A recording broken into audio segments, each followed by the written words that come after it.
Hey, oh, what happened to my camera? Hello, OBS? Wait a second. Let me fix that.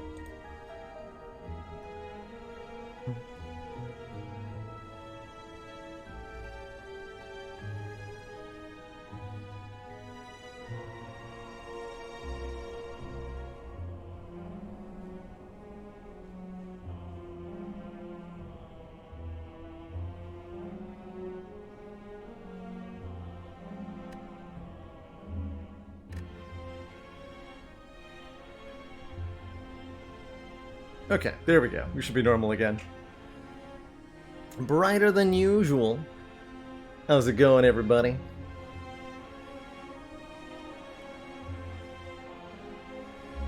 How's it going? Good to see you, Mr. DNA, Ivy Blade, Bailey, Zizification, Seably TV, Baron Vonas, Shunjo, Ivy Blade, Glug Glug Glug, Jeddo Janin. Gonna tell a joke about Sid Meier, but it wouldn't be civilized. And if you did, that would be piracy.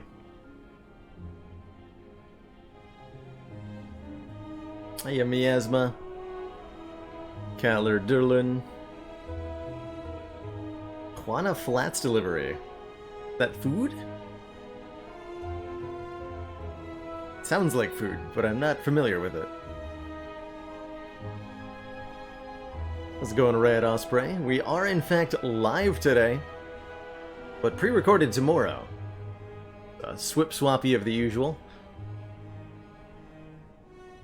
Yeah, fluffy mittens. So we've got a painted concrete wall behind me in the studio. This is what sets as the backdrop for the comfy chair. Easy to chroma key out that way.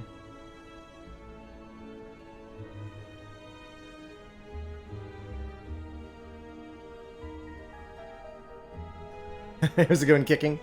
The chair is here, fear not. Bonjour, Anisbona. Delicious Tex-Mex chain. Okay, yeah, that's what I thought. That sounds glorious. That sounds glorious. Good stuff. Happy to be here. Bright and early for some cozy Spire. Don't know if we'll do Spire all day today or what, but I'm in the mood for some good old-fashioned A20 action, so I think that's what I'm going to be starting out with. Whoops, I see that I've got our goal on screen as well. I actually get the proper goal back online. There it is. There it is. We had some crazy speedrunning action on Thursday, managing to beat the Ascension 20 heart from fresh save file in under 8 hours with the defect, thanks to the magic of Clawdex.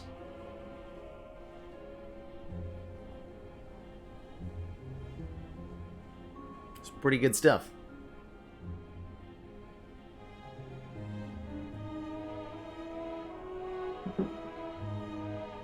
So I believe we're up to Watcher. Yeah, we last had a defect run. Tragically died to Writhing Mass. This one had a hard time. This run. Took 36 damage to Transient after taking a coffee tripper. That's the big oof. Hey, Lego Dame, reached A19 on Ironclad yesterday. Grats! That's getting mighty high up there. Getting mighty high up there. Ooh, here we are with the Watcher, staring down at Act 1 on Ascension 20, wondering how to make it all come together. Hey, a fire drawn. We've got ourselves a Hexy Ghosty awaiting us at the end of the act, and it looks like it's pretty difficult to get elites. I don't know where people are getting those damn Advent burgers, but if I find another wrapper stuffed under one of these command consoles, there's part of the cards. Thank you so much for the full year of support. That is almost... wait. Almost 1 year. Close enough. We'll round it up, okay? And call it a year.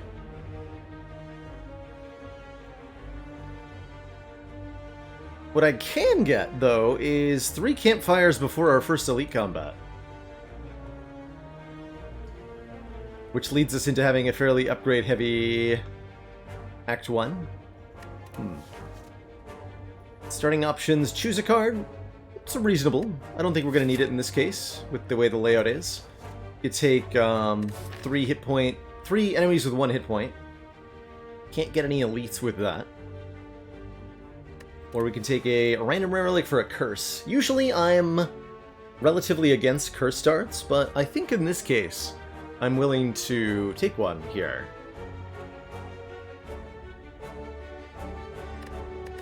Yeah, there's an early shop we can, or possibly event we can deal with the curse at. And it gives us lots of prep time for that first elite, so we can deal with whatever consequences we get. Let's take it. We get ourselves a stone calendar in exchange for a Writhe. Writhe is definitely a card that can be hard to deal with, since we're always dealing with it on turn 1. Stone calendar is going to make our Hexaghost fight a lot easier, as well as any Lagavulin fight that we encounter would be potentially easier. Although I think Watcher against Lagavulin, generally you don't need to go 7 turns. We'll see how it goes. In any event, we will appreciate this against Hexa, for sure. I think we bop the big one 3 times. Try to get it into kill range before it attacks again.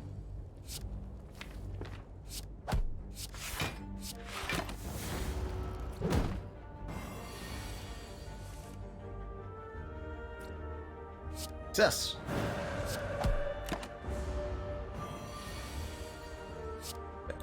Okay, not too bad. Couple hit points lost.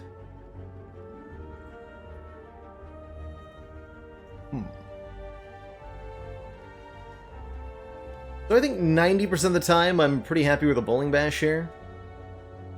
How often do I take a pressure points to start? It's an interesting way to try to lean. I think we can definitely get away with it. Without the pressure of an immediate elite, we don't necessarily need to... You know what? Let's try it. I'm in a mood for experimentation today. I'll definitely take some cash before the shop. Okay. If I can think of a card that pairs well with pressure points, it's certainly Third Eye. Study is okay as well. Do I ever buy Study on purpose? That'd be an interesting choice. There's a medical kit here, which is pretty spicy going into a Hexaghost as well.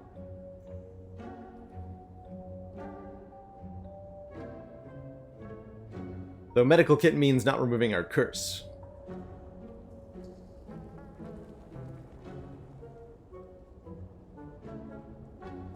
I think we definitely take this Third Eye.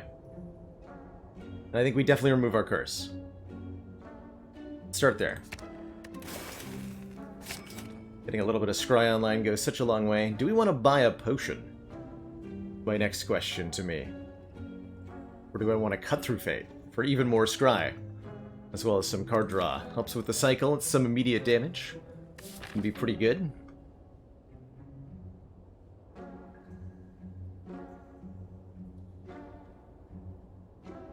Be fighting 2 elites at the end here, so a maximum of 1 knob encounter. Don't think I take this study. I think it's too early, even if I do upgrade it. I think it'll serve us too poorly, right? Maybe I do want that study. It's an interesting choice, but it would certainly help make pressure points in Third Eye a lot better.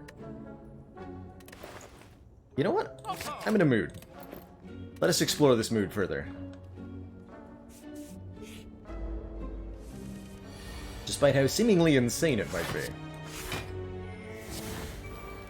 Study puts an insight into the draw pile every turn, which can help with optimizing shuffles, for example.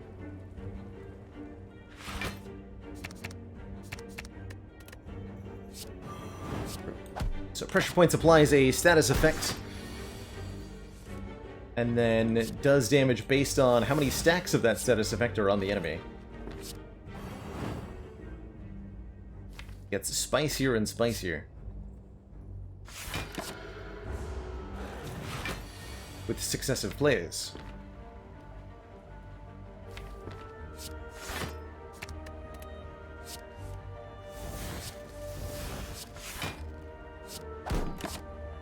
I've had lethal with that eruption, actually.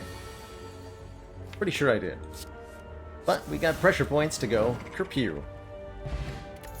And a dupe pot, which is really, really powerful with pressure points.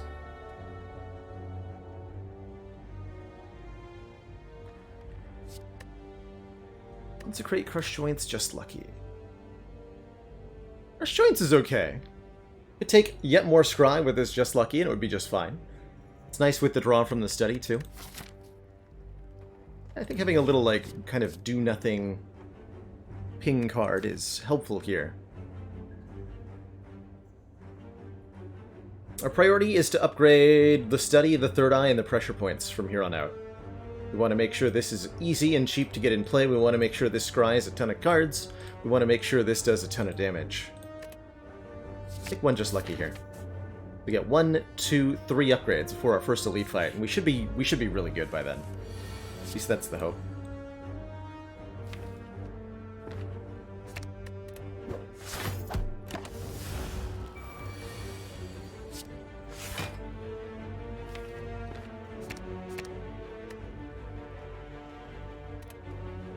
Strike, strike.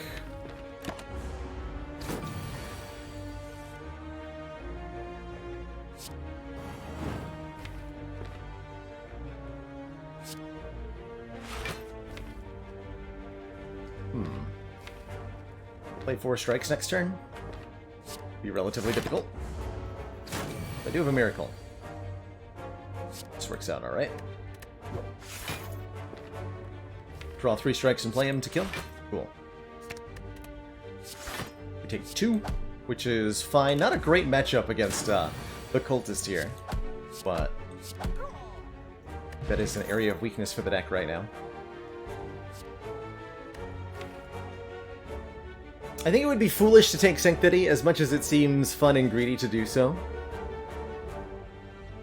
I think taking something like a Bowling Bash to help us deal with multi-enemy encounters, which this pressure points does not do very well, is going to be useful. You know, triple sentries are going to be a problem. Gremlins are going to be a problem. Although the Cut-Through Fate is good as well, for sure. And it's yet more scry. Pressure points is a weird claw. It's a good description of it, really. It much like claw, the more you can play it, or the more copies you add, the higher the performance. And if you get it really, it's self-synergistic to the point where it can get really out of control very quickly. We actually took the pressure points, Chosuk, and we're trying to make it work. I'm curious to see what we can do with it here. I need this Bowling Bash. Alright, first upgrade is going to be the third eye, I think. Going into this hard pool fight. Immediately glad for that.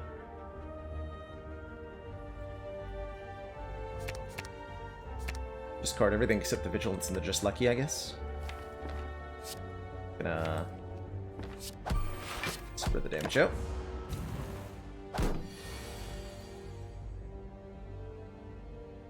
Currently set to take 1. It's fine.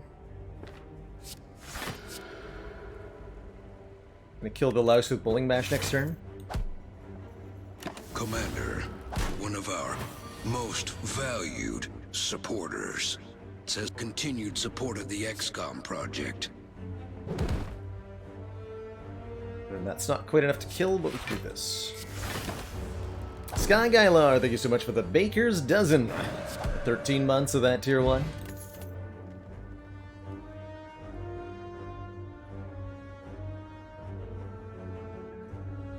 Yeah, Karagazar. This is all stuff. It's fine, I guess. It's not amazing. We probably prefer to add rather than not to add, but I'm gonna not to add, I think. I'm gonna try not to take any of this. We're gonna learn from the Schmoll ladder and skip a couple cards in Act 1. That's the intention. Anyway. Bolshoi Baker hitting us up with an astronomy fact, first of the day. Today we're learning about planet Neptune, which is the further out of the two ice giants in our solar system. Dark, cold, and whipped by supersonic winds, Neptune is the 8th and most distant planet in the solar system. It's more than 30 times as far from the Sun as Earth is, and it's the only planet in our solar system that's not visible to the naked eye. In 2011, Neptune completed its first 165-year journey around the Sun since its original discovery back in 1846. Neptune was the first planet located through mathematical calculations. Using predictions made by Urbain Le Verrier, Johann Galle discovered the planet in 1846. The planet's named after the Roman god of the sea, as suggested by Le Verrier, whose name I pronounced in 2 different ways, and I'm sure I got it wrong at least twice. And Koreyu hitting us up with a dad joke. How do optometrists party? With wine in their glasses.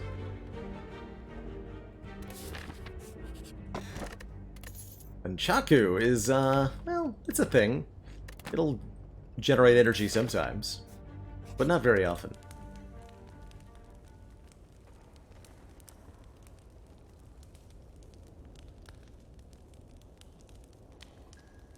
Fun little bit of trivia there. From 1979 to 1999, Neptune was the last accepted planet in the solar system, as Pluto was still considered a planet, and their orbits intersected.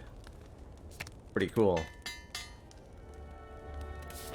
Pluto does pass inside the orbit of Neptune periodically. I think we'll talk about a little bit. One of our later facts. Event and then elite, or elite and then event? I think we want to do the elite first? Sometimes I'm taking damage, but I say yes to Shining Light before the first elite. I would think about it. Go for the elite first. Okay, Lagavulin is really good here. Super duper extremely good. Gonna let Stone Calendar do most of the work here. And we're gonna spend sleepy time building up Study. We wake up on this turn no matter what. Looks like a good turn to go aggro here as well. And we should have access to Vigilance pretty easily. Next turn, with the Insights. There it is. Third Eye's on top. Perfect. Look at that. We'll go Vigilance and recycle everything except... Actually, I like those cards.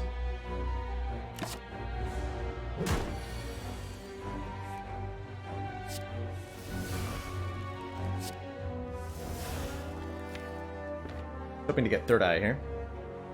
We just want to block as much as possible, because Stone Calendar is going to kill here. So I actually probably wanted to discard pressure points. What I can do is Eruption Vigilance for free, right? Vigilance, defend, block 18.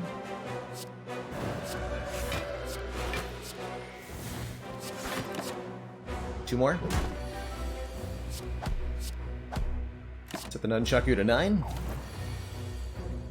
And Kerblam.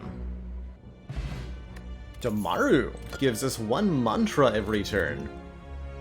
And I am certainly going to take a copy of Halt, which draws cards until our handy is full. That sounds excellent.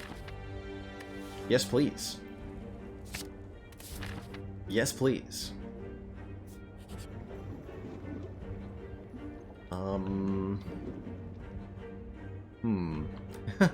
Goodbye, Scrawl? Question mark? Or we can get rid of a strike here. What's mantra? Good question, Slytherin Headboy. If you get 10 mantra, then you'll enter Divinity Stance, which for Watcher is 3 immediate energy and triple damage until your turn ends. Huge amount of physical damage scaling, and a fun amount of energy scaling too. So if we give up the Scrawl here to the Bonfire Spirits, or any other rare card, we'll receive 10 max hit points and a full heal. If we give up an uncommon card like Study, we'll receive a full heal. And if we give up anything else, we receive pretty much nothing. I'm down to lose a strike. I'm also down to lose a defend, just one or the other. Doesn't really matter. Just keep the deck compact and thin.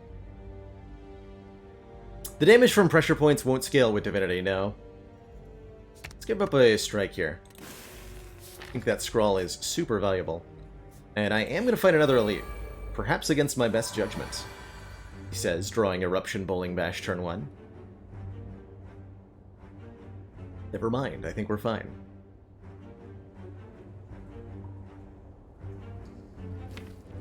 Fortunately, this Nunchaku does nothing for me. Let's see, so what are the odds that I have a bad time if I enter Wrath here? I'd really like to just dunk the middle one right now. Eruption, Bowling Bash, kill it. Get to peek at the top card of the deck with Just Lucky. Are there options to like dupe pot Bowling Bash and kill one of the ones in the front here? One of our most valued Leskin, thank you so much for the 13 months and that tier 1 sub. Support of the XCOM 13 months and still kicking, lurking, and enjoying. You keep watching, I'll keep streaming.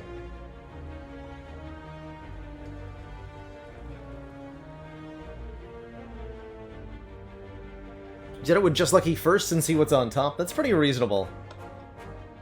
And then there's like 3 different hits. If we see Third Eye, Vigilance, or Scrawl, we're relatively comfortable. Actually, the Third Eye doesn't help, but if we see Vigilance or Scrawl, we know we're good. And we're only missing out on 3 damage by not Just Luckying in Wrath stance. We see a Defend.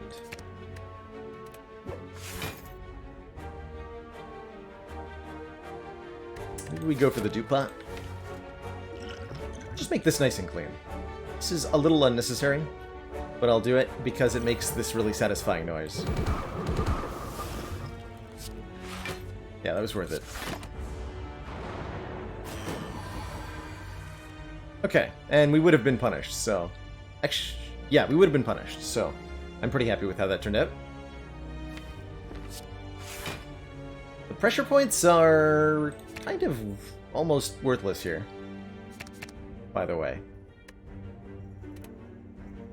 But all we have to do is block until calendar, anyway, really.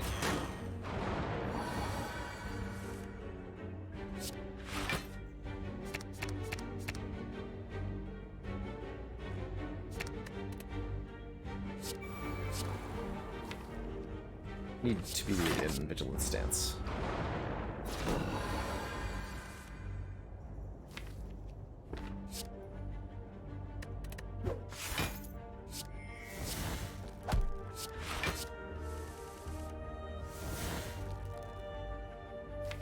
Nice.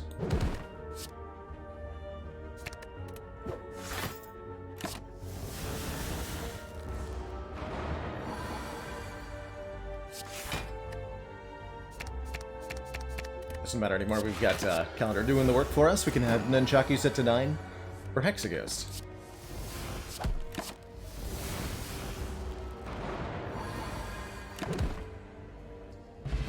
And we score ourselves a Toxic Egg, which is pretty exciting if we're trying to do pressure points things. Having all of our skills upgraded from here on out is going to be beautiful.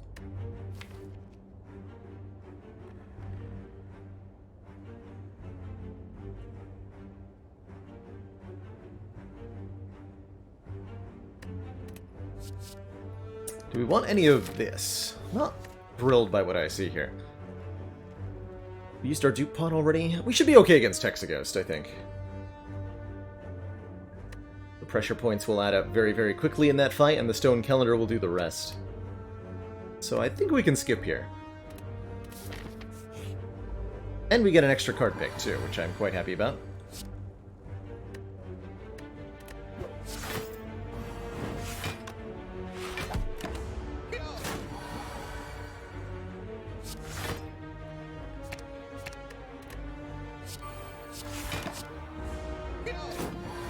The previous pressure points run was... that was part of the small ladder, which was, I want to say, Ascension 12? No, now I'm not really sure.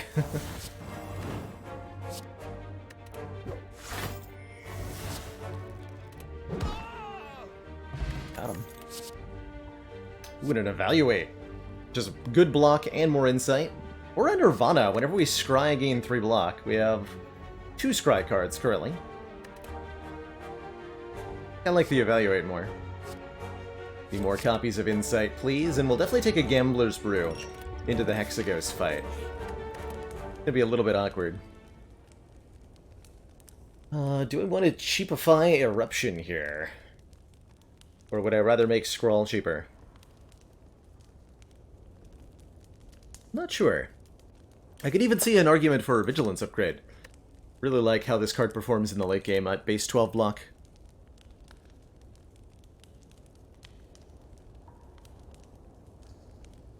We're already past the point where we would take a Snecko Eye, probably. Because we have Study, right? Yeah, we would never take a Snecko Eye. So I'm okay with an energy upgrade, quite happily. We'll go with the Eruption, then. I don't plan on removing it. So let's get it upgraded.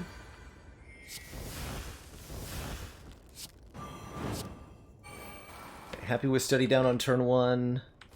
Don't want to be in Wrath. Although it'd be safe to do. It would be safe to be in Wrath, pretty much. Not gonna bother.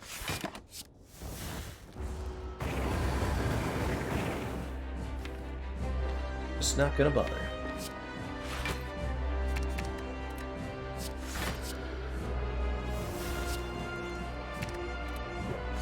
So the intent is to use Insights and Scrying to draw the pressure points over and over and over again. Commander, we've just received the support of another So here I'm going to council play member. the Insight because I get to shuffle the draw pile without these 4 cards, even though they're good cards. I want to get back to that pressure points again, every turn if I can. So that we can play it over and over again. Micah Heineken, thank you so much for that Prime sub. Welcome to the Council. Something something emotes in community.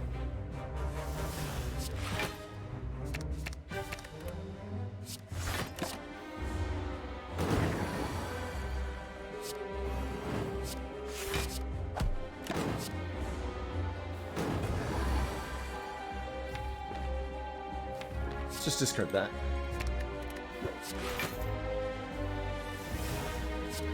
Scry all this garbage away. Who needs burns? That's why we don't need the medical kit. Partially, by the way. There it is. 55 damage for that one.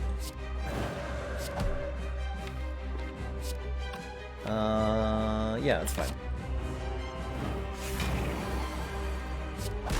Oh no, not 18 times 2 damage. No. Got him. Thank you, Calendar. Ooh. Omniscience. Alternately Alpha. Interesting. Interesting. Oh, I like these options.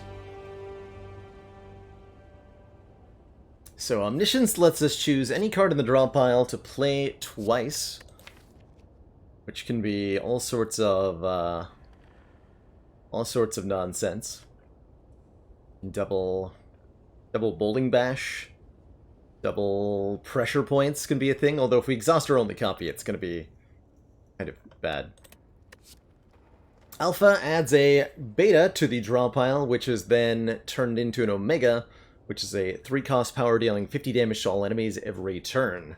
It's really effective in decks that can scry a lot and draw a lot of cards. Does that remind you of anything that you might be looking at right now? We can certainly make use of this Alpha, and it could be a way for us to beat the Act 2 boss. As pressure points, one copy of pressure points is not going to cut it, especially not against, say, Champ, who's going to purge the pressure points debuff from himself and require us to start again when he starts executing us. That would go really badly. So I like this Alpha quite a lot. Let's take that. think it is relatively difficult for Watcher to want it. But when we have...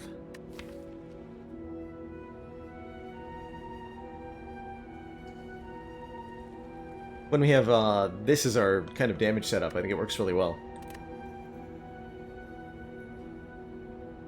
I think we're going to want to go with more energy here. I'm not really happy about a Philo Stone as a take. I'd much rather have a Fusion Hammer with the Toxic Egg.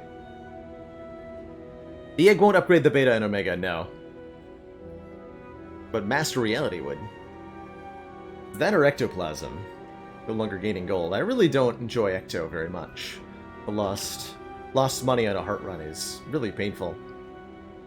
I guess the third option is the Sacred Bark, but with an Beta and Omega, 2 and 3 cost, that we're trying to draw into and get in play, we'd really prefer to have more energy. So I'm going to go with the Philosopher's Stone, and we're just going to trust that Bowling Bash will kill a bird, and it will be fine. How do we feel about elites right now? Not very good, right?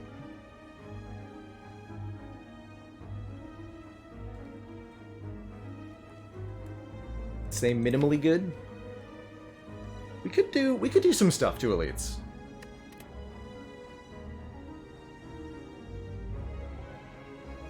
But it would be difficult. We have decent potions, which are going to have to help. I'd like to get to shops to remove cards. The more cards we can remove from this, the better it's going to operate. And I'd still like to get more upgrades in. Upgrade the Vigilance, upgrade the Scrawl. So... we're definitely fighting an elite here, no matter what. If we want to go to this shop, we have to fight an early elite and an early hardpool fight. That could be disastrous. Or we can try to sneak around. Well, we're doing an early hardpool fight either way, I guess.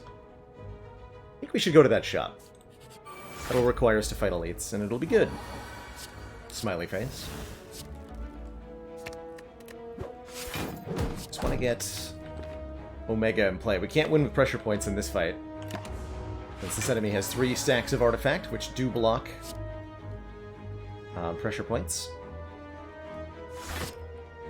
Okay, 9 cards in draw pile. I draw almost all of them. There's our Beta. We also need to bring you below 50, huh?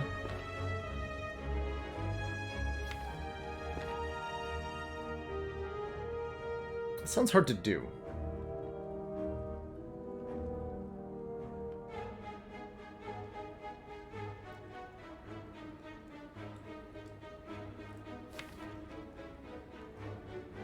I think I need to Eruption, then. We have to do 9 plus 20, so I need to Omega and strike twice. Probably requires us to use the Bottled Miracle, then. Should be able to pull that off, at least. Do this.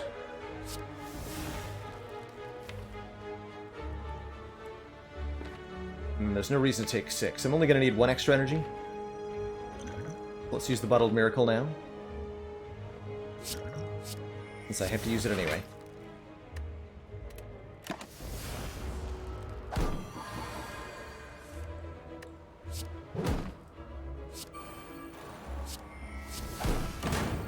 Cool. Ooh, another third eye plus. Thank you, Toxic Egg. I absolutely would love another one of these. Tons of scry, tons of block. How could I say no? Like feeling the pain of the Philosopher's Stone. It burns.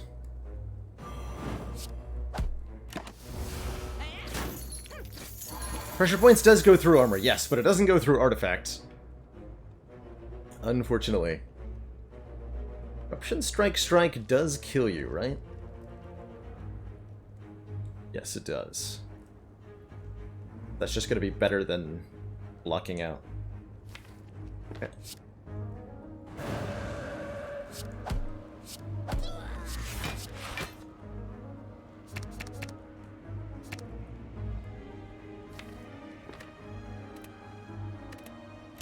Ouch. My entire face.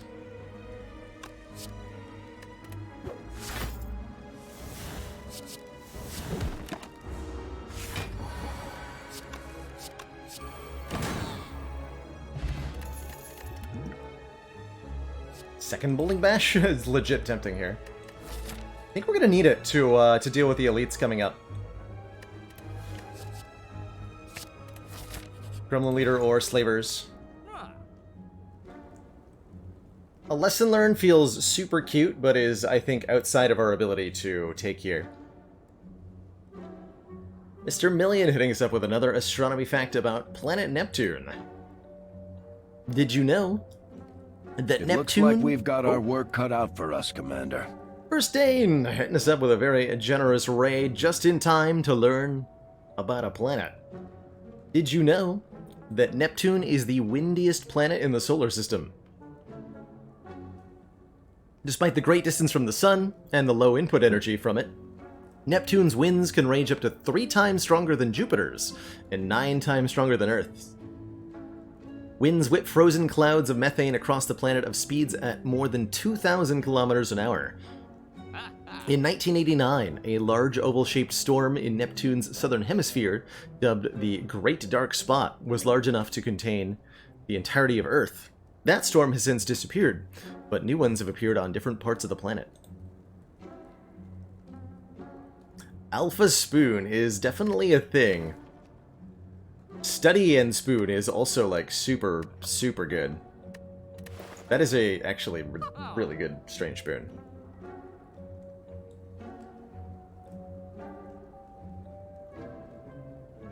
I have to, right? Like, I have to take the Strange Spoon? It would be so good. It would be so good. It'd be way too good. It's a shame we can't also afford a card remove. But I think the spoon ends up being better.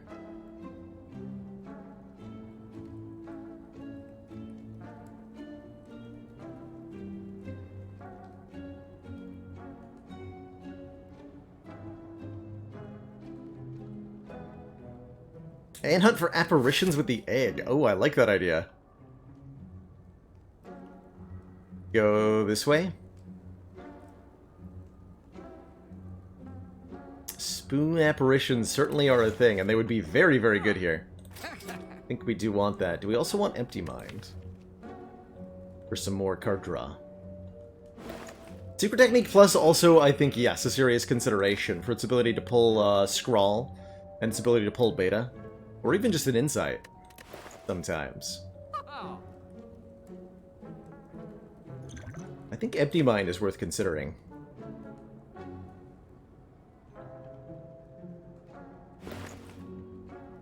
Take it. Uh-oh, Snake Plant. Snake Plant? Oh boy. You're gonna be a challenge. Especially with Philosopher's Stone.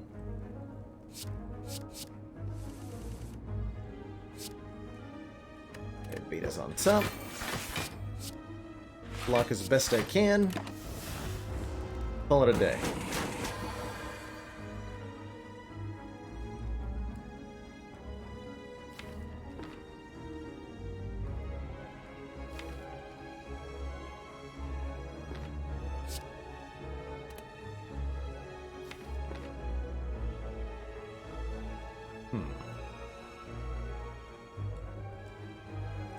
Getting it attacked again next turn.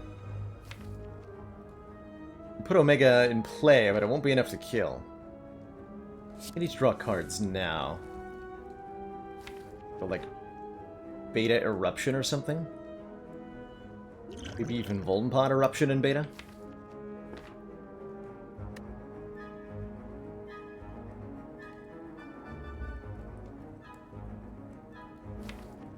I think we can make that work.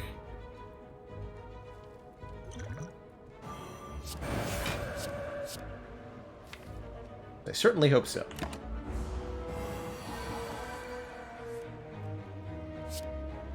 It's not gonna be enough. Uh-oh.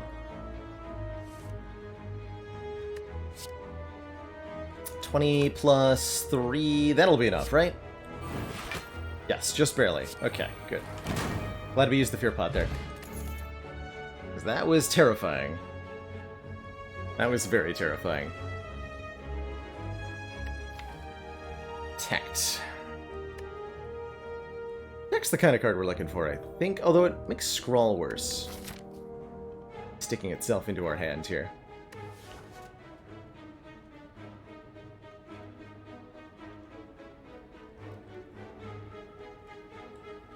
And this upcoming elite is going to be terrifying. My hope is that Double Bowling Bash will save us.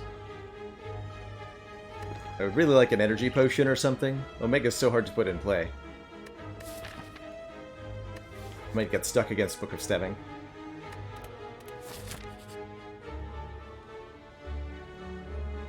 Okay, we can fight these guys, though. These will be like a mini slavers.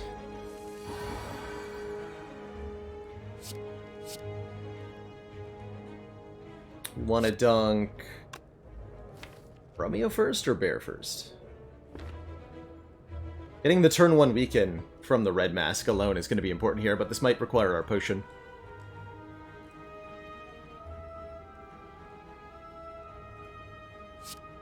Go for Romeo first. I usually don't like getting weakened, and he ultimately does the most damage out of anybody in the red mask gang here.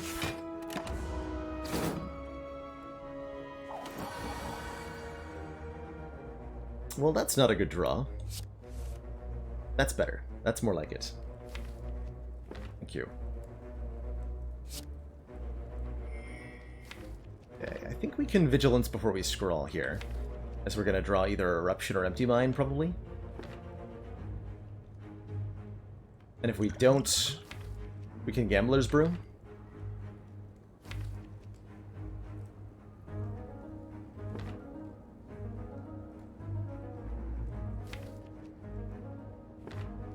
What do we need to draw this turn to not have a terrible time? My first question. Kill Eruption Strike, Bowling Bash or something?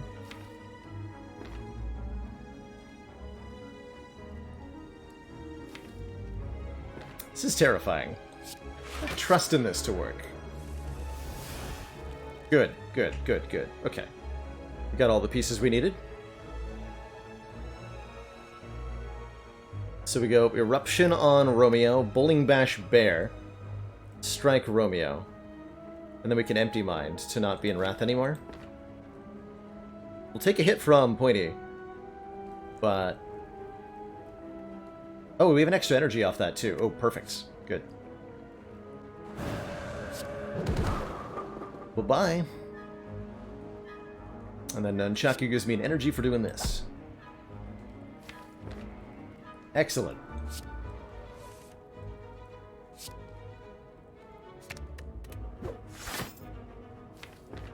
So I think we go for the block.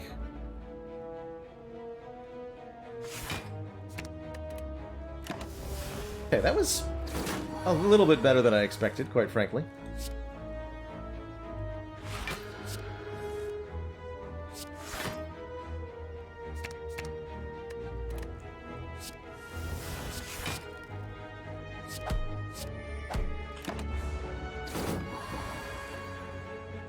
Nice. We got Alpha back. Actually, didn't want that. Yikes. Dang it! That almost went so flawlessly. I'm gonna keep the potion for the next fight. But we are gonna be scared in that fight. Spoon, you've betrayed me.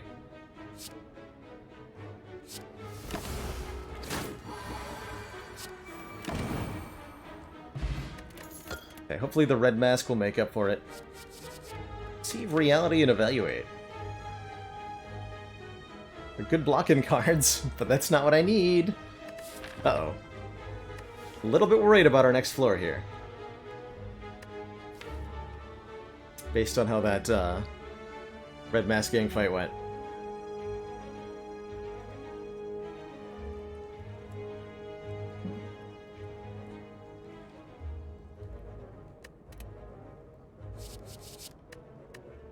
Do we go block heavier? Gonna make it harder to get Omega in play for our win con. I don't think we can. All the Act 2 Elite fights require more damage output. And these don't help us do that. Fight Angry Tri-Slavers instead. How's that sound?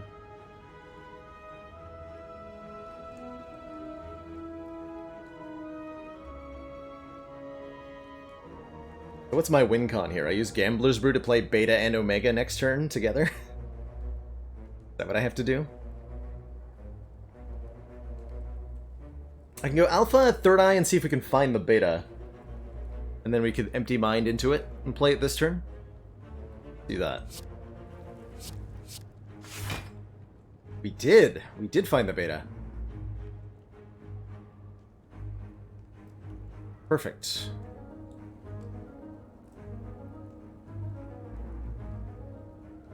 Also found Scrawl, unfortunately.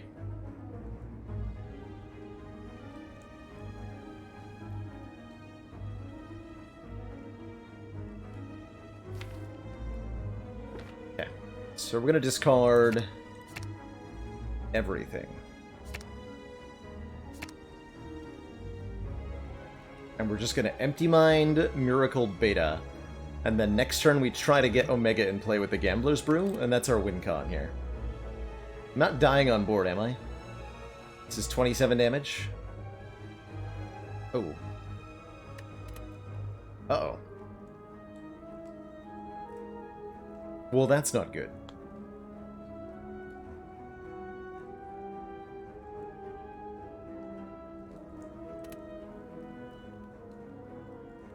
Milestone makes this enough damage that we can't just live it.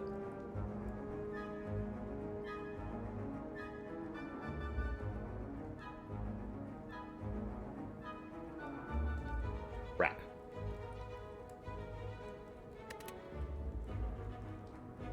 Vigilance is free block, but it's... the order doesn't work in the way that we want it to, right? Vigilance is not currently in our hand. And we have to play the Empty Mind first to get it into our hands. I think means we need to Gambler's Brew now. 2 energy left. So we discard Study, Empty Mind, Strike, get Beta, Evaluate. That has to be what we do.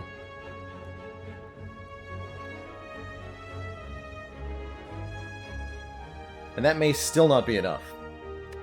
We're gonna try it.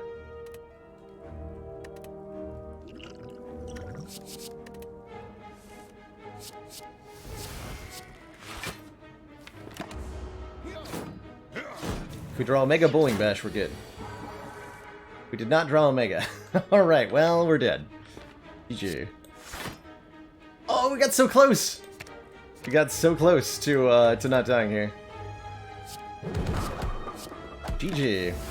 Give it a good go. I think the Philo Stone is ultimately what killed us here. Just that extra damage adding up every fight in Act 2. Would have liked to see how Ectoplasm would have done.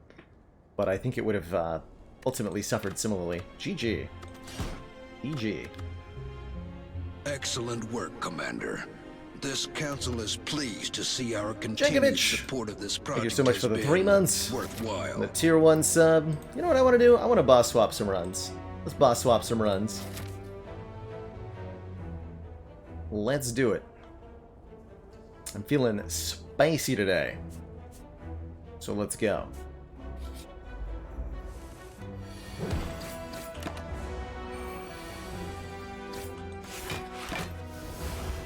Hold on.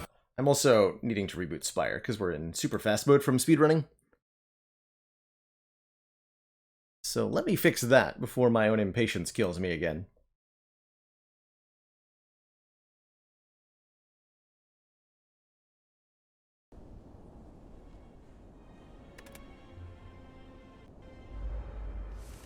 Wait, did I lose the first fight?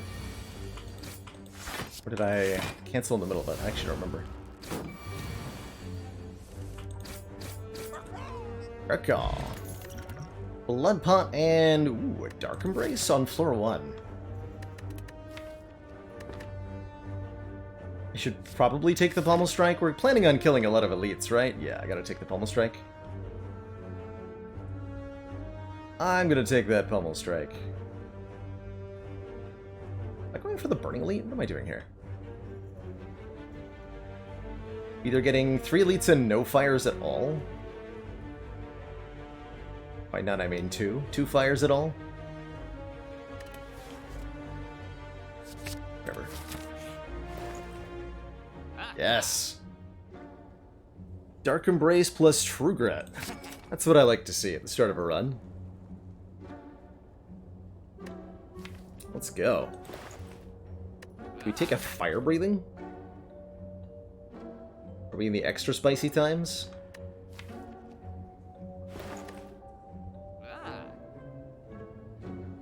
Or do we take a rampage? Ooh, that sounds fun. Let's try that. Let's take a rampage as a damage solution here.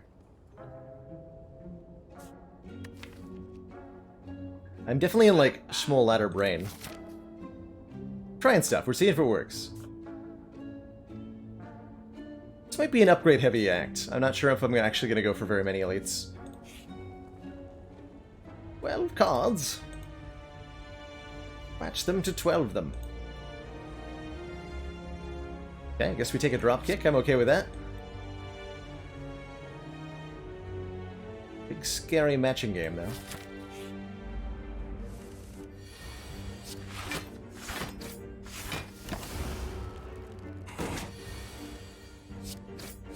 So Rampage is a card that gets stronger every time you play it. Ah! Ow.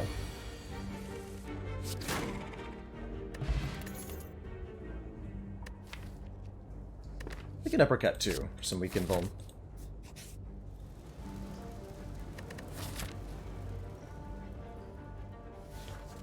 Greedy. Not gonna go into the Burning Elite, though. We're gonna grab some upgrades.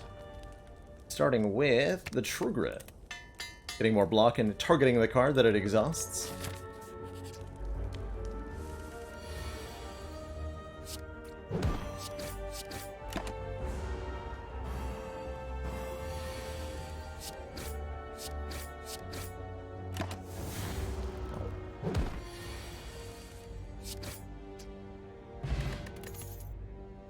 Ooh, and a battle transfer, even more card draw. I also like the armaments a little bit. More card draw sounds great. Draw 3 cards. Cannot draw additional cards this turn. Let's see. Feels like we want to upgrade Dark Embrace to make it cheaper and easier to play, and the Uppercut for the extra weakened vuln. I think those are the 2 priorities here. And then we can go for an elite fight. Just 1. Ooh. Potion after every combat, looking good. Persistent, weak, and vulnerable, looking good. 1 event or 2 events? 2 events. Okay, no shop coming, so I'm just gonna pray. Take my 50 gold and call it a day. Kinda rhymes. I like it.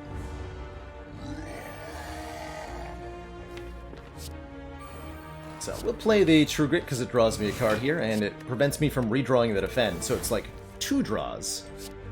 And then we get to smorsh his face in with an uppercut.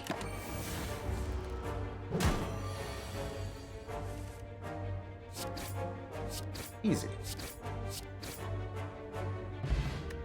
Red Skull, if we're at or below half health, we have 3 additional Stronkitude. Now we're talking. Do we like Metallicize? Probably not. The additional block it gives every turn is nice, but the additional card that we have to pay to get it in play is asking a bit much, I think. Rather have a Disarm? Much rather have a Disarm.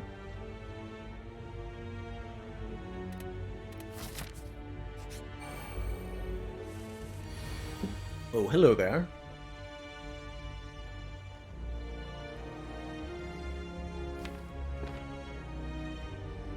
What's half health for us? 37... 37 does give us strength, right? So I'm going to deliberately take 2 here to turn on our Red Skull. Do this.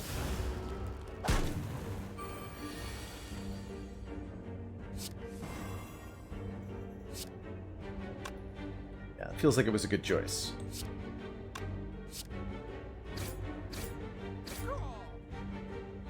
Bad call.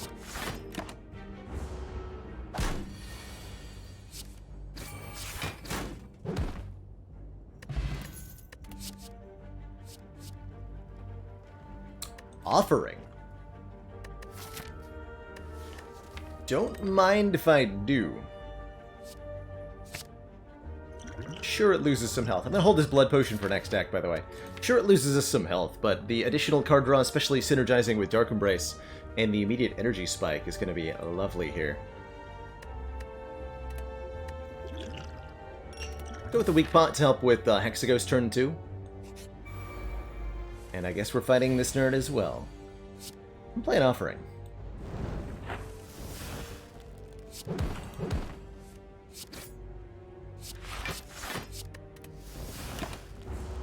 I don't think we needed to, but I wanted to.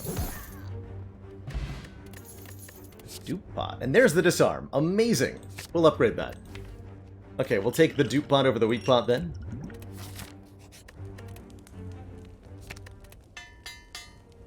Easy peasy. What a fantastic start so far.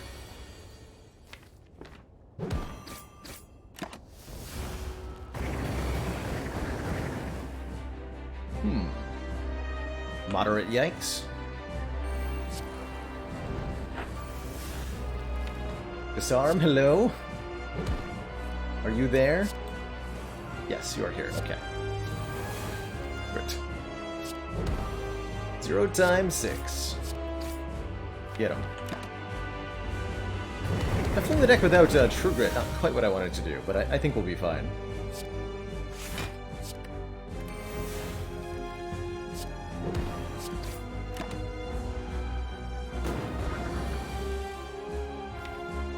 Sneaking suspicion. That'll be alright.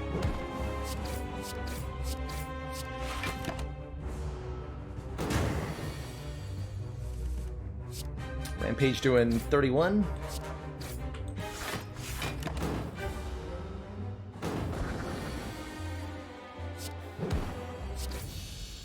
No problem. And I guess we drink the blood potion and pick up the regen potion. Seems reasonable. Immolate Impervious a Limit Break. Oh, I really like an Immolate going into the second act here, especially with the Philo Stone. Having some front-loaded AoE is kind of a must. Particularly in a deck that doesn't do the front load all that well without Red Skull active.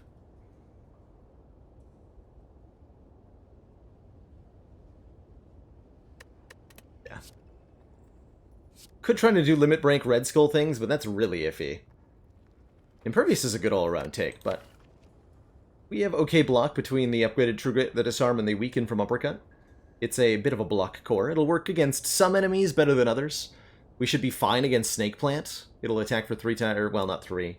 4 times 3 with Philo Stone? What, 9 goes to 6, goes to 4. Yeah, 4 times 3. Not too bad. We lose out on most of the healing from the Blood Potion, as it happens right before our Act Heal kicks in. We're offered a Runic Pyramid? Yes? That or 5 energy, which we can almost make work. But Pyramid sounds awesome. Pyramid makes something like a Flex a good take. It doesn't enable a whole lot currently to take the Pyramid, other than smoothing out our block consistency a little bit. Actually, does put us pretty close towards getting a Dropkick Infinite, right? Yes, it does. So we can win with infinites, maybe? Maybe. Wouldn't that be something? We'd need either a dual wield, and dual wield would be real good with a Runic Pyramid, or another copy of Dropkick, or a double tap. And then we're able to do infinity. Take that Pyramid. How can I say no? How can I say no? My question from me to me. Okay, act layout looks fine. We go to this shop to get a little bit more strength, and then we choose whether we do 2 fires at a Burning Elite, or 2 elites and a Burning Fire, or some combination thereof. Hey, Dorito. God, they're here. Not even Dupe Pod Immolate saves me from this turn? Jesus. How terrifying.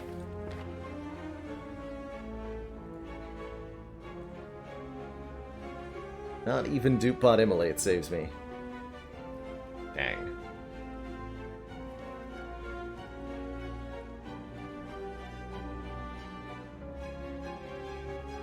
Savage.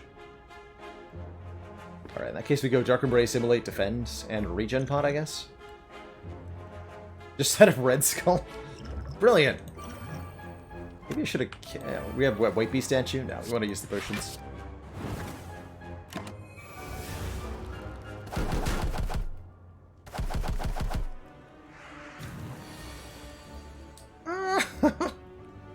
No. No, no, no. Where is my disarm? Where is my offering? Please. Please spare me. Hey, there we go, okay. That's more like it. That's a completely reasonable amount of damage now.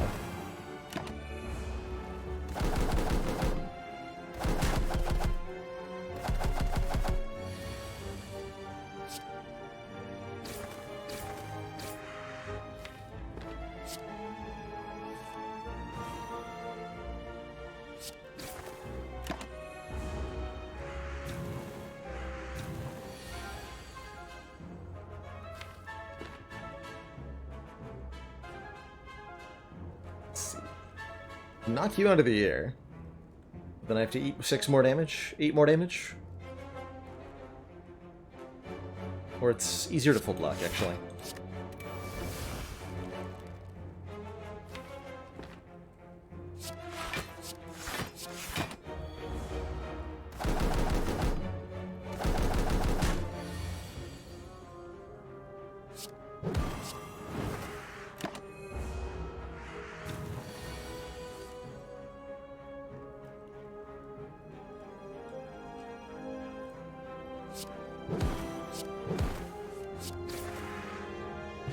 Okay, that could have been worse.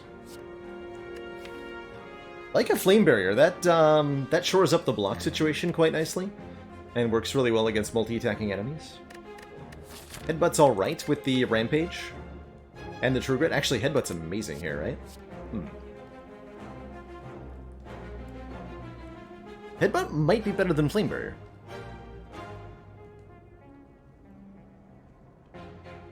For its ability to recur our True Grit, or to recur our Rampage, or to recur Immolate against elites. That's pretty impactful. I'm gonna take that. I've decided. I've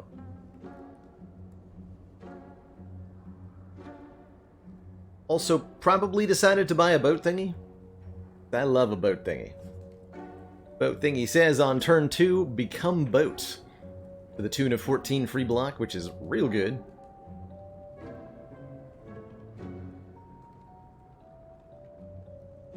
Extremely very good. Line for easy weaken is tempting. Card removal is extremely tempting, and I really wish I could buy it alongside the boat thingy. Could take Artifact and a card remove. Artifact blocking our first debuff that's inflicted upon us. If I had a flex, I'd be all about it. I think I'd like to be a boat, though. What upgrades am I valuing currently? Immolates? Mostly Immolates? Trying to debate if we go for the Burning Elite or not.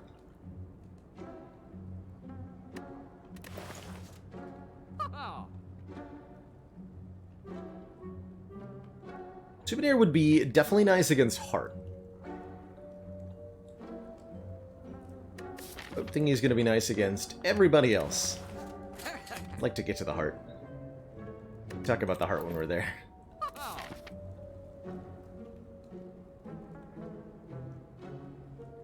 Think of getting to the Heart. I think we go for the extra elite this act.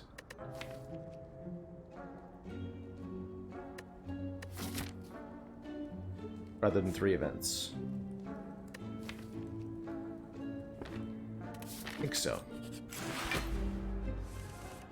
Trust. Probably should have power potted first. Yeah, I should have.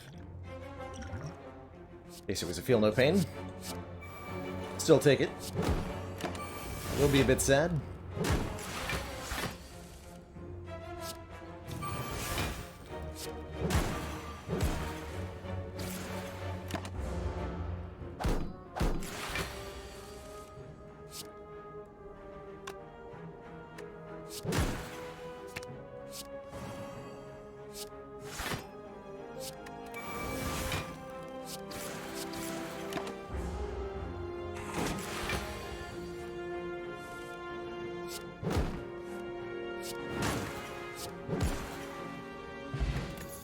Could have thought about maybe setting up our Red Skull there, which would also be potentially a reason to grab a Sword Boomerang Plus.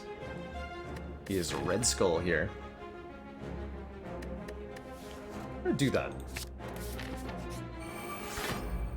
Greetings and salutations, Isla Cruz.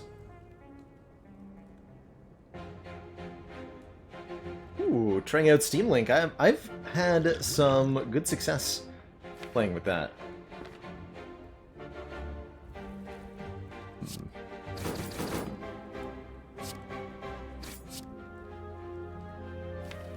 Put you in, like, immolate range.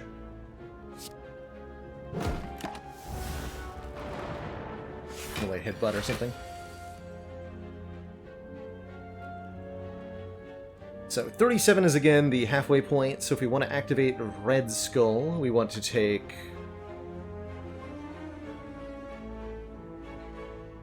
six damage. Probably looking at 23. Next 14 is 9. Do I take 9 to let Red Skull become active? Probably. Probably.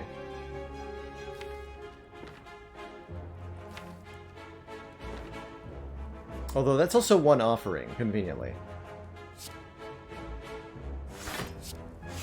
Now that I think about that for a second.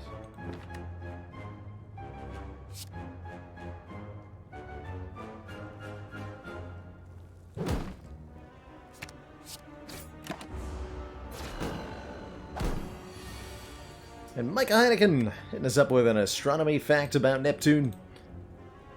Did you know that planet Neptune has at least 5 main rings that we know of? And big congratulations to the Neptune scientists here. They have actually named the rings of the planet in a way that makes some kind of sense. Starting near the planet and moving outwards, the main rings of Neptune are named Gal, Leverrier, Lassell, Arago, and Adams, each named after, I presume, the person who discovered them, or a famous astronomer who was involved in researching Neptune. So, it doesn't matter, you know, if you keep that naming pattern, and it doesn't matter where the next ring is when it's discovered, they'll be in a order that makes some kind of sense. So, congratulations, Neptune astronomers, for beating out the Saturn and Uranus people with the ring naming. But more interestingly about Neptune's rings is that it's got some features called ring arcs, which are areas of the outermost ring that feature more material than normal, creating a kind of outward bulged appearance. These arcs are odd because laws of motion would predict that they would disperse evenly rather than stay clumped together. But scientists now think the gravitational effects of Galatea, a moon just inward of the ring, stabilizes the arcs.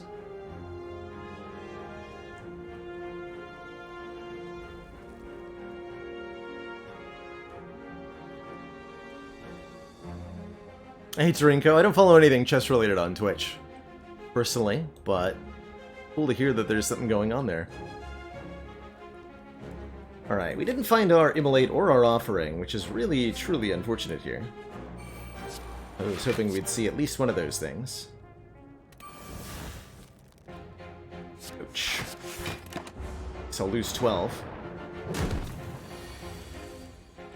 There's Immolate. That's not going to be a kill either. Oh boy. So I have to Offering too. that what you're telling me? Yes.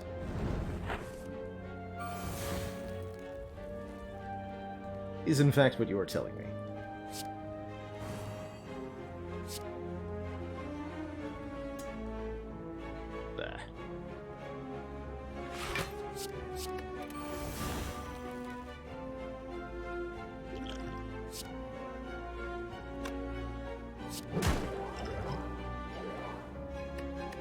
Ah.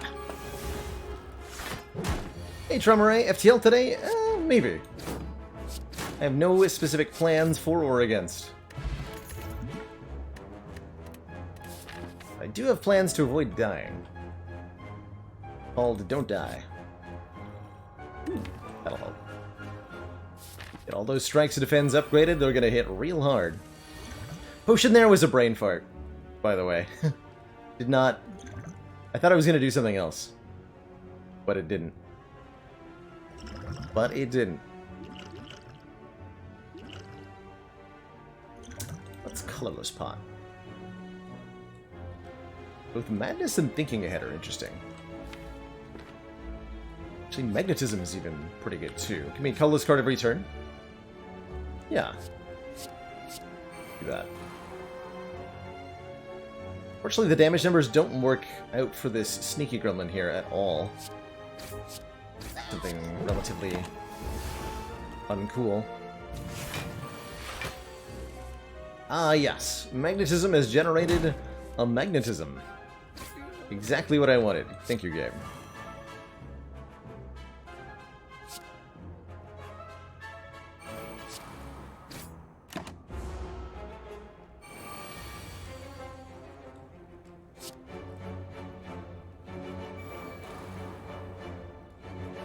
Okay, feels like we're having to dupe pot disarm or something.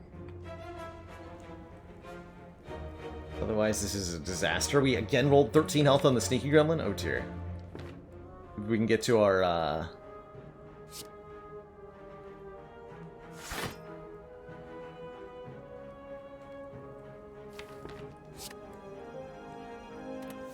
simulate here. Please?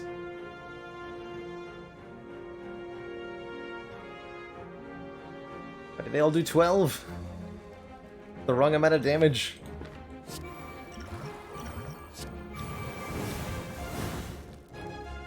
Oh dear.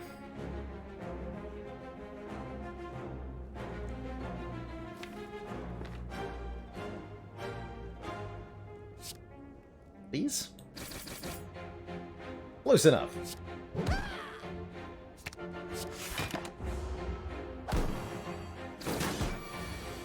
Okay, we're a little bit low on health. Only a little bit, though. Everything's fine. Nothing is wrong. It's all good. Hey, you Silver Fox.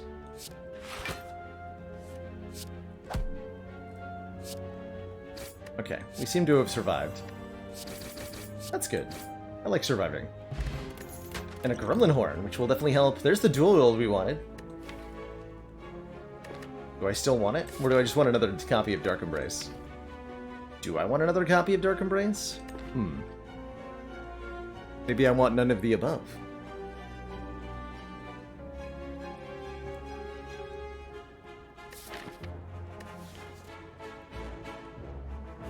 And we don't have dupe pot disarm for Book of Stabbing either.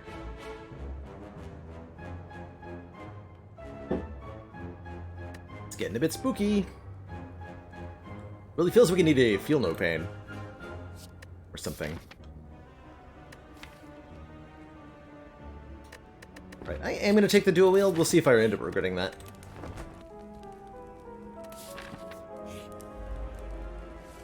Signs point to yes, immediately.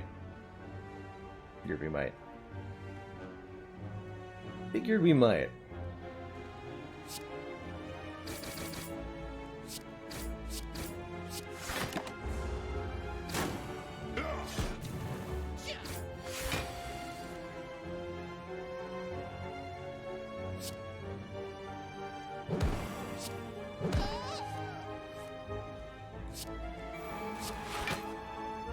22. This is 23.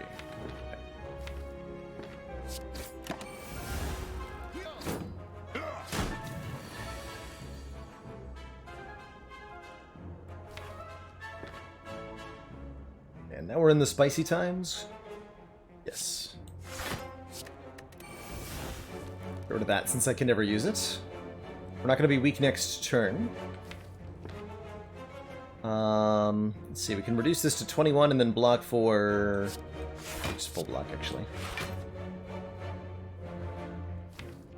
Okay, so you have to die next turn.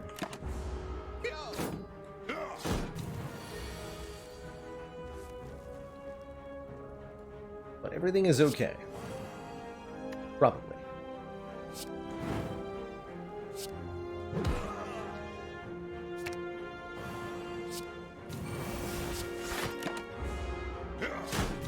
Yeah, everything is okay. Now we have a pen nib to go with our runic pyramid.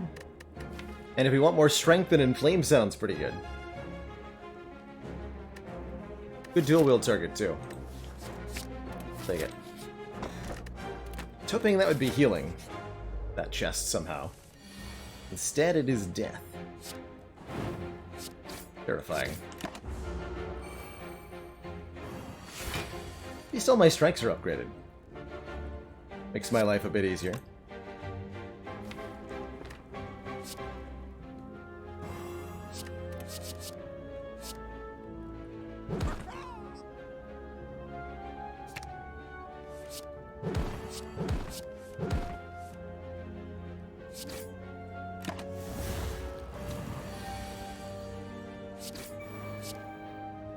I've done that better? Probably.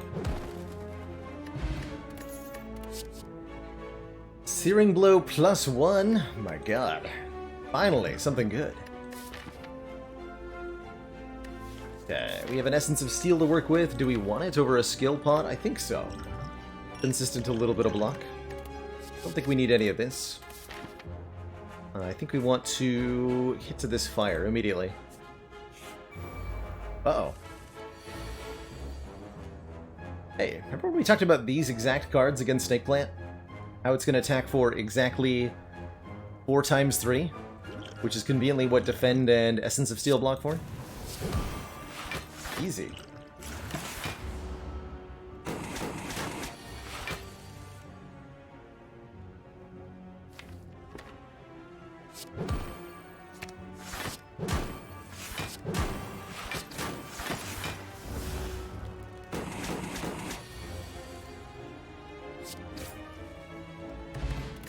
And our Duke Pot returns to us. Are we block desperate enough to take Ghostly Armor? I don't think so. We're gonna rest and fight this elite. Don't have much health to work with. It's Philostone. Okay, we're well equipped for this fight. At a minimum here.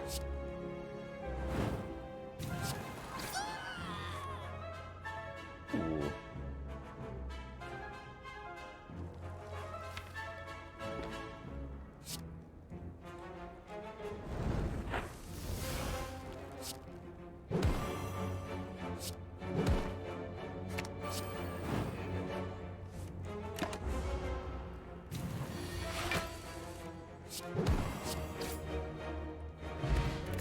More boat thingies. 10 block on turn 1. And this power through says plus, which I really like, because that's a lot of block, and I'm very desperate. I'll take it. Sure, we've got Runic Pyramid. But I'm desperate. Nothing wrong with liking Ghostly Armor Clinnets. I just don't think it's quite getting the job done in our current situation. But I would say on average it's quite good.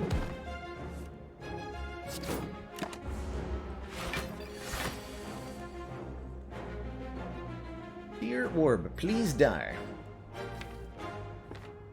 Sincerely, Baylor Lord.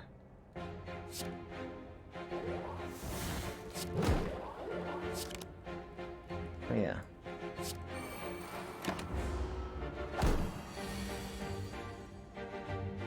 Fast strike should kill, right? There's a pendant. Save the offering there. Body Slam this time upgraded. Works pretty well with the boat thingies and with the power through. What do I think of Fire Breathing? I think Fire Breathing is kind of situational, but really cool. It's a good take in Act 1 if you're fighting either Hexaghost or Slime Boss. And tends to perform pretty well against Heart 2. Good against Sentries as well, so really, really nice in Act 1. Struggles a little bit in Act 2 and 3 as there aren't too many enemies that'll turn it on for you. But by then you should be able to either self-synergize with some curse cards or with some statuses from your own cards. Pretty cool. I don't find myself taking it too often, but it's alright. Good with the dual wield too is a good point out for the Body Slam. For sure here. I think I'm going to be so brave as to upgrade before Bronze Automaton. If we rest, we turn off our Red Skull.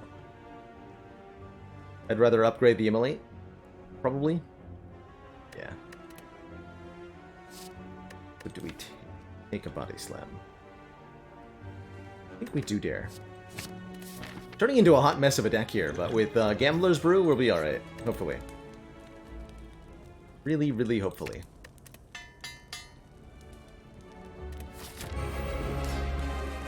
Commander, one of our most valued supporters, says continued support of the XCOM project. Get some cards drawn. No Ducks, thank you so much for the 8 months and that tier 1 sub. We do in fact dare.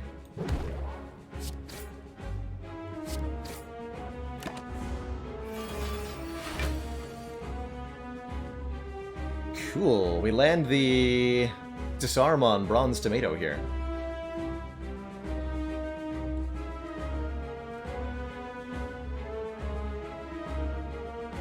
Having Immolate stolen from us by the front guy. Not sure I'm okay with that.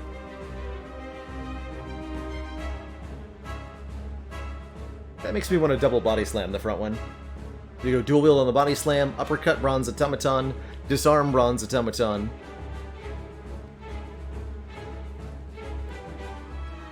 Body Slam twice on the front guy for 19 times 2.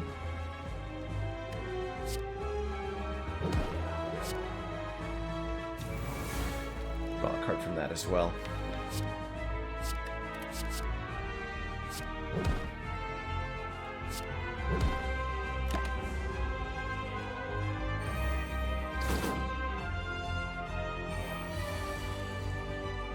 There's Troopers.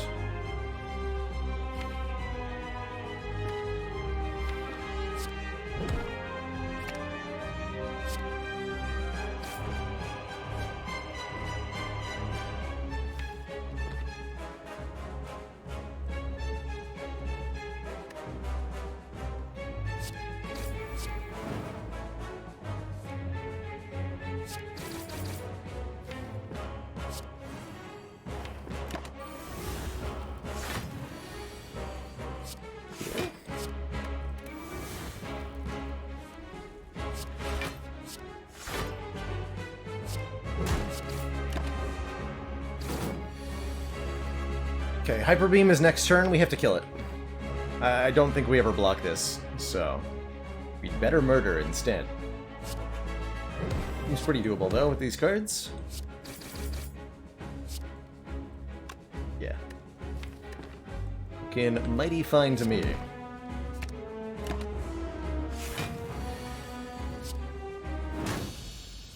GG.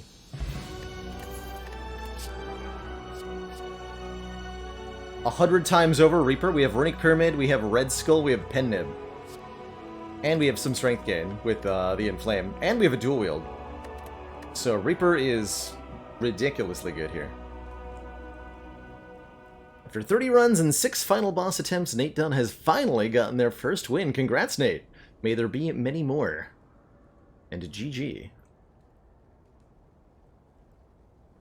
A big GG. I'll take that Reaper. We'll happily take that Reaper, and I think our current potions are far better. Didn't have to use either there in the Bronze Tomato fight, which is very exciting. And now we take a Snecko Eye to go with our Runic Pyramid. It's a pretty good Snecko deck. Pretty good Snecko deck. But no, not going to take a Snecko Eye here. Snecko Pyramid is really only... If we had a Corruption, I would take it. But we don't, so I won't. Other options are Tiny House, which gives us a bunch of stuff, including 5 very valuable max hit points. The random upgrade and the card are decent too. The random upgrade can't hit a strike or defend, so it's bound to be something relatively impactful. Or Black Star gives us double relics off elites. We still have to get into the Burning Elite. We'll probably fight 2 or 3.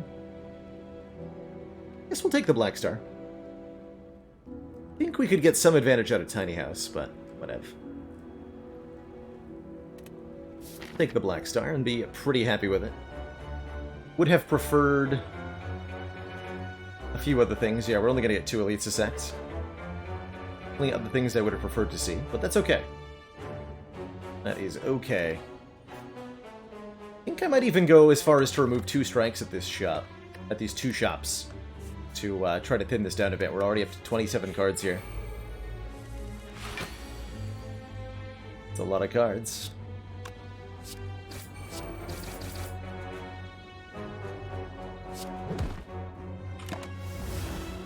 Headbutt first, I guess.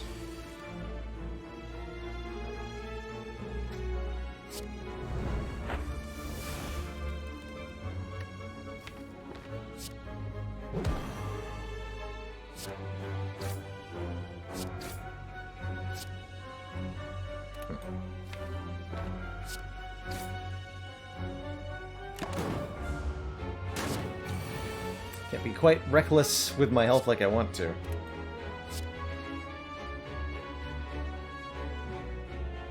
Do this though.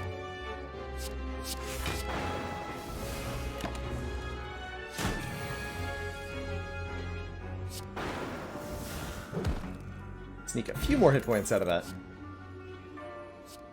Play the top card of your draw pile and exhaust it. In a deck that has a Dark Embrace plus, we're fighting Birdman.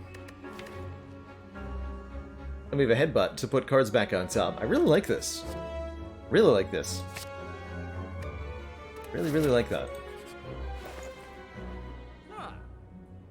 Frog is tempting. How about an Apotheosis? With all the strikes and defense upgraded, I think it's ultimately not worth picking up.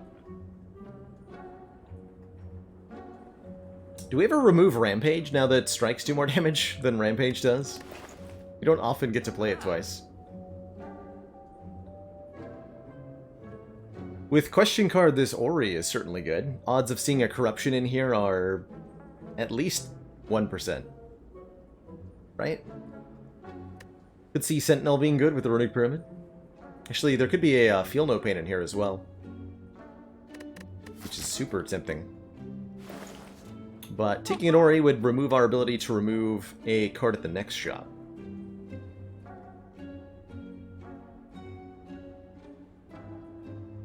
That's part of it, fellas. Here, yeah. Havoc and Runic Pyramid means we can keep the cards we don't want to hit in our hand. It also means we can hold on to the Havoc until it's safe to play, and we don't have to trust it. We can set things up as we want to. Purity could be really interesting here for a completely different direction. Exhaust up to 3 cards in our hand, which draws more cards with Dark Embrace. That's an interesting idea. Buy Purity. Akabeko is really good here too, just because of how good it is with A, Pen Nib, and B, Reaper. Akabeko Pen Nib is game-winningly good. Akabeko Reaper is game-winningly good. So many good options here. How do you choose just one?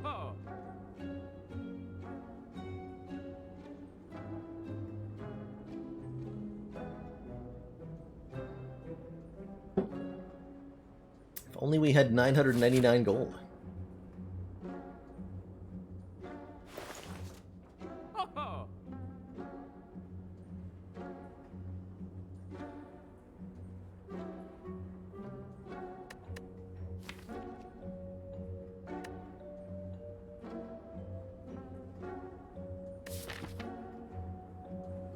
Trying to think about how we need to develop this to be able to actually beat the heart from here.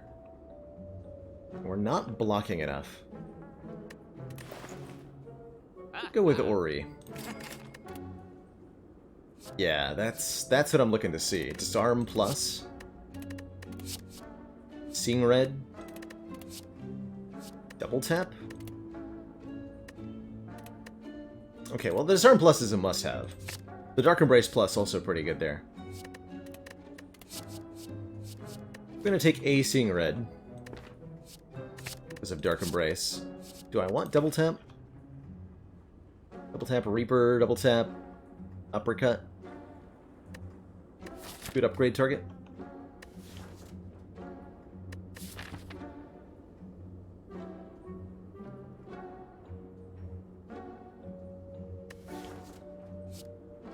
Sure. Get the rest. Searing Blow in Act 1 with 4 campfires in front of you, that's pretty spicy. I really like Searing Blow, especially in a context like that. So by all means, go for it. Is what I would say. By all means, go for it. We'll fight these nerds. We got Pendib at 8. Be fine.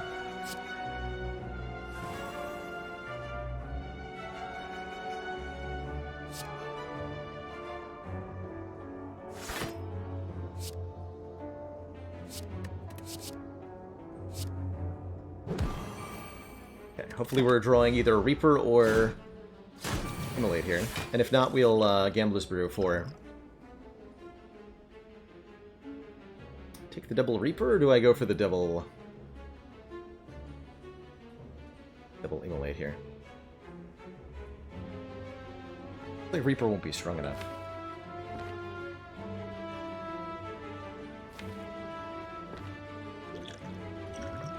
Try to hit the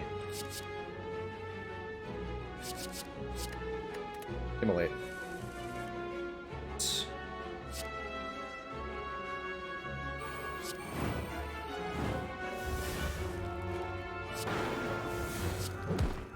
Fight!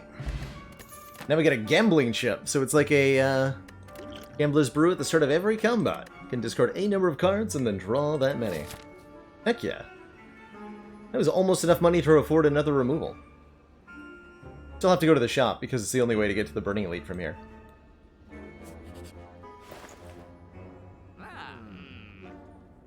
We could take an Inflame, we could take a Shrug. I'm going to say no to both.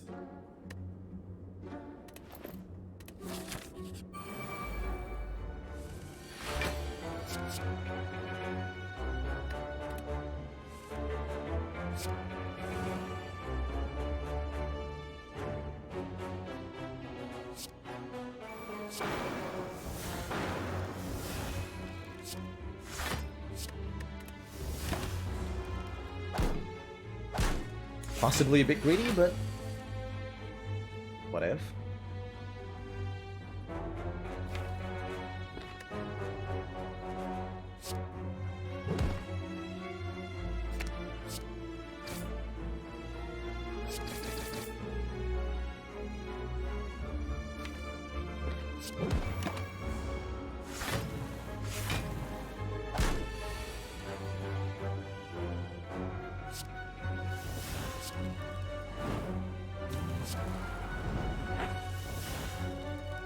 Immolate, are you there? There you are.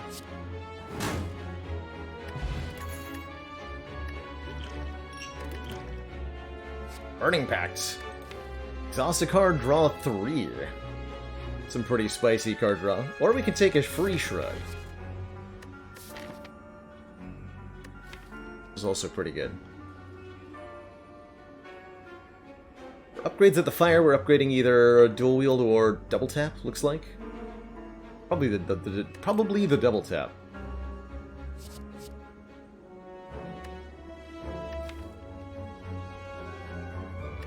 We're really gonna need a Feel No Pain, huh? Trust in Burning Pact to get us there. Crazy card draw shenanigans. Creating double tap makes our next 2 attacks get played twice. Part of that garbage.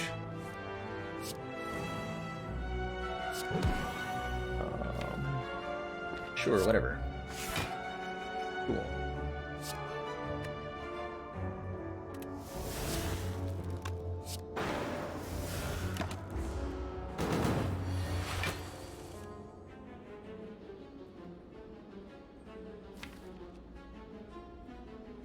Okay, vulnerable is a little bit limited, so I don't know how I feel about dropkick right now.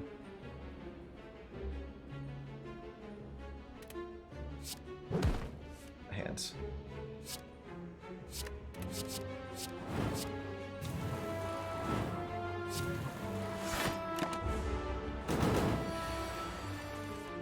Uh-oh.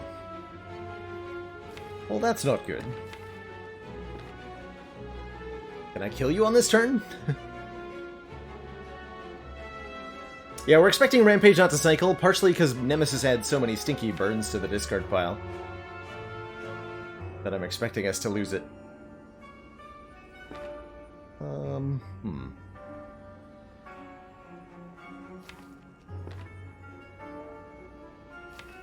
Not good. We're really only scared of the big hits with 2 disarms, right? Use a power pot here. Make room. Juggernaut's kind of cute. Look here.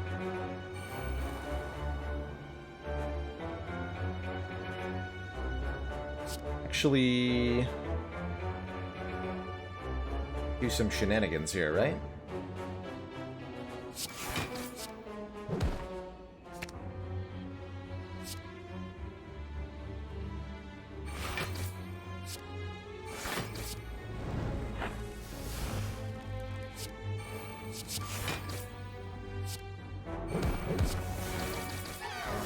Yeah. Ice Cream is awesome, letting us conserve energy between turns. Very, very good with Runic Krumit. No, no, no, and no. Yes. Gotta go this way. Gotta take the blue key. Lantern would have been nice with Ice Cream, but that's alright. That's okay.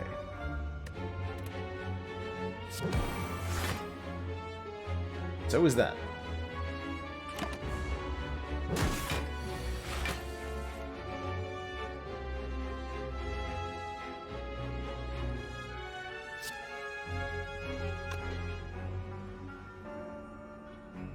Likewise, expecting Rampage not to cycle here.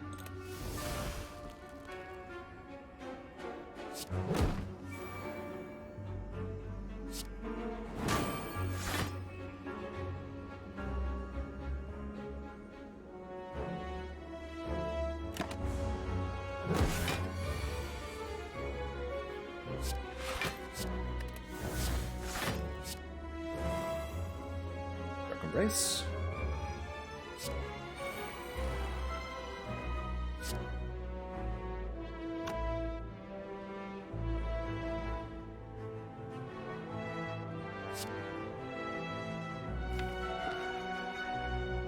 Let's see if we just be like 100 damage.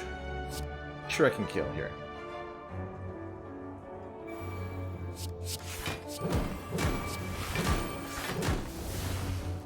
Yeah. And there it is, the Feel No Pain, and it's upgraded. Perfect. This is what we've been waiting for. Whenever a card is exhausted, gain 4 block. Thank goodness that you're here. So excited.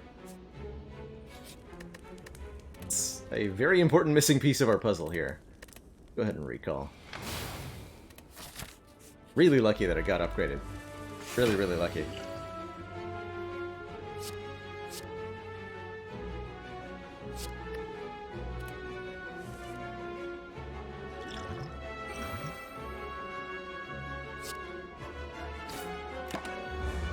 Not a very good turn 1 there. That's okay. The 26 plus 12 is a million billion damage. Jeez.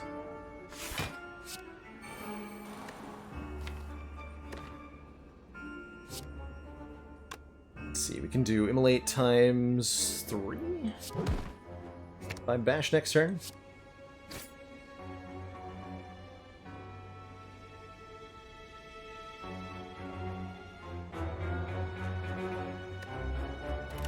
Should be enough.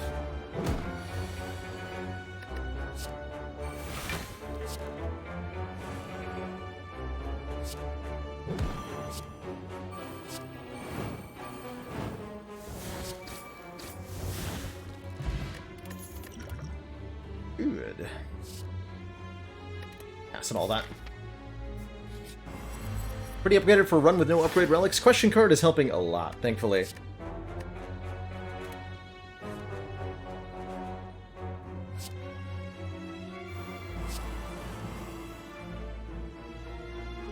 Could bash Rampage? Do I have a really good reason to? No. I want to hold on to the energy with Ice Cream. You can have really big turns, the slow value will be better. Do we ever burn this down to an infinite to kill Giant Head with? Is that our strategy? I'm not sure. Legitimately uncertain.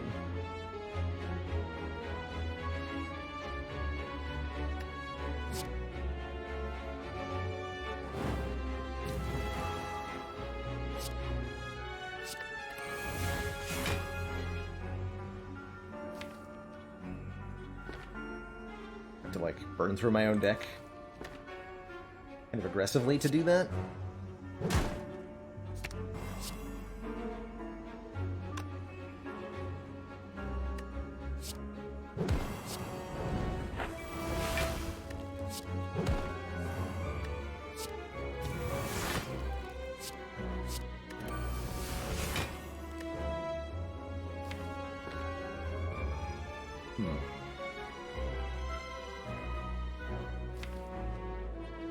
Does run counter to the Ice Cream.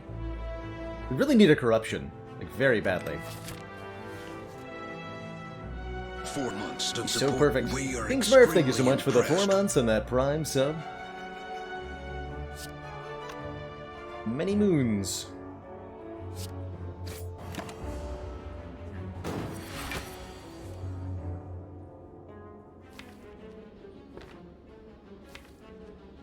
Double tap is in the draw pile. I think we actually just... Wait. Like this. With the goal being to have one ginormous turn. Oh, is the bot not here? The bot wasn't here, but now the bot is here.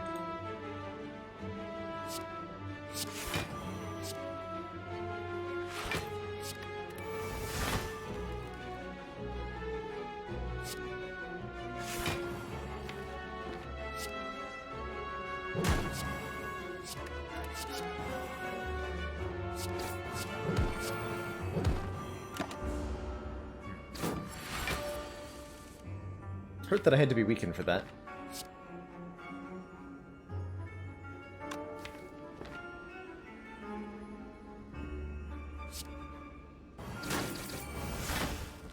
No.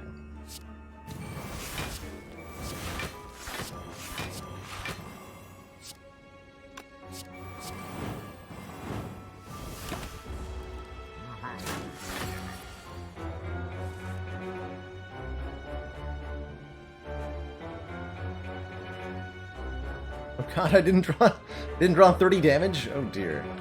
Alright, skill potion, what do you got? Exhume, perfect.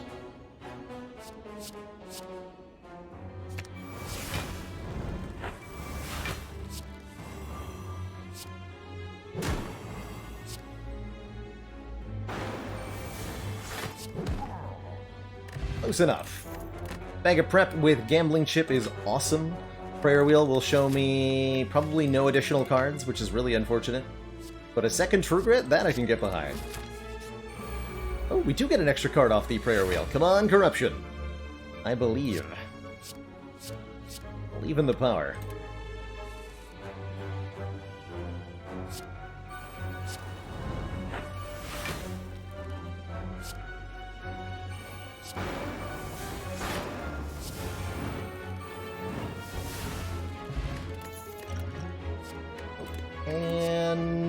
third disarm. Close enough. That's one way we can survive Heart, is just, like, disarm it every attack cycle. That'll do. It'll also work really well against Awakened One here. I really want to upgrade Dual Wield so I can make a third copy of Body Slam on the big turns. Or a third copy of Feel No Pain in a relevant fight. Getting the upgrade on Seeing Red is also super relevant. That's one more energy. Right? Although we'll lose it if we find a Corruption.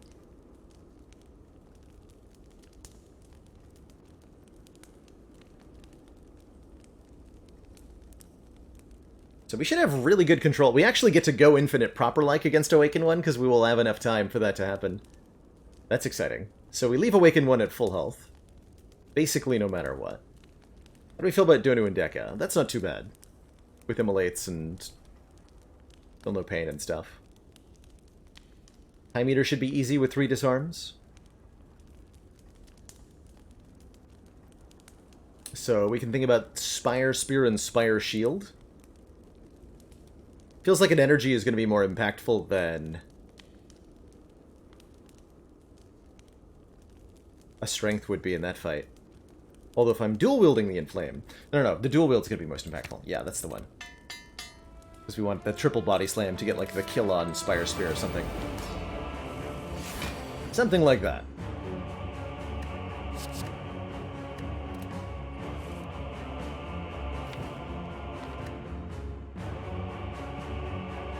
Okay, I might just Burning Pact Havoc for this fight. We're going to be going pretty long. I don't want to be destroying random cards at the wrong moment.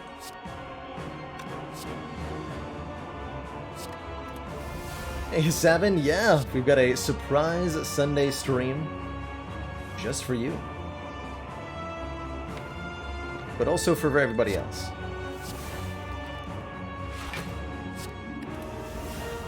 It's great.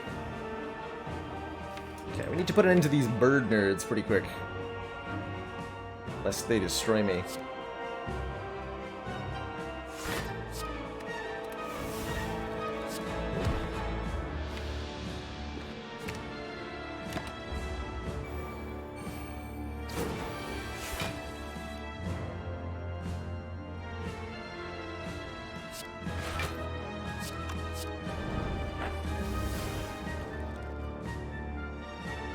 Okay.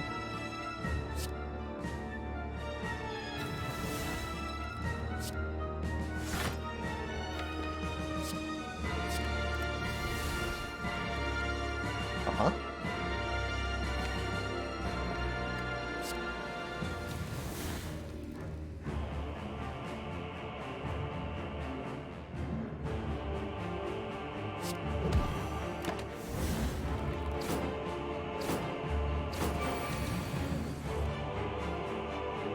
Excellent.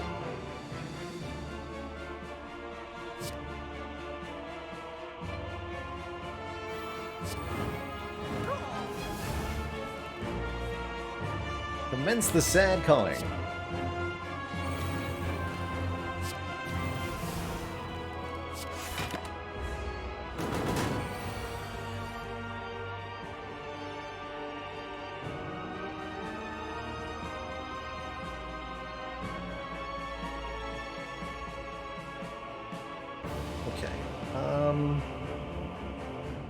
It's okay to take a little bit of damage, because we'll get it all back.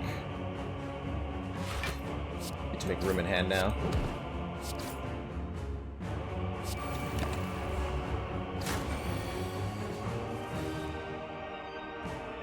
Commander, one of our most valued supporters, says continued support of the XCOM project. Silly social media challenge. Celebrate your victories, build people up. Hey, I fully believe in that, 7.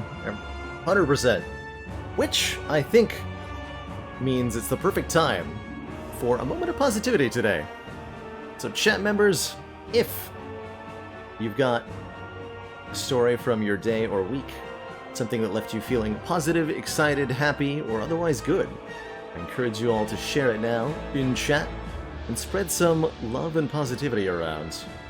Personally, I was able to run a mile in 8 minutes for the first time in my life back on Thursday, our speedrun day, where we did that. I got outside for a run and set a new personal record there. Something that I'd wanted to do since the start of July or so. I've been slowly working towards, and it felt really, really good to accomplish that goal. Spiral Nemesis healing up from a shoulder dislocation, so glad to hear that you're recovering. You sure woke up at 2 p.m. and felt good? Hey! PSP just finished their bar exam! Yeah, thank goodness it's over, right?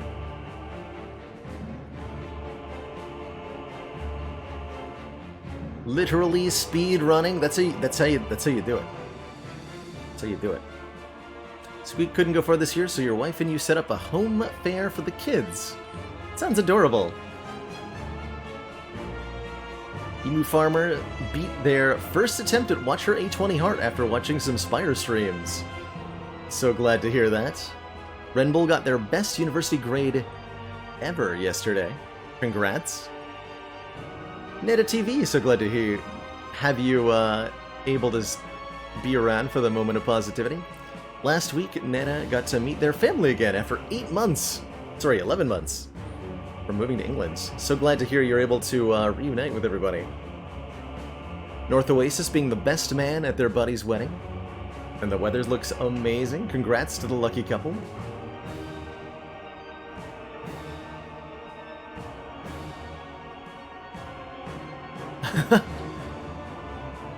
Streamer disappeared for about 10 months, but they're back, so glad to hear it. That they're safe and sound, JHTM. Beltier been playing a co-op game with a friend. You don't talk too much. Great to have something to do and connect over. I couldn't agree more. When it comes to co-op games. Darky J's brother and sister prepared food for their birthday yesterday. Generally don't enjoy having your birthday celebrated, but it was a really nice surprise. So glad to hear that. Quietest guy walking a dog for a disabled neighbor. Some lovely acts of kindness there. Finn Gray talked to their manager about working 1 day a week less, so now you can invest more time in developing yourself and your health. Big yes to that, Finn Gray. It's part of the reason I switched to a 5-day a week schedule instead of a 6-day a week, which is what we were on before, and it's been a really, really positive change for both me and the stream.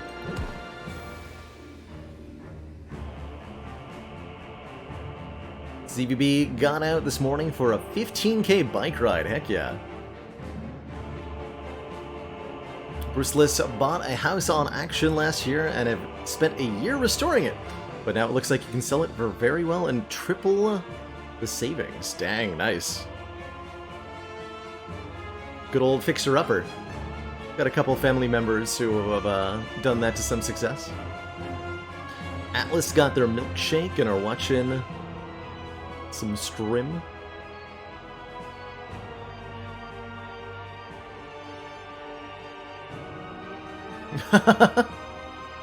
Glad to hear it, Coitus guy. Haley got stung by a wasp.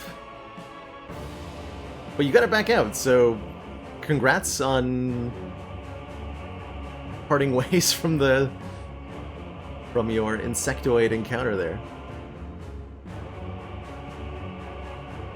Sabin had a video date this morning with their friend in China. Talked for 4 hours and watched The Princess Bride. That sounds like a good time. Got to have a game of Brass Birmingham this morning with some people they know. Glad to hear the other folks enjoyed it, even if your own experience wasn't too great.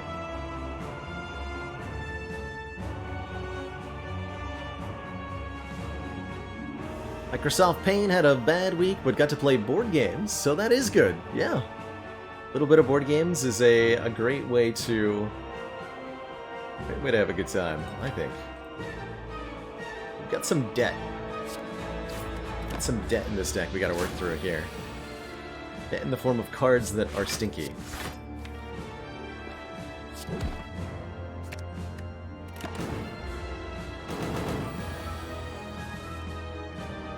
"48 hours, wow, that is a quick turnaround, Randomosity. That is a mighty quick turnaround.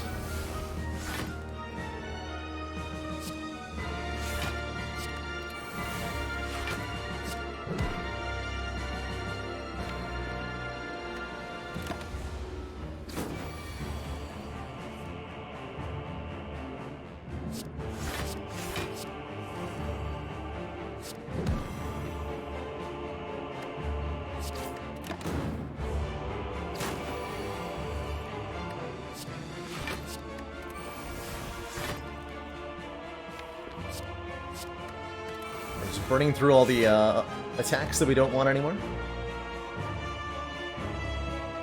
That's currently the name of the game.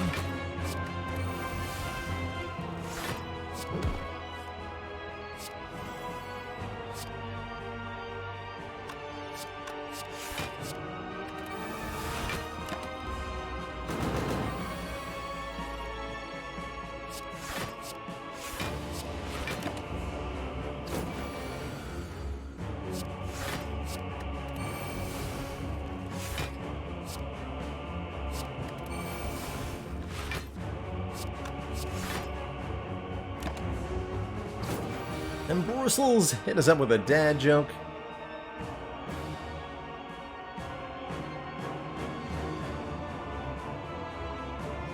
What do you call leftover lasagna? In the pasta.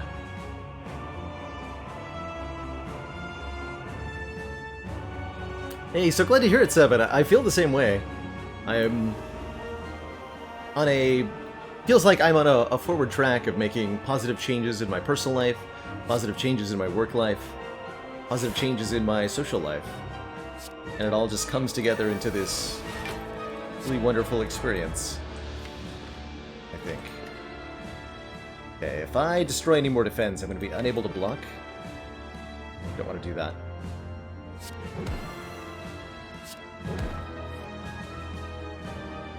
We get questionable kind of quickly. Wait, I can block because I have dual wield and I can make more copies of cards to exhaust. Perfect.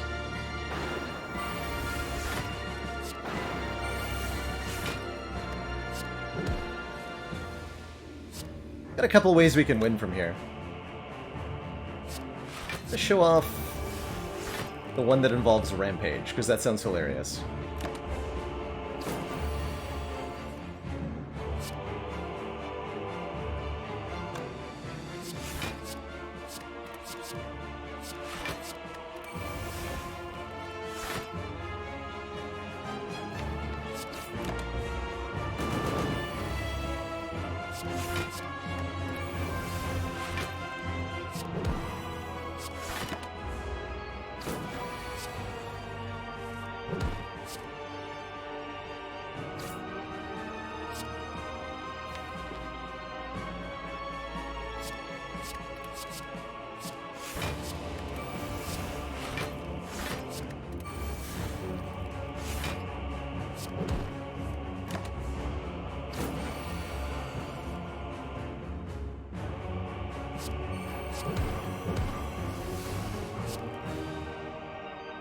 Actually, just kill. That would super kill, that would super kill.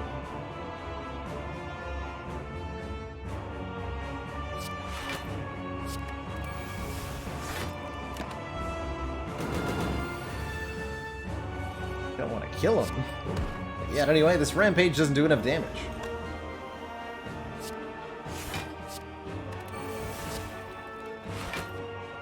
You can also do a dual wield, or a drop kick infinite. Save up just a little bit of energy here. Should be all we need.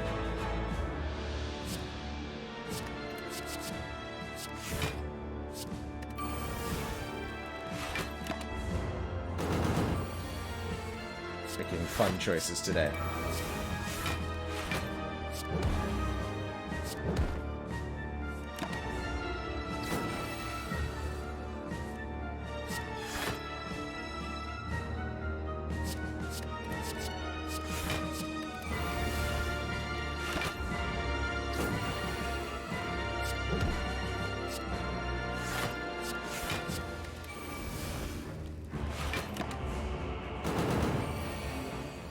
probably enough.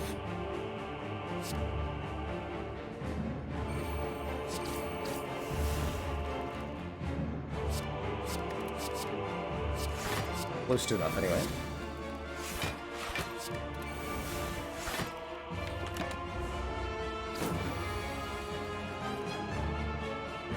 So I could go infinite with dropkick here, but I'd rather show off ways to scale Rampage in this particular moment, just because I can, more than any other reason. Just because I can.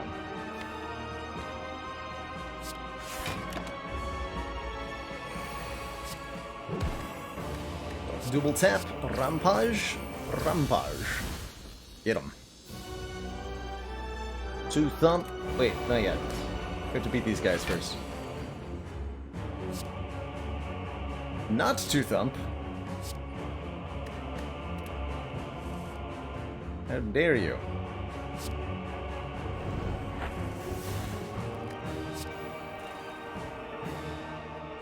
Alright, Havoc, I'm trusting you.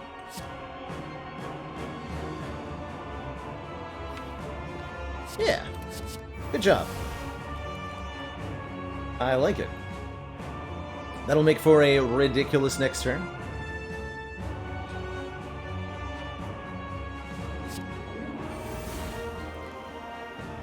Oh, and we can even apply Vulnerable. So we can potentially kill Donu next turn.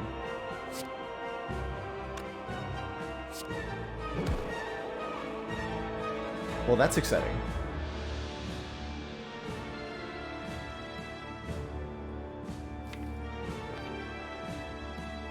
Let's see, we'll have 14, 34, 40, be 60 each. Good enough for me.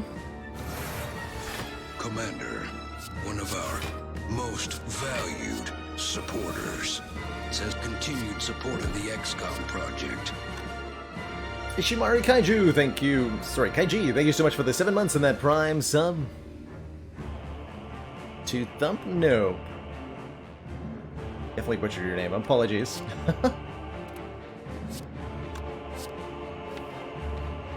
Thumping denied.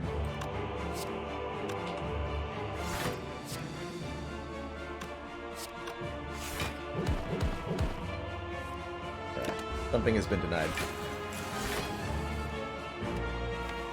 Good job, us. We did it.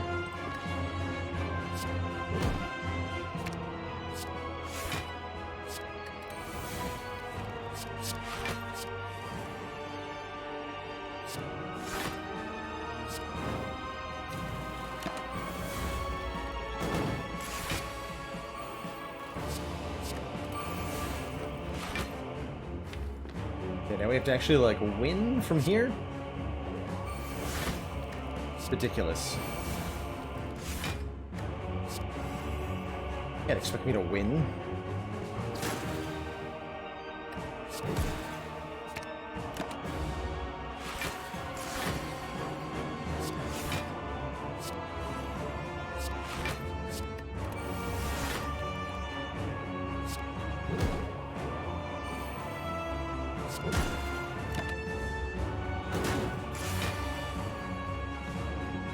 With all this garbage in my deck. Hello?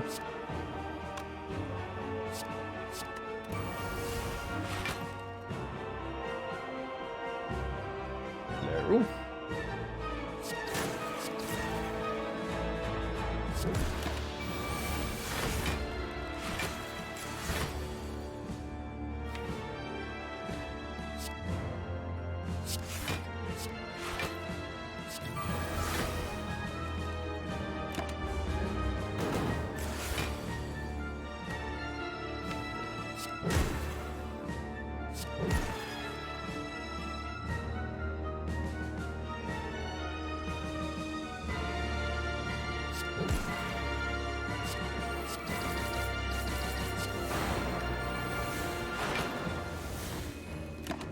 That's as much as we can reasonably get back, I think.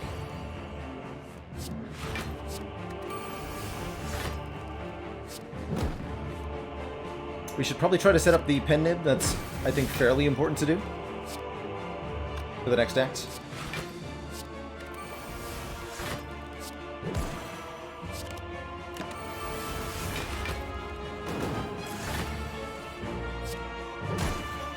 Best we can, anyway. Perfect. GG. To thump, a deep pulsing dread can be felt throughout the room. Is this the heart of the Spire? The source of this evil? Missing one measly hit point. Sure. We'll make up for it. And do I want 1 strength on the Inflame upgrade or 1 energy from the Seeing Red upgrade? Feels like 1 energy goes a really long way. Because 1 energy also draws us a card most of the time. Upgrade Seeing Red. And then find a Corruption. And then duplicate Feel No Pain. That's an option. What else is an option? Happy Flower's pretty good. I really like Power Potion, because Power Potion might contain Corruption.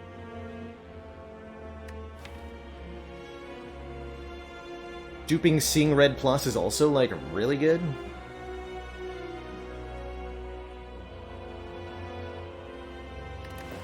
That's a tough call.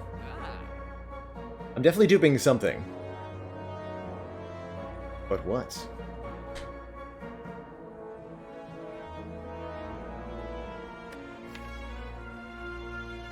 I'm not sure that we produce enough block against Heart if we don't take the second copy of Feel No Pain. Although we could just dual wield it, right? Just dual wield it. Easy game.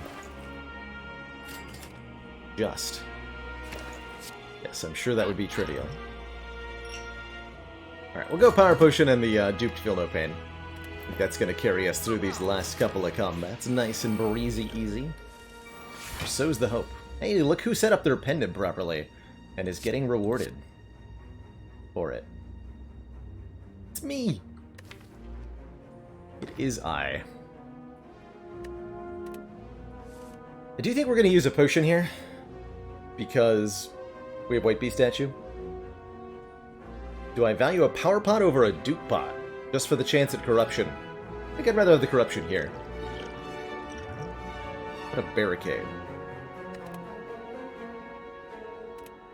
Barricade is an interesting option. Inflame is pretty reasonable, just a little bit more damage. With Runic Pyramid, we don't really need to retain our block, because we already retain our cards. We just play the block cards on the turns we need them. Take the Inflame. Just a strength potion. Nothing amazing. But nothing terrible, neither.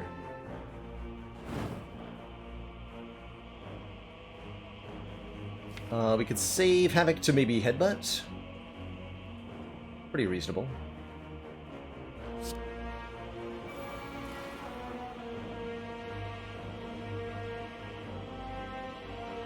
This turn's gonna be a bit spooky. Especially with 2 wounds in my hand, and 2 burns. Let's see what we got going on, though. We drew literally just a double tap. Well... that's more like it.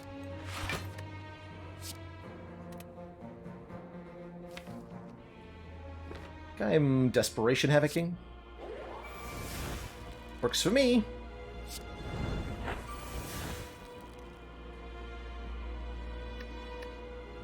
Okay.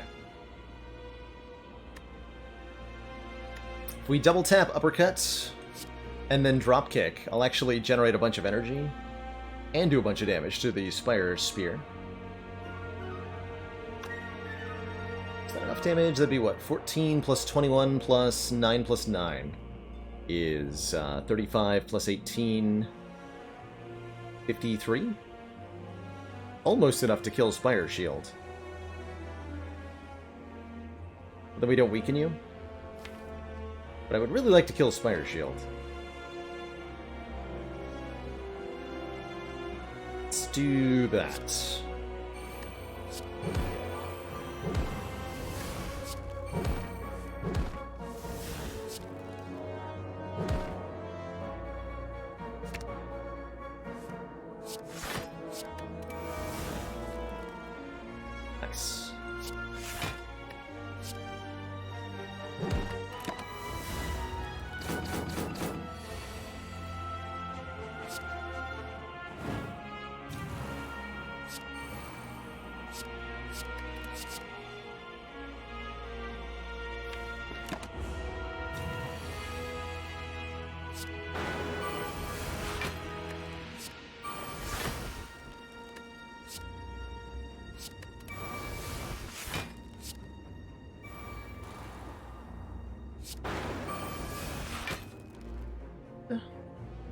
Probably don't get to leave with Pendib set up, though.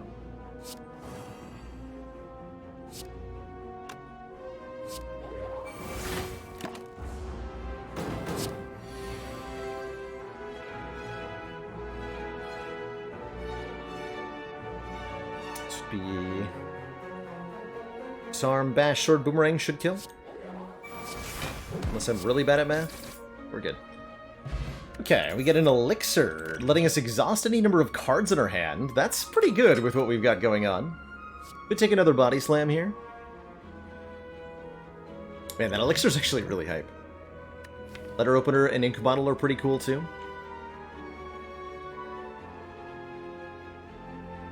Probably gonna dupe pot one of our Feel No Pains, so that we have 12 block per card exhausted. I like that. I like that a lot. We should be good here. 35 cards, completely reasonable size. Thank you very much.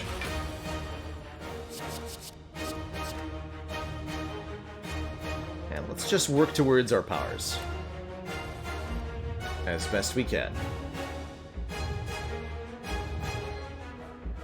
Happy to see Disarm in my opening hand. Happy to see... Actually, I want to keep Burning Pact. We just go... Disarm, Inflame. I guess we want to Seeing Red too, so that we can sneak in that card before the Anchor block wears off, because it's going to do 2 damage to us from Beat of Death, right? So Inflame, Disarm, Seeing Red, stop.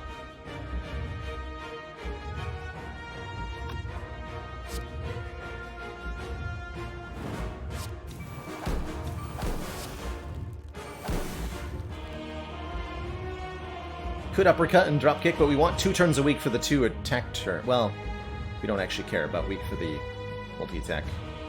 We want to make sure the weaken applies on the big hit, which we don't do if we uppercut now, because this could be the multi-attack, and it is.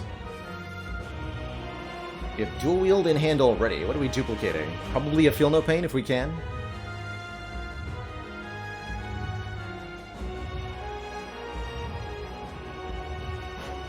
Might as well uppercut now. Rude.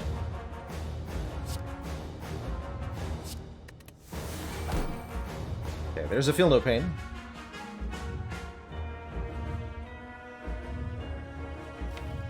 How many Feel No Pains is too many?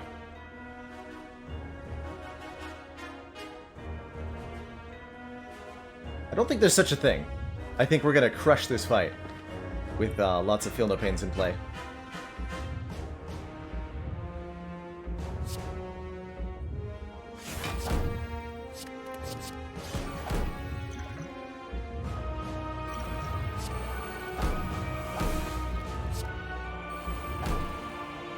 Start with 12.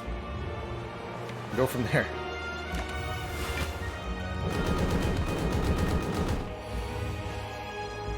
Still no sign of Dark Embrace. Rude. It's very rude.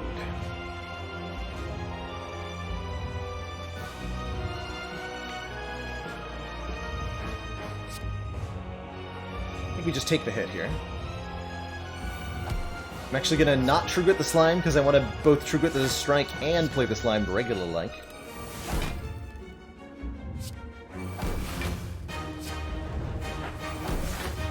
Okay, that's our last copy of Feel No Pain. What if I want to duplicate it more? Or is 20 is probably enough, right? 20 is probably enough.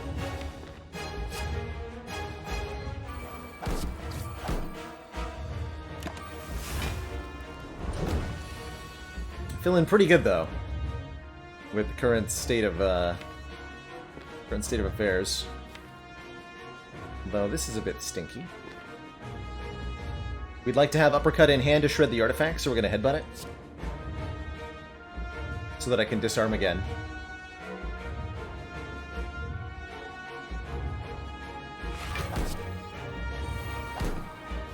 Get rid of this burn.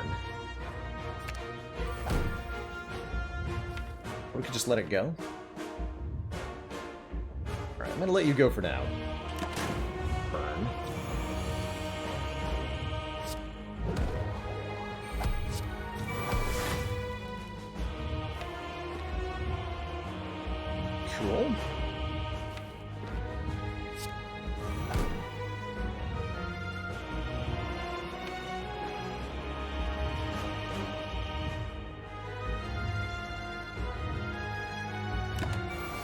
guess we stop there for the moment.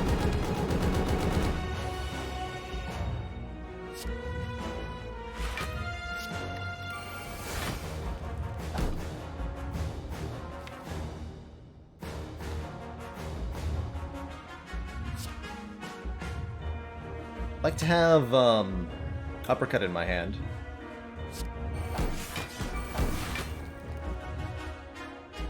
You don't mind. Okay. Close. Not what I wanted, but close. You're getting there.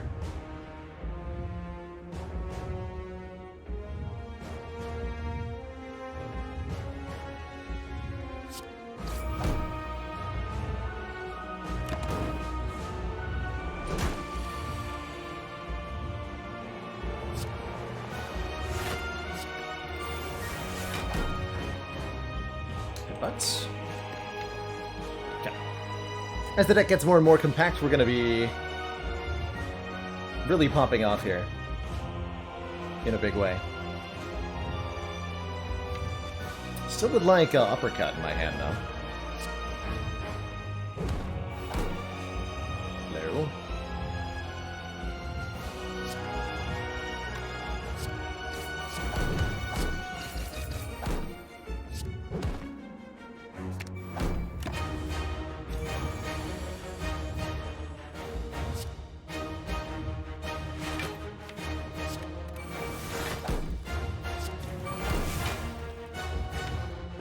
Oh, come on.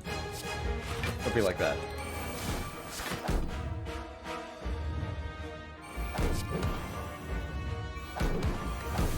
And the double rampage. Love it.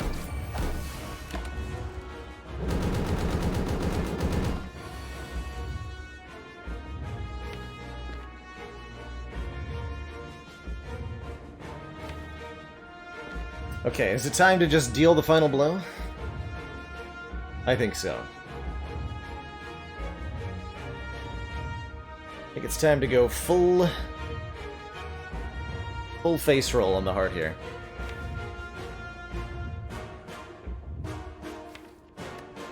Before painful stabs kicks in.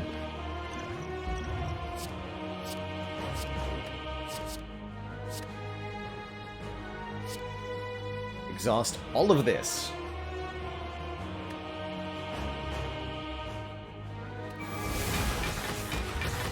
In 140 block. Like you do.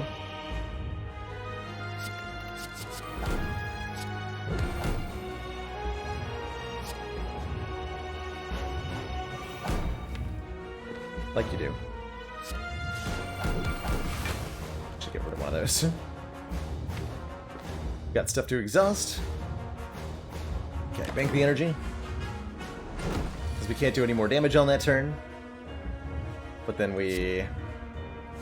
True Grit. We don't need Uppercut anymore because this fight is over. We can also True Grit the Bash.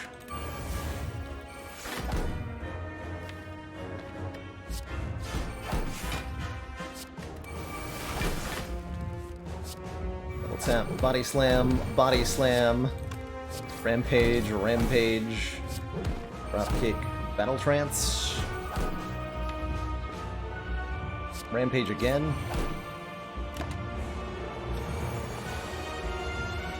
That's how you beat the heart with Rampage. GG. GG, everybody. That was a weird one. Really like that one. Really, really like that one.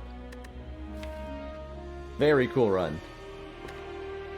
All thanks to the Pyramid that we're able to, like, use the Dark Embrace True Grit, which we grabbed very, very early on, as part of our core scaling, enabling really fast cycle to recur the body slams and the crazy, crazy Feel No Pain block. GG.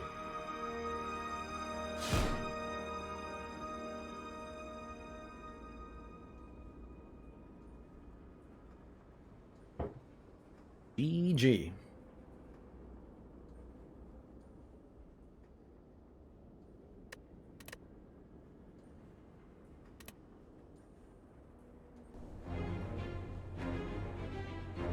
Safe to assume that Rampage did all the work the entire run. Yes. It definitely killed a Gremlin at some point. Has it been done? Spire sleeps. And so shall I. This run was only an hour and a half, which is relatively short for a 820 run. A lot of thinking in it, though. That it felt to me longer than 1.5 hours.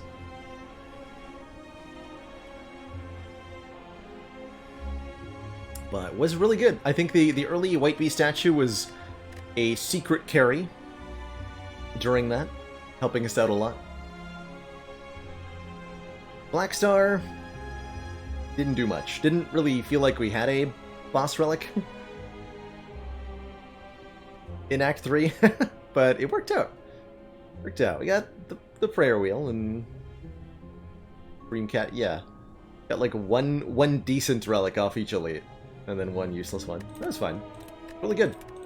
I'll jump on into a silent run in just a moment here, but first I'm going to take a quick break, refill my water, stretch my legs, and when I return, we'll do some more 820 action. Don't go nowhere, everybody. I'll be right back.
Alrighty, folks. We are back. Thank you so much for that patience. Let's roll on into an 820 silent run and see what awaits us.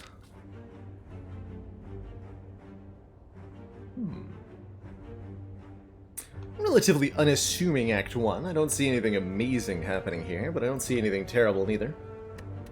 Losing all of our gold for 12 max health is kind of interesting, but it doesn't get us through Hexaghost. Bit of an issue. I'd rather take the 100 gold, hit up an early shop, and use that to tackle an early elite relatively safely. Or even 2 elites if we feel particularly brave. Let's try that. Let's take 100 gold, I think, to start on Silent here. Boss Relic could have been an interesting option too. But I'm pretty happy with what we took so far. Maybe we can find a Sling of Courage.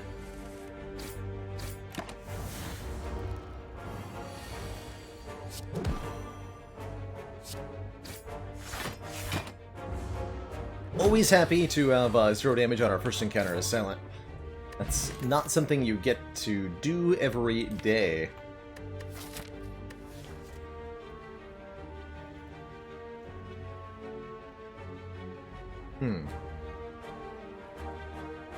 You know, I always kind of wondered about the floor 1 out maneuver. Is it ever any good? Probably a little awkward.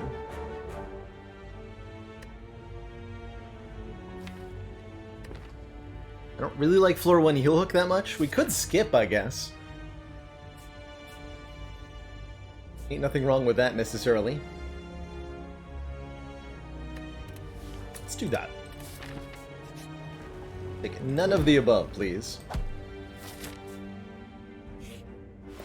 Let's see, what has the store got? It's got a corpse explosion. And a ghost jar. And a well-laid plans on sale. And a dagger spray. It's pretty good things.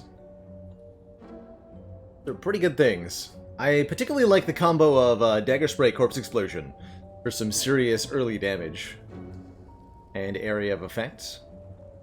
Corpse explosion will help a lot against the Hexaghost. Very good against triple sentries as well. We can't afford both of these. That's good. Oof, Kamehameha. Sozu and Ecto are definitely some of the hardest boss swaps. Take those two. Definitely some of the hardest boss swaps to cope with. So I feel your pain. Most certainly. Go for the full block here. I think we get away with it.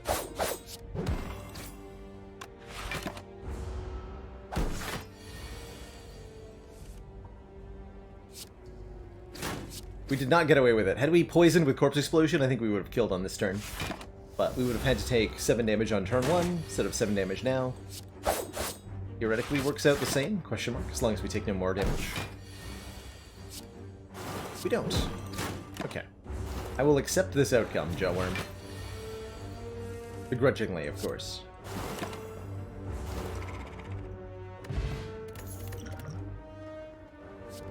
Glad we didn't buy the plans. There's a free one offered here, which I'm probably going to take.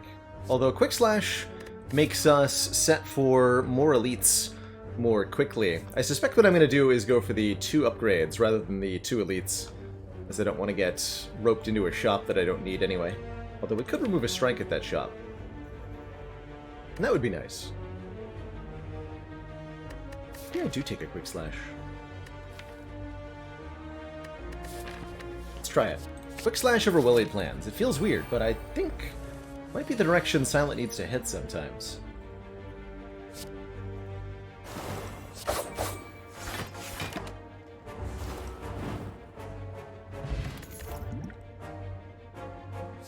Crippling Cloud? Yeah, it's gotta be Crippling Cloud, surely. And then Crippling Cloud becomes an extremely good upgrade. Yeah. Okay, so we're gonna go... We can actually almost go 2 elites with what we just picked up. Not going to, though. I'm gonna go this way. Upgrade Crippling Cloud. For +3 poison to all enemies. We're gonna fight the Norb.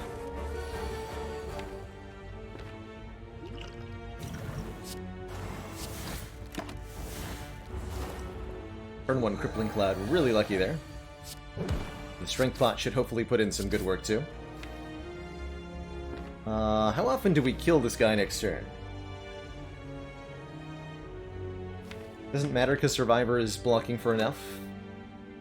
We'll take... Is it 4.5 times... Yeah, this blocks for 6 and we take less than 6 additional damage next turn, so... We'll play the Survivor.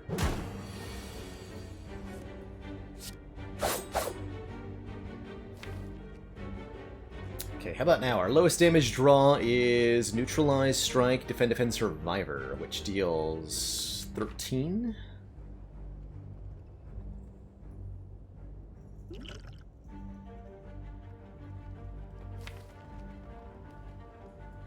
That's only one draw, though. Our second worst draw is like Neutralize, Strike, Strike. That does 16 plus 5, 21. Exactly enough. I'm going to double defend here. Which is admittedly kind of greedy. But not that greedy. Okay, and we escaped that knob fight on floor 7 with most of our health, although 2 less potions, of course. We do get a kunai for our efforts, which definitely makes Quick Slash feel a bit better in retrospect. It also makes Dash feel pretty okay here. We're like waddling our way towards being a Sneko-Eye. I'm pretty cool with Dash, generally speaking, and the kunai makes it a bit better. Had we taken the... Actually, maybe this is Bullet Time. A relatively expensive deck. Makes me wish I'd taken the Welly plans. You know what? Let's try Bullet Time. Early Bullet Time is not something that I often do. Or think highly of. But... I'm trying it. It would... Okay. Interesting. Interesting. Kunai and Shuriken. We play 3 attacks, we gain 1 strength and 1 dex.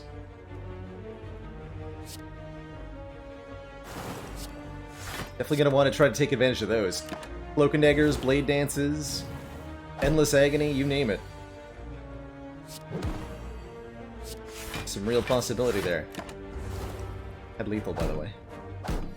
But chose to full block instead. And an Entropic Brew.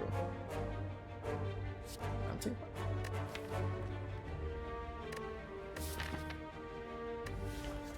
So good against Hexaghost, though.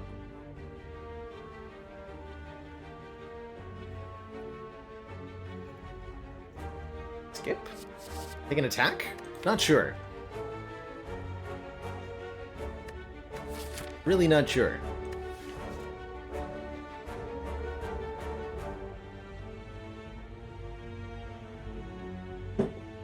Actually, wait, we took a bullet time, right? We should take expensive cards. Let's use that logic. Only 18 health? Heck yeah. We're even ahead of the curve where we need to be hit point-wise. 2 strikes? I am okay with that. I really am. Fine by me.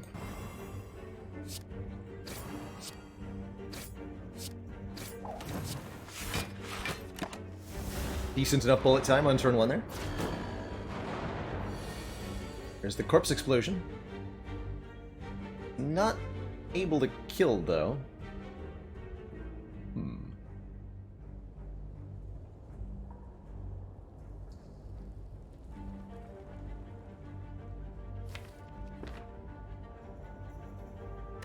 Let's drink this. Yes, perfect. Okay.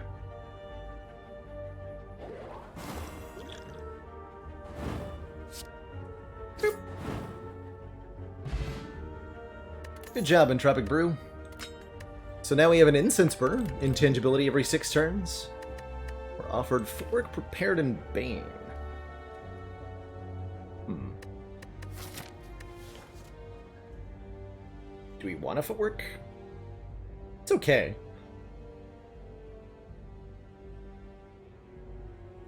Wouldn't call it amazing, but it's okay.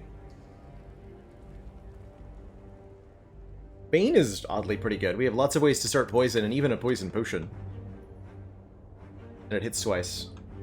So that's a legit good Bane. I think we take the Bane. Over the Footwork. Believe it or not.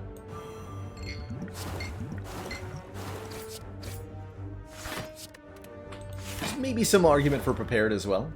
Although with no discard synergies, I'm a little bit struggling to see it. Only a little bit, though.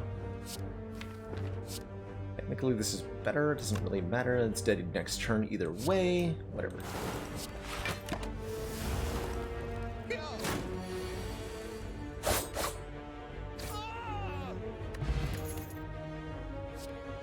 I like Escape Plan a lot here to go with the Kunai. To go with lots of skills. Could also take a Quick Slash. Skewer you can play for 0 to activate Kunai and Shuriken, but if you're doing it, if that's what you're doing with it, it's not very good, usually. I think I could Escape Plan. And one more event, because I think we're done with cards for now. I'd like to see upgraded cards in Act 2.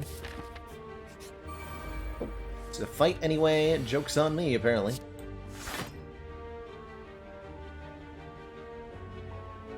So we can block for 11. Can I kill you? 21 effective health, 9... Use the poison pot to get there.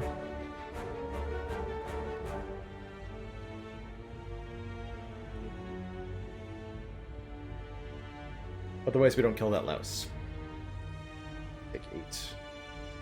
Or 6, I guess, technically.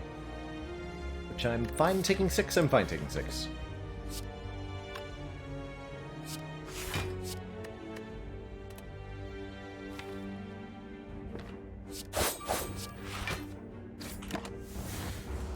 Guess we'll do that.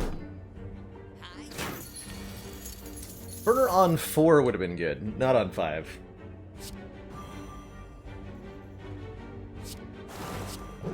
I don't think we get a lot of control over what it's set to, though, because this guy runs away. I guess we can choose either 0 or 1. Neither of which feels like it matters. Wait, hold on. If we have it on 0, we have Intangible for the 9 times 2, that's pretty good. I'll take that. Deadly Poison Outmaneuver. I can actually see this deck putting Outmaneuver to reasonable use with all these expensive cards. I say no, though. Come on, Pyramid or Snecko. Believe in you. Hexaghost. Feels like we want to improve either our front load or maybe our weaken. Or block even. Survivor upgrade could be oddly good. Neutralize upgrade could be pretty good. Let's get the Neutralize upgraded for one more turn of weaken here. I feel like we have more than enough poison that I'm not too worried about Hexy here. Oh, jeez. Bullet time, where are you?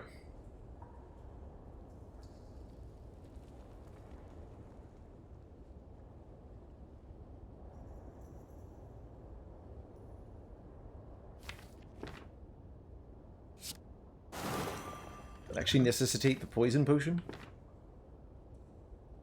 It might.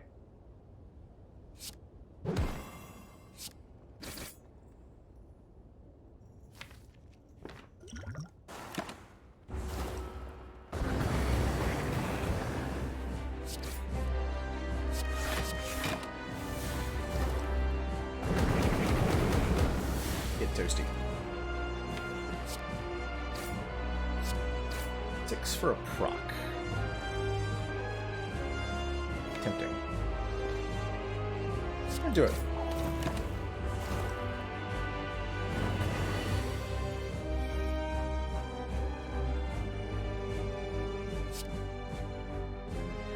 I'm going to continue to trade damage because I know I'm... Wait, did I set this up wrong? I did the math wrong. Did.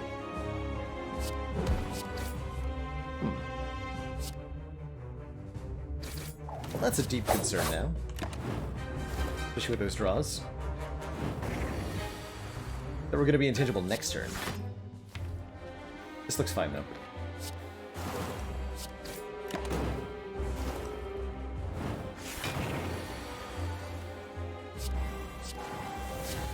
Yeah, we're fine. Looks like the poison potion didn't matter too much. It's alright. Alchemize, 1,000 cuts. Burst seems pretty good, right? We have Burst Corpse Explosion, Burst Crippling Cloud, Burst Bouncing Flask, Burst Bullet Time.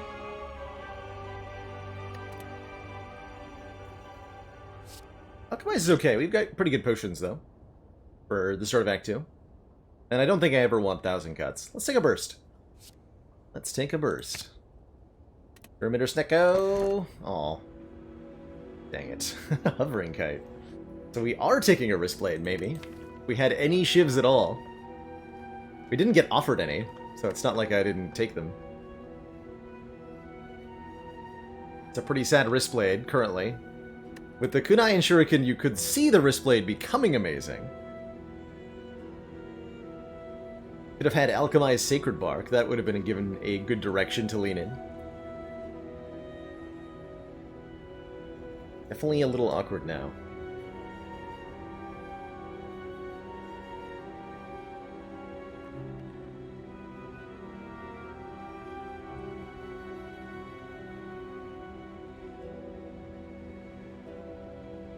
There were shivs in one of the shops, so we had neither the Shuriken nor the Kunai at the time. Okay, yeah. I can't imagine wanting to take shivs before we found the relics. Once you found the relics, different story entirely. But before, yeah. No thank you. It's a truly terrible hovering kite. It's only energy when Survivor happens. Let's take the bark then. Make our potions twice as strong. See if we can use that to survive for a bit.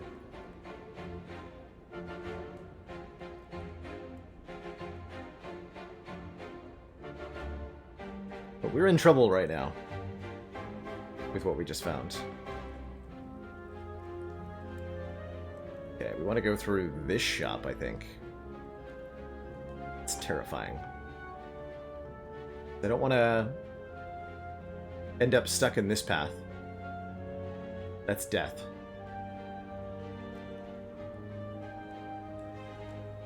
Did we get apparitions? Fighting an elite no matter what? Okay. We'll see.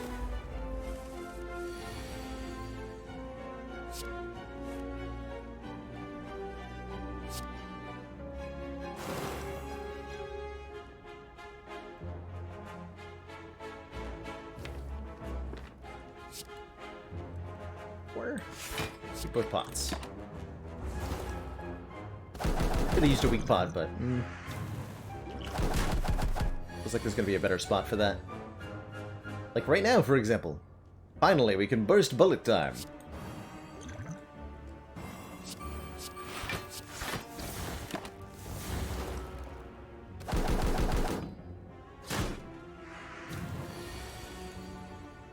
Long last.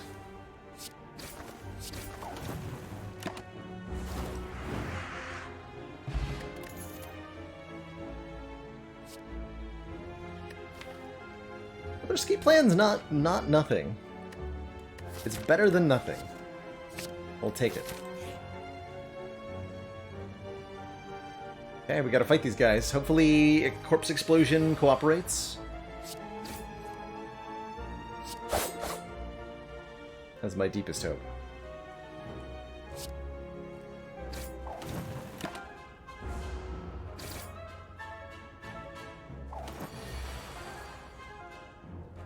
It did cooperate.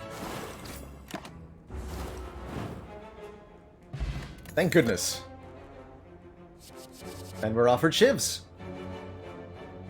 I'm quite happy with the Cloak and Dagger. I'm quite happy with the Cloak and Dagger.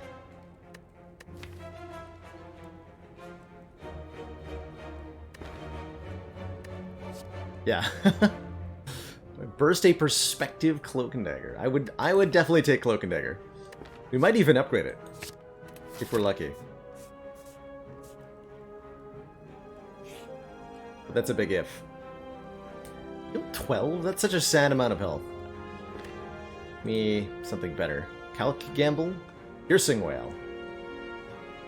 Oh, it's gotta be a Piercing Whale. 3 energy silent in Act 2, it's gotta be a Piercing Whale. Right? Some argument for Calc Gamble just to, like, get to the corpse explosion fast enough to win Triple Slavers. But we gotta take the piercing well. I value that so highly. Maybe too highly. Maybe not highly enough. No one's really sure.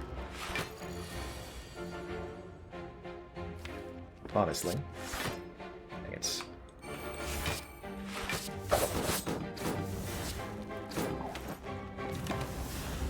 Poison cards, you were supposed to be here in my time of need. Yikes.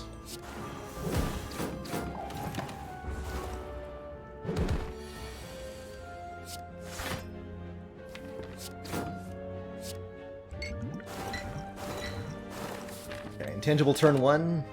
Not ideal, but better than intangible turn 6. Really.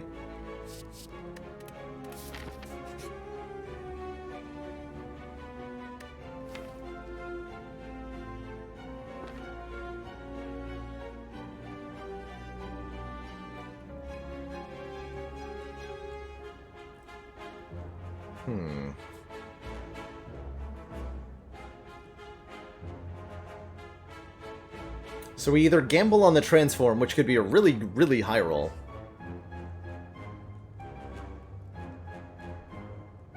Or we can take 3 strength on turn 1, which seems really important. To be able to get through this fight. Especially with the Ancient Pot, which we can use to gain 3 permanent strength for the whole fight.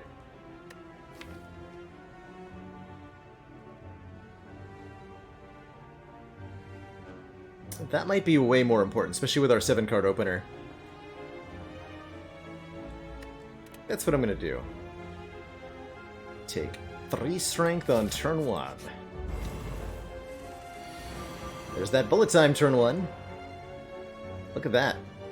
Look at that go. Shame I can't play the Quick Slash in addition. Or, well, I can't draw off the Quick Slash. Do this. Okay, so we have...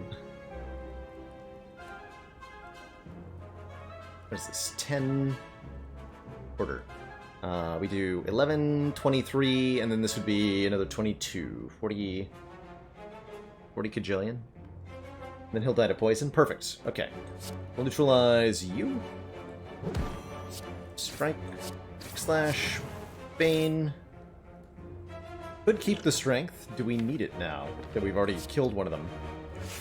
Thank goodness for intangibility. Pretty happy with the mutagenic strength right now. This is 2 artifacts. Powerful combo. Yeah, if we draw a Corpse Explosion next turn, it's going to be real good. I'll hold on to our potions.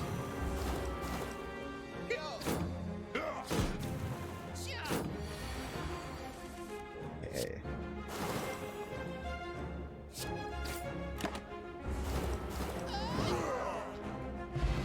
Easy. Okay, and calipers and these potions is really good together. That'll get us through another elite fight, probably.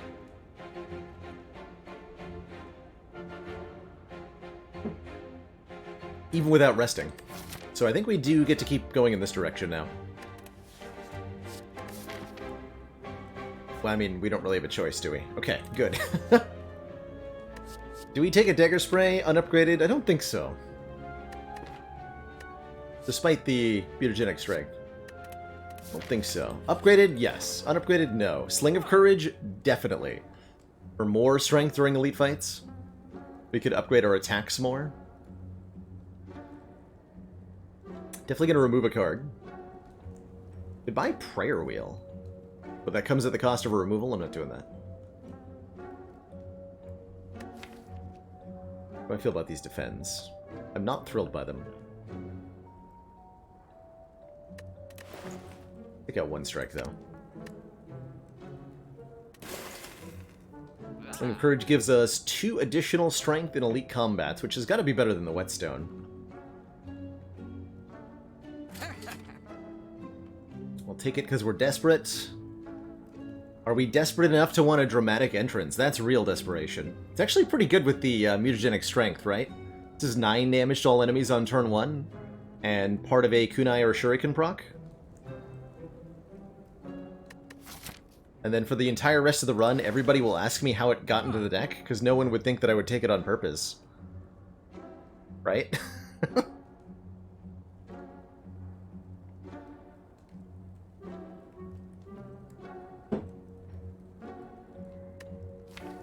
And then I find a bag of marbles and it looks really cool. How are we beating Champ? Oh, this is how we beat Champ? Okay. Yeah, let's take the... Unironically, I'm going to take this. Let's find out. Let's find out how well that goes for us. Like, it's going to be really, really good right here, because it does 11... Actually, it's going to do 12 to all enemies. Even better. Yeah, that's a good turn 1. What is it? 95 gold good. It's... Survive this fight good. Is how good it is. Which is gonna have to be good enough.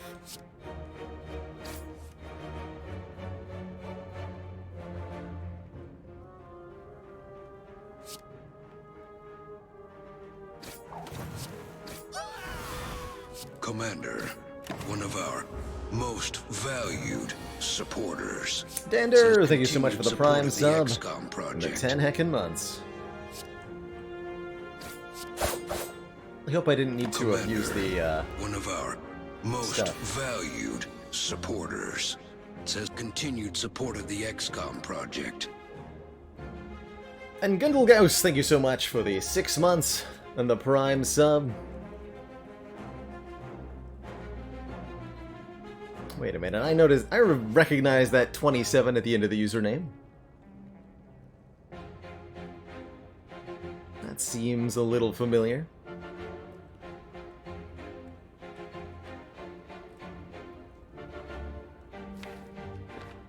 Alright, so we just go... First... Alright, do Bouncing Flask first. Nice. First corpse on you. Welcome back. No worries about the skip. Happy to have you here. Cool, this fight went well. We didn't have to use our potions. That's really exciting. Because I think these potions are going to beat Champ for us.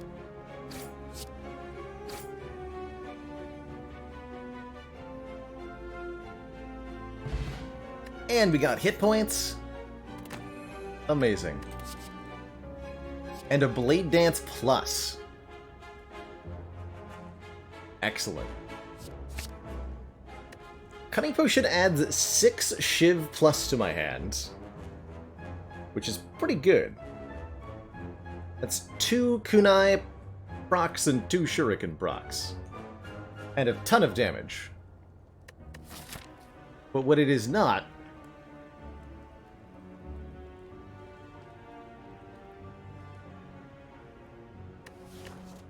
is 10 dexterity, which is what Speed Pot Ancient Pot is.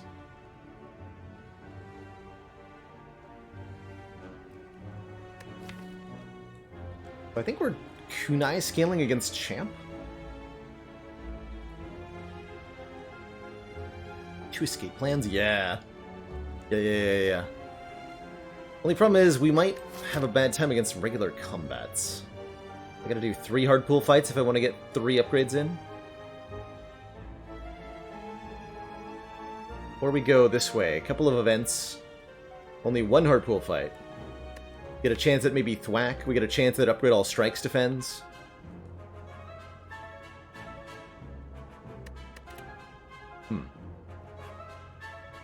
But we get 1 less campfire. Currently, the upgrades would be on Cloak and Dagger and Burst.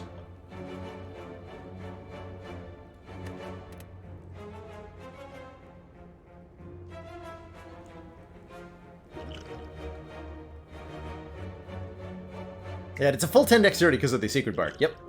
Full 10. But potentially 8 free upgrades. That's a good way to put it. Or 2 free relics. Or nothing. We could also get nothing. Let's go the other way. Okay. Whenever we apply poison, apply 1 more. Seems pretty good. with all the poison cards. Excellent. Excellent. Double excellent. Happy to see a merchant here offering us card removes. I think with the calipers we do keep removing strikes from this.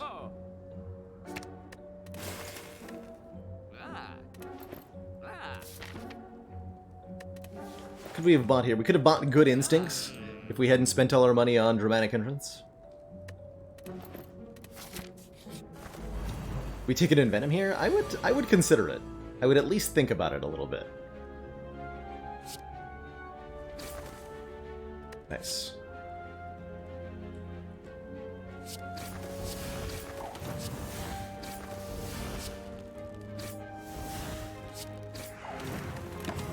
Wow.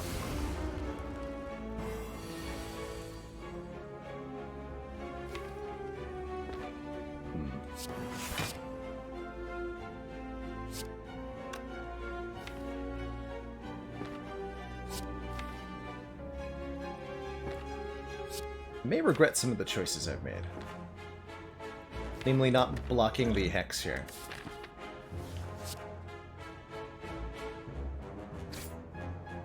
I think I regret that a little bit. Thought about bullet timing, but that would add 4 days into the draw pile, which I didn't want to deal with.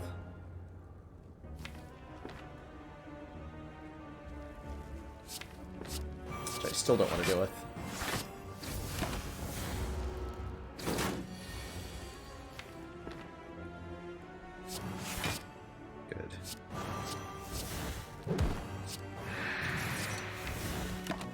Turn could really actually just kill me. It didn't, hooray. But falling behind here.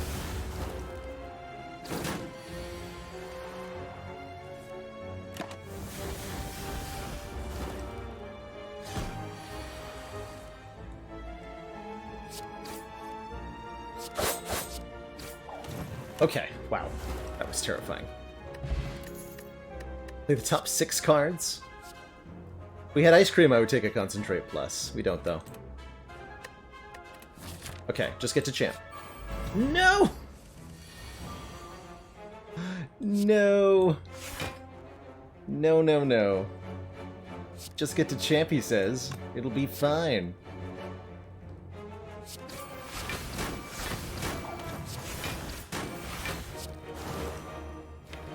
Just draw Piercing Whale.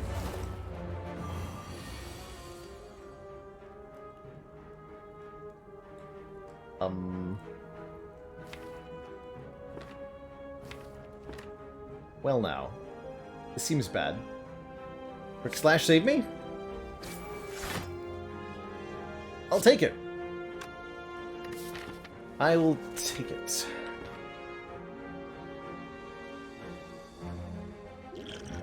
Unwilling to use this? Unwilling to use this.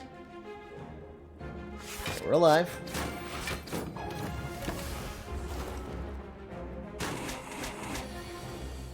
There, here we go. So, don't understand why you take Piercing Whale? This is why. Because it's good. Good at preventing die from happening. I really wish I could play Crippling Cloud right now. I can't. We have to play defend. I think I had lethal or anything, right? Okay. Successfully avoided die. And pick up either a leg sweep or a... honestly, backflip looking very good here. For some more card draw.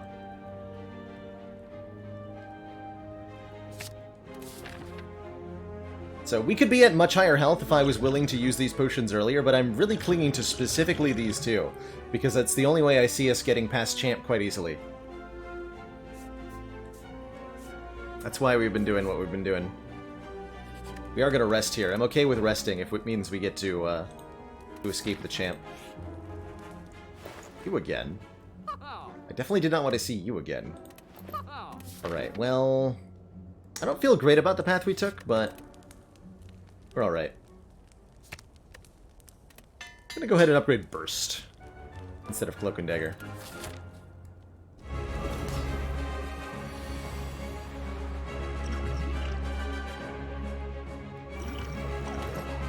So, by drinking the Ancient Potion and then the Speed Potion, we gain 10 Dexterity, which is a lot of Dexterity. And we're going to use all that Dex in conjunction with Calipers to win this fight.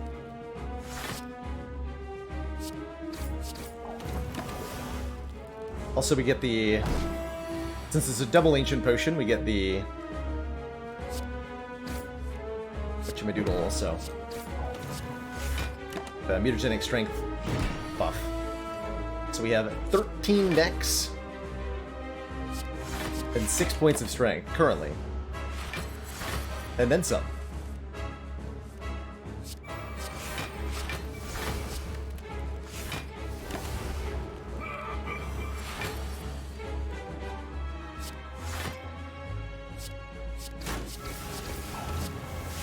Nice.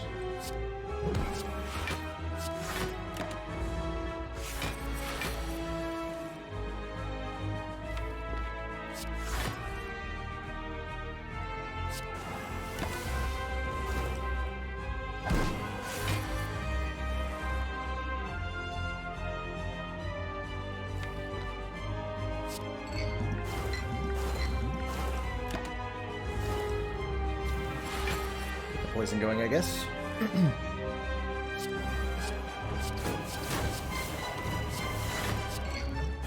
Because we got enough block, we just want to go for the kill now.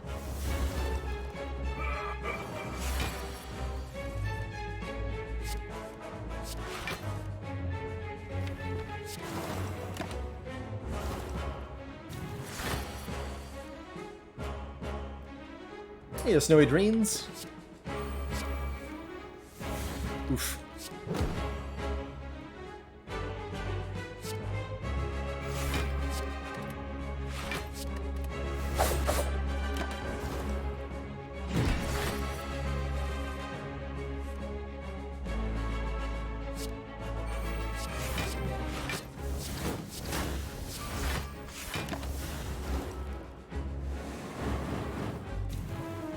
Could have maybe tried to like line up the incense burner for execute, but whatever.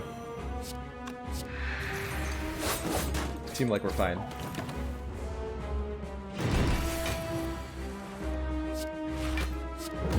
Excellent work, Commander. This council is pleased Other to see our summons. Thank you so much for the continued Prime support sub of this and the 3 project has months. been worthwhile.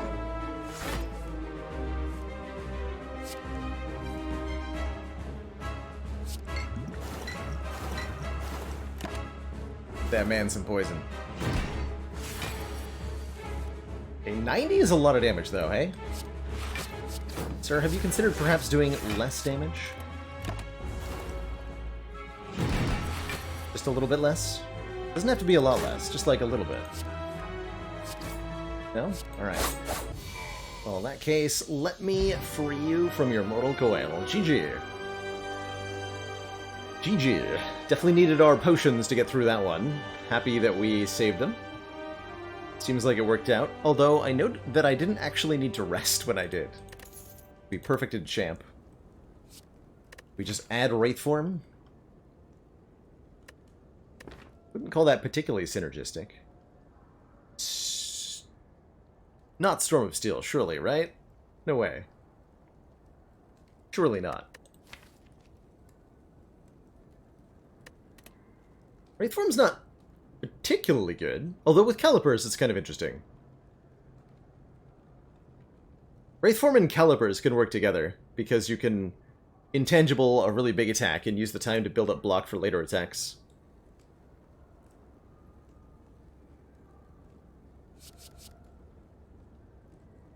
We'll take it. Oof. Brown or stone? Jeez. Phylostone makes it harder to stack block, because enemies do more damage. Whereas Busted Crown means we get less card picks, although we might be able to make this work with less card picks. We've got all the fundamentals here. We've got scaling, we've got block, we've got damage. This is never going to be empty cage. We just need more energy to bring our relics online. Calipers, Kunai, Shuriken. If we don't get a fourth energy, it's just never going to happen. And I think we're in a losing prospect with Phylostone, so I'm going to take the Busted Crown. We're gonna see how it goes. This gives us less card picks, but more energy. And we have to go this way. Good luck to us. 5 combats in a row followed by the Burning Elite. Here comes the Gauntlet. Luck. Finally, we can quick slash and then bullet time. As intended.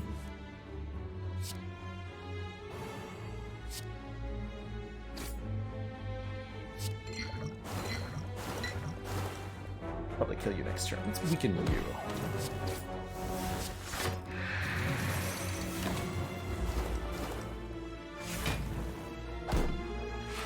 Explosion.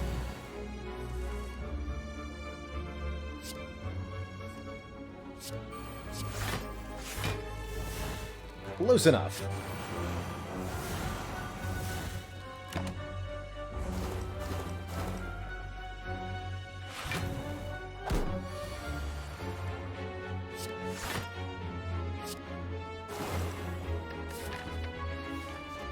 Like try to optimize Incense Burner, but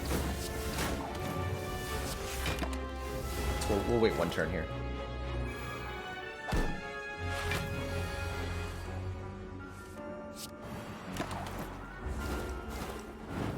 Oh, that's another reason to have taken the Wraith form, by the way, is that the Incense Burner... Ooh! 10 max health. Wow. The Incense Burner makes the Wraith form better. Stacking intangibles pretty good, usually.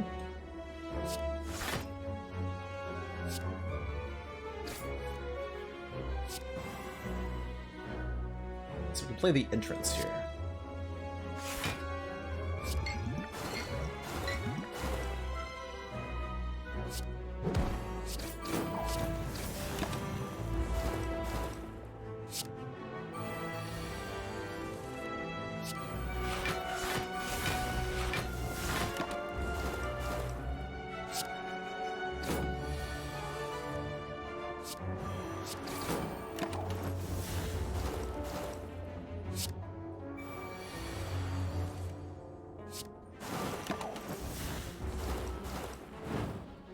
Drink that soon-ish. Masterful Stab. Actually not bad here. But not particularly good either.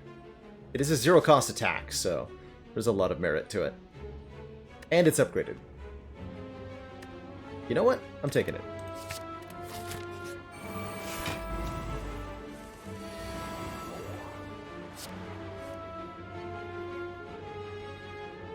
It's officially happening.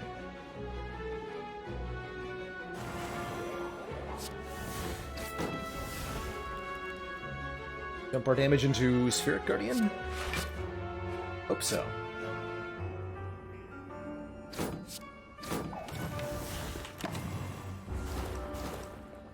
Kind of a dangerous fight here.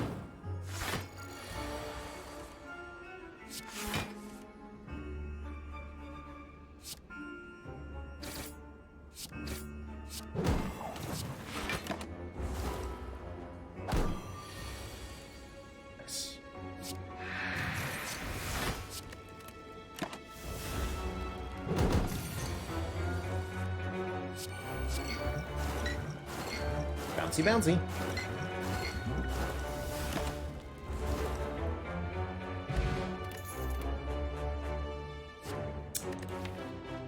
Unupgraded Blade Dance.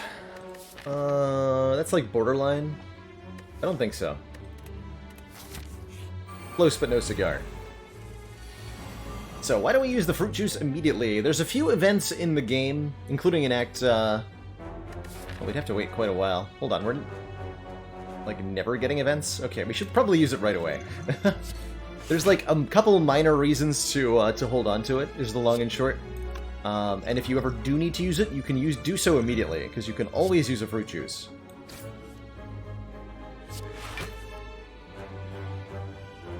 Basically. Okay, we're whiffing on crippling here. I want a full block, which I do, because that's a lot of damage.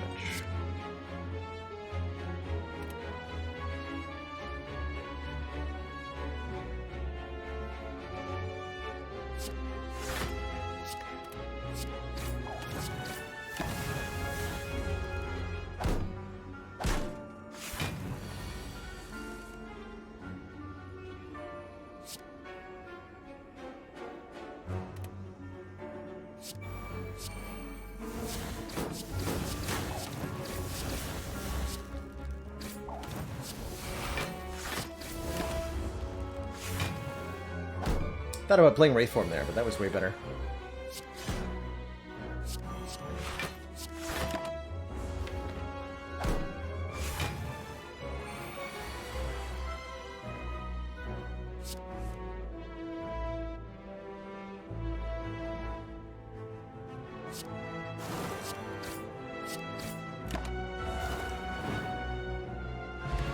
No potion still? How about an Acro Plus? Or Acrobatics not Plus, excuse me. I think so. Works with bullet time, helps with the escape plans a bit, helps us draw through to what we need. I prefer an upgraded one, but I'll take the unupgraded one. Pretty happily. Relatively pretty happily, anyway.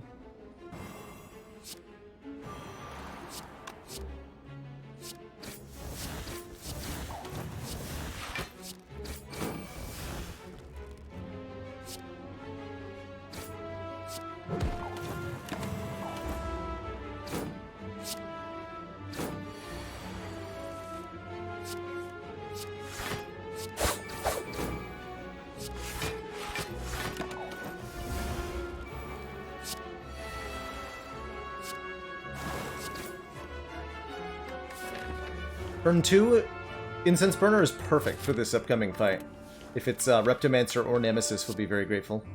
If it's Giant Head, we'll be sad. Ooh, if it's Giant Head, I'll probably drink that Cultist Potion. Terror? Terror scales all of our physical damage by quite a bit, which I think is perfect here. Welcome aboard, Terror. It is Giant Head, and with max health Giant Head, no less. Okay, so I think it's Kaka time, right? Probably, but before I decide on that, I do need to use the bathroom, so I'm going to take a quick break here, refill my legs, stretch my water, and when I return, the fight of the century.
Alrighty, folks, we are back.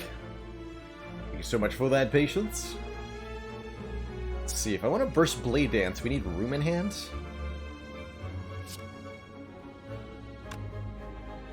That creates a whole bunch of cards. With Dramatic Entrance, then I can burst Blade Dance.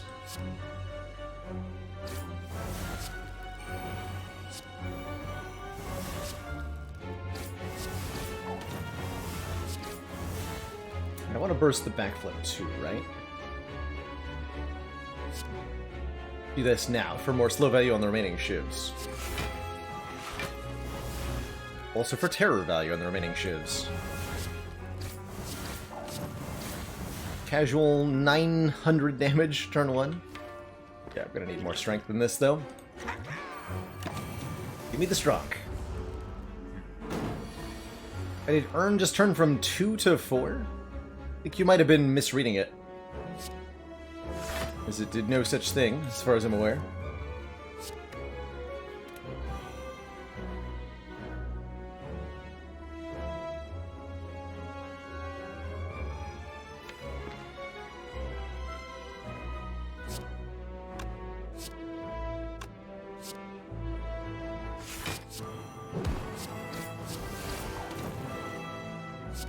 Oh, order. Oops. Okay, starting next turn, we take quite a bit of damage from Giant Head's attacks, but we can at least caliper up some block here.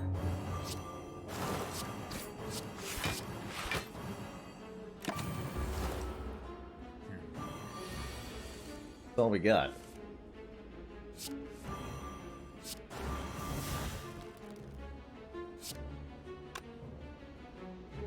We need to do damage. Paint is 26 times 2. Hopefully we draw Wraith form shortly.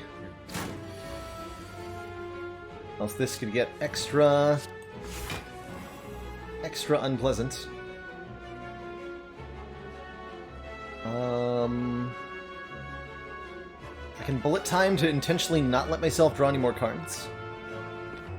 She seems kind of reasonable.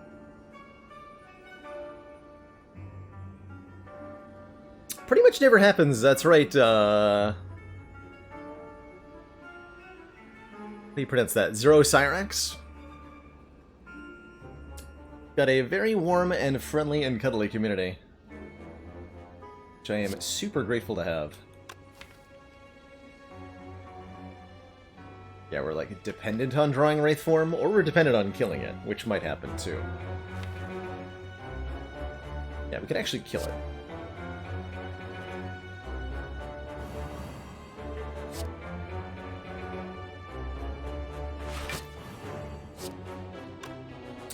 So there's a real question then of, do I play Defend first to do 10% more damage with the remaining 3 attacks, or do I play it last to gain 1 more block from the kunai? I think I play it first.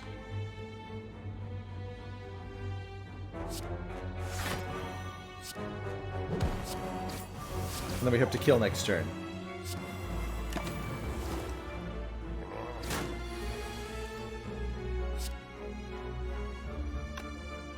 That works too, actually.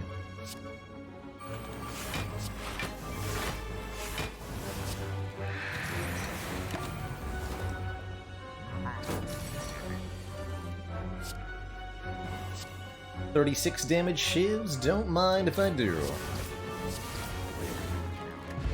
Cool. Yeah, we escape with our lives, thankfully. Score ourselves a Duvu doll for each curse in the deck, start combat with 1 strength, and we're offered a slice, which is almost decent, but I'm gonna say probably not. And then we get a fire which lets us upgrade the Wraith form, which is kind of extremely important for our continued survival. 1 more turn of intangible can be all the difference. Ooh. Good job, Burner.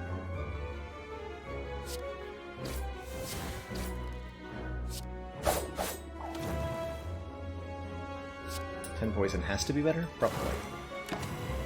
This fight could be super scary. Or it could be super easy. It all depends on the draws. Looking good so far.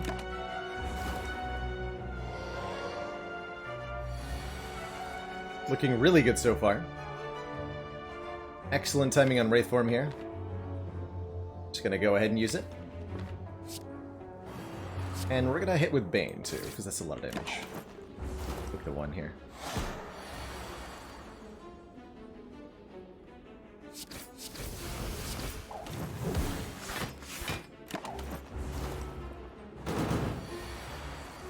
Ooh, and we dodged a second big attack as well. Extra lucky.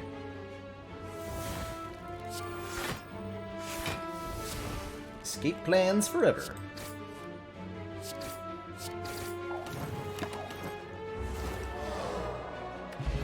Nemesis is down, and we score a fossilized Helix, preventing the first time we would lose health each combat.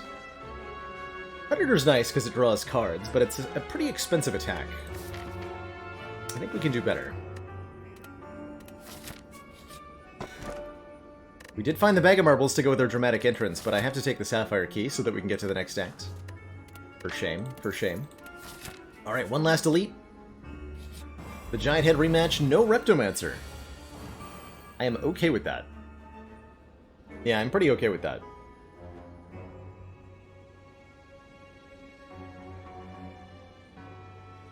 Hey, Amberred, nice waffles.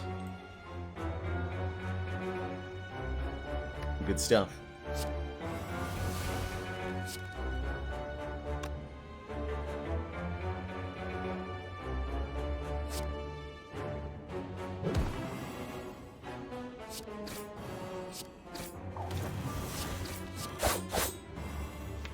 Okay, we have no cultist form potion.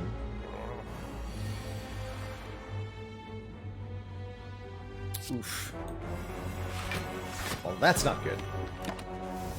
Waste of a turn. In a fight, we can't afford to be wasting turns. In.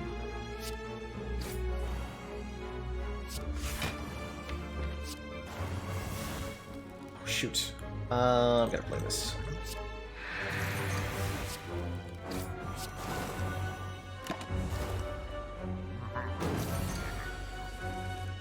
Miscalculated that buffer.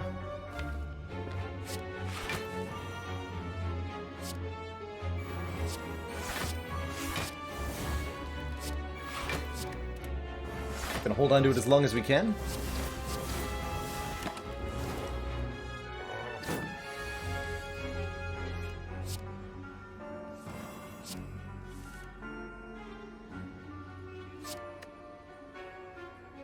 Ooh, we lose it here though, huh? Because even if I'm intangible, I don't have a way to avoid nonsense.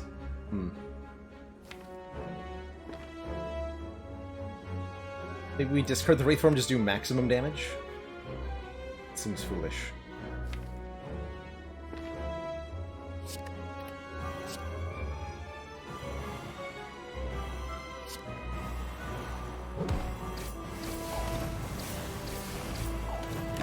We're quite fine with how this ends up turning out. When in doubt, just murder it. And with Incense Burner on 4, seems good.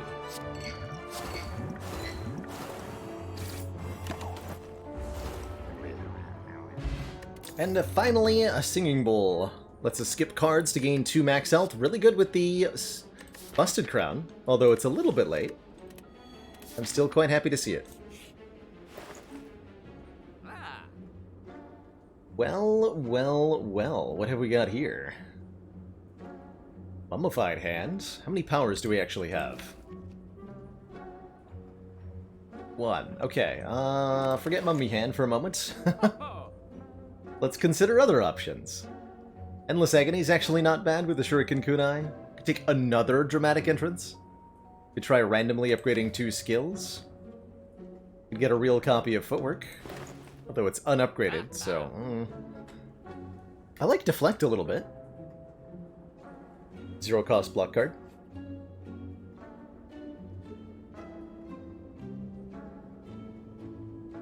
This Entropic Brew even though we only have 2 potion slots, is pretty good with our Sacred Bark, right? It's 2 random potions inside that are double strength each.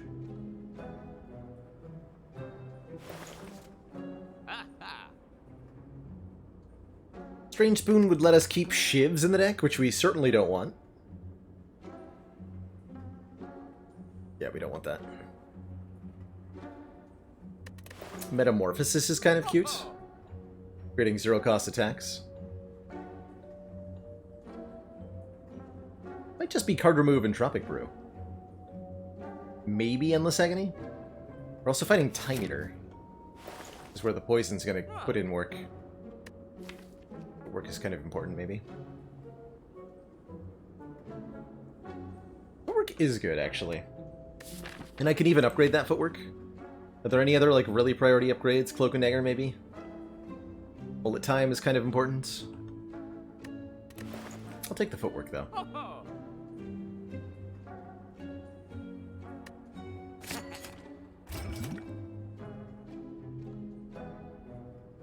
Am I still dunking strikes? I think so. Call it a day.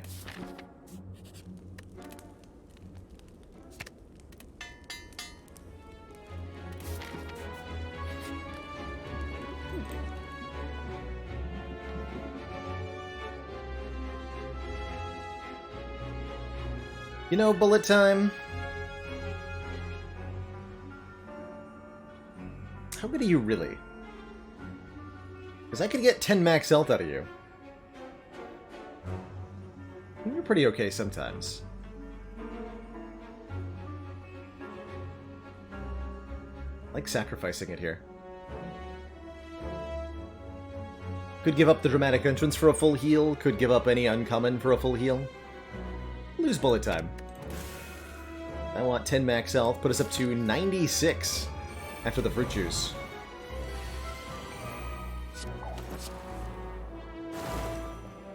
Alright, really? Nice turn 1.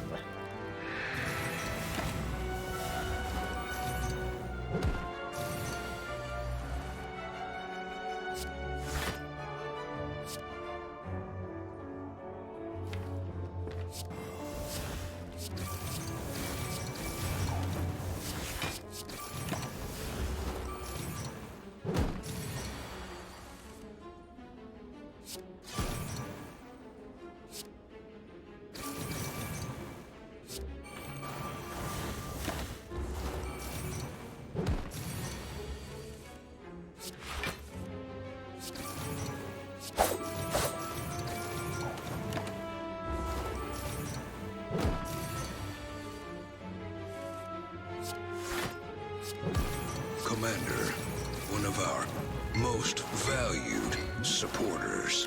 It says Polar Pain, thank you so much for the 9 months in that tier 1 sub. Why the spelling difference? So there was a Baylor Demon, I want to say in Baldur's Gate somewhere, that has the name misspelled with the extra A. And I always personally preferred that spelling, so I adopted it for my username. But it is indeed misspelled, as you do note. E-note? As you note, it ain't spelled right. True story.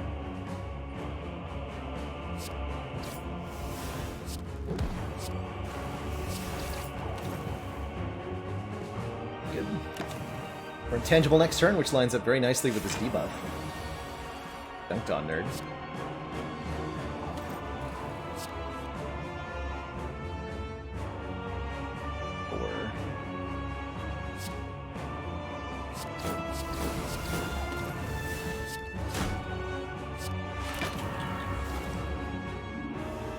We want to be careful not to give Time Eater too much strength, but at the same time, we have to do the thing.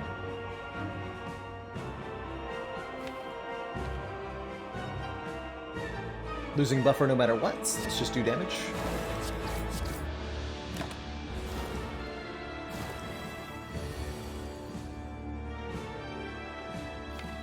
Moderate amount of yikes. Lesser amount of yikes. How important is this? I don't know.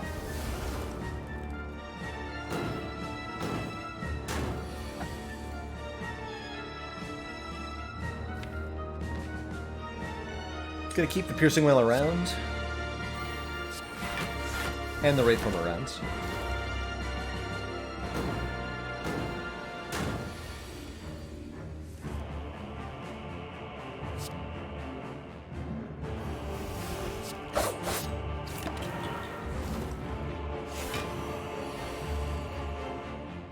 Thanks.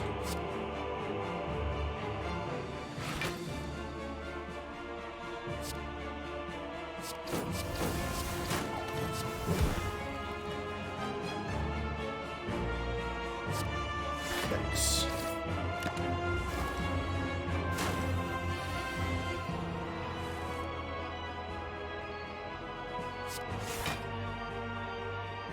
Just draw that next turn. Down.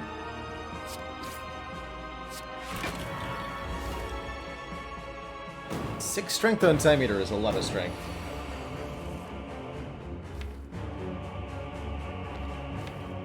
I can't corpse and wraith form in the same turn. That's not good either.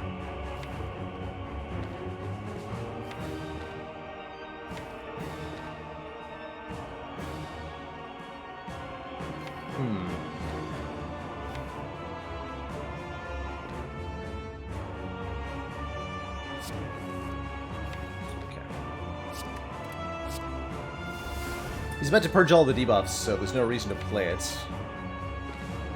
I'd actually like to... yeah, draw that. I don't want to play it on this turn, I don't think.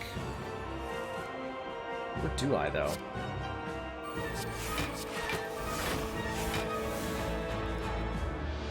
Do I? Getting very angry there, Time Eater.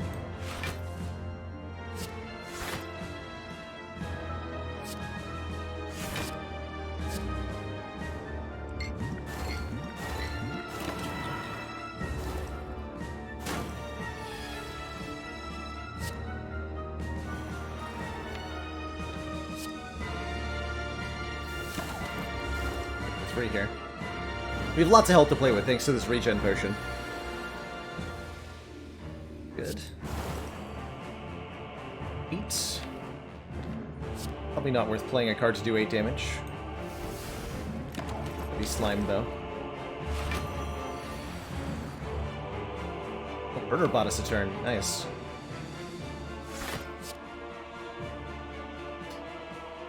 Did I do that? I don't think I did.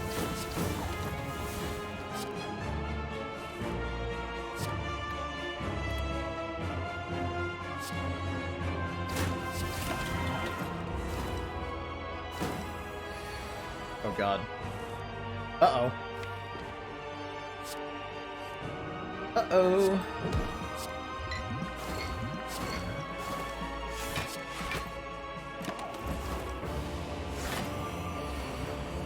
Uh-oh. Commence the eggs.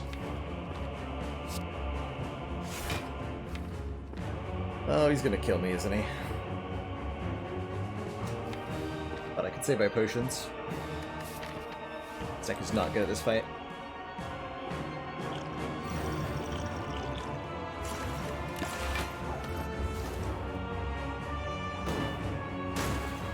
This is our first boss.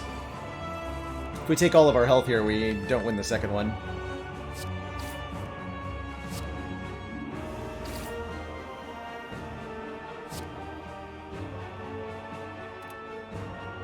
It's 30-ish. How much? With the fire pot we get there. Get there anyway? Yeah, we did. Okay. Panicked a bit. Definitely didn't need to use those potions. But I'll take it. I will take it. Might have been able to see that we were okay if I'd looked a little further ahead, but I don't know. That was an incoming disaster really quick.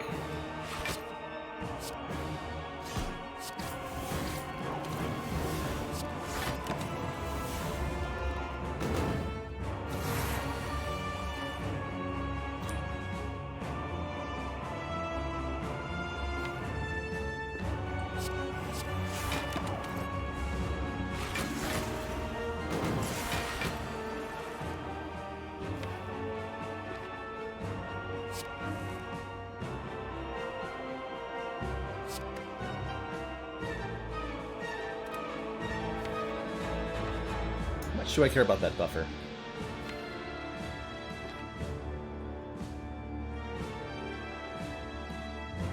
Not a lot, right? Just need to kill it. Actually, 9 poison's probably worth more than the Vuln? Probably.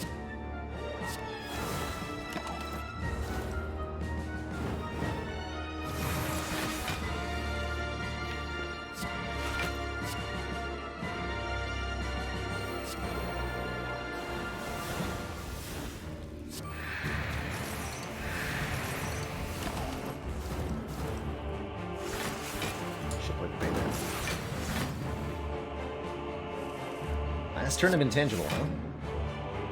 6.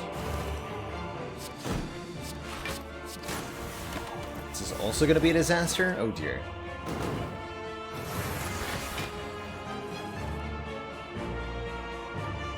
Oh, maybe not.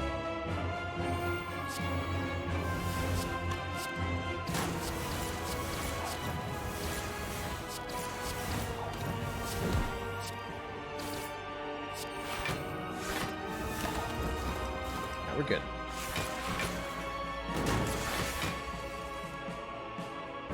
All good. Right?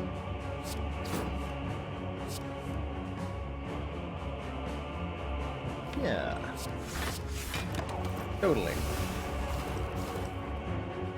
Unfortunately, with the... Oh, I should have used the fire pot there, because we could have had Incense Burner to line up our... with the Actuates. Probably was better.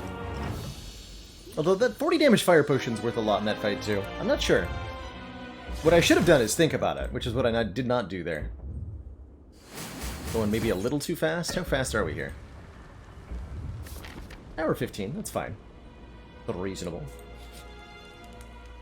Okay, I don't need to think too long on whether it's worth resting for, like 20 health. It's definitely worth resting for like 20 health. Speedrunning stuck in my brain? Maybe a little bit.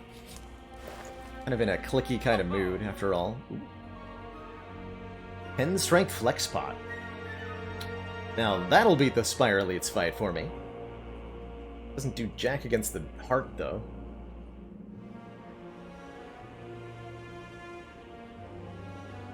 Take a block pot for 24 block. But I think this flex potion is going to be worth more in this upcoming elite fight. We just use these to win. We've just Anonymous. received the support of another council Thank you so much for the very, very generous 5 gifted subs. Welcome on in, everybody, to the council.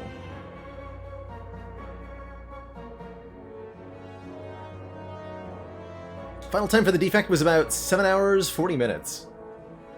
Ish.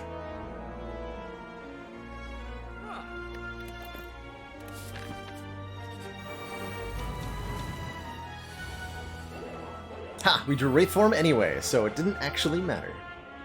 Oh wait, yes it does, because I'm playing Corpse Explosion, not Wraith form. Am I, though?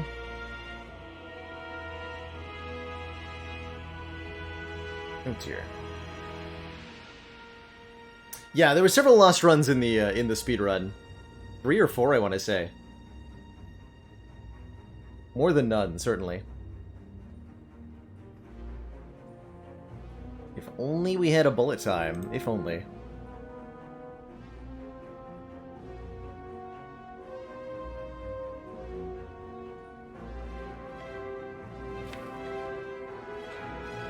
If only. So do I Wraith form here? I think so. 4 turns of Intangible gives us a while to win the fight, but then we don't ever do this. Next turn's a disaster. Next turn's a disaster if we're not Intangible.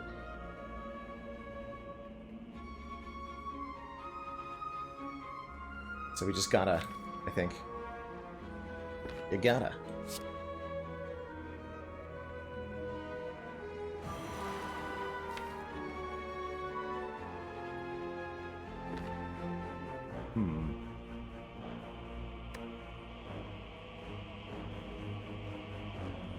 Hum.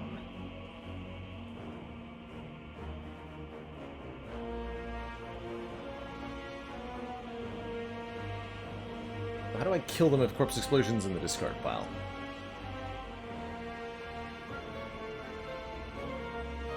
Like burst the blade dance with this potion. We need to kill the Spire Spear first. Just the way the attacks line up with our 4 turns of intangibility here. Yeah, that's about right. Good turn.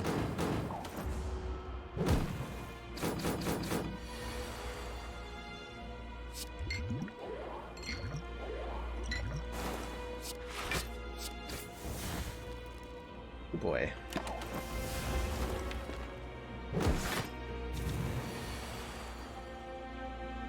Oh boy.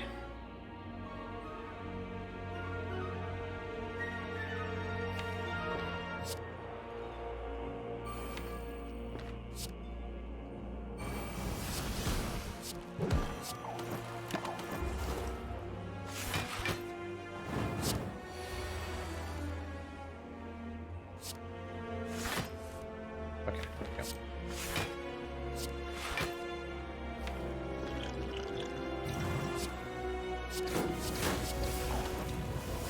Okay, we do get him at least.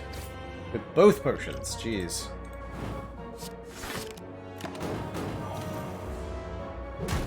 And then this hits really hard, and there's nothing I can do about it. It's not quite true, actually.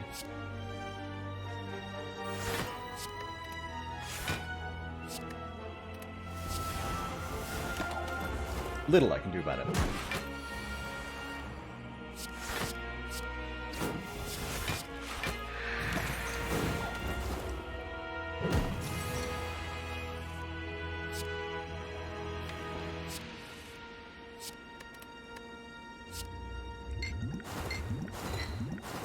Look for next turn. Please die. Oh god. Okay, we drew neutralize. That's gonna have to be good.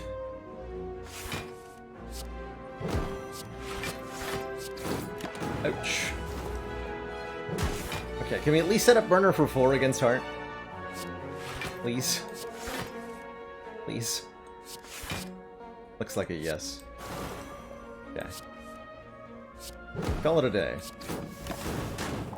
Well, that was not inspiring for the Heart fight.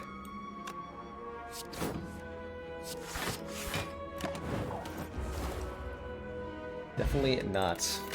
No potion, but we do get a copy of Catalyst Plus, so maybe that's good enough.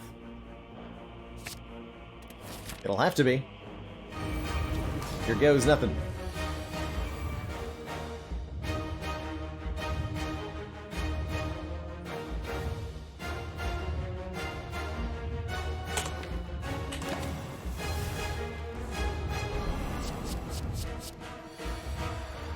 No.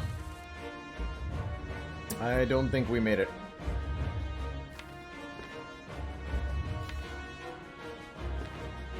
Rip.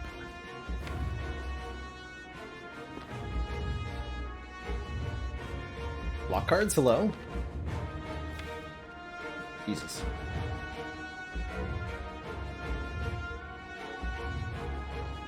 I guess we have to play this, because we're dead next turn 100% of the time. Right? Yeah. Means no corpse explosion, which means we'll play that because if I draw the wrong card, I'm dead. So we gotta draw the right card. Okay. If we can burst the Catalyst, we might still win this. Good.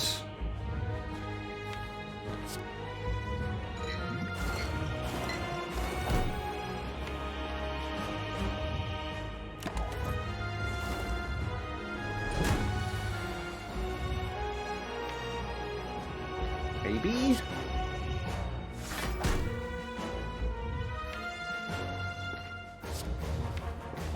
No, we didn't get there.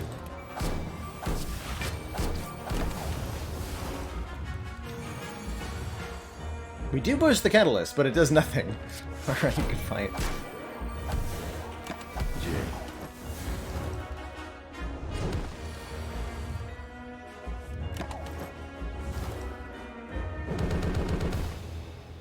GG.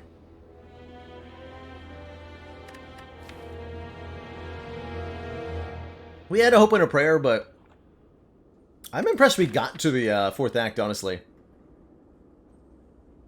So I'll take it. I'll call that a victory. Ha! Easy. Easy peasy. Draw luck or bad deck? A little bit of both. Definitely was bottom 50% draw order there. But ultimately, going into Act 4, we had pretty bad potions. We didn't really have a reliable way to scale up or block consistently. Very dependent on our cards to be drawn in the correct order. And that partially has to do with our boss relic luck, which was pretty rough for Silent. Every other relic was great.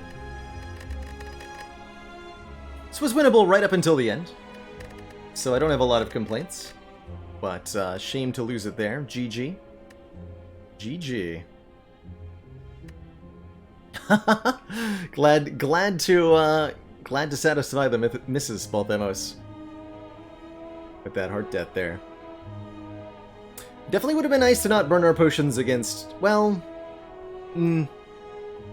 yeah, yes, it would have been nice. I don't think it would have saved us, but I think it would have been nice. Is giving away bullet time a mistake? There's no way to know. I think the 10 extra max health was really important. Definitely a struggle of a run, once we picked up the crown. Well, it was a struggle of a run all through Act 2, right? We were just on the back foot the whole time. Good. It's good. I do think that's where I want to stop playing Spire for today, though. And I'm going to try something new.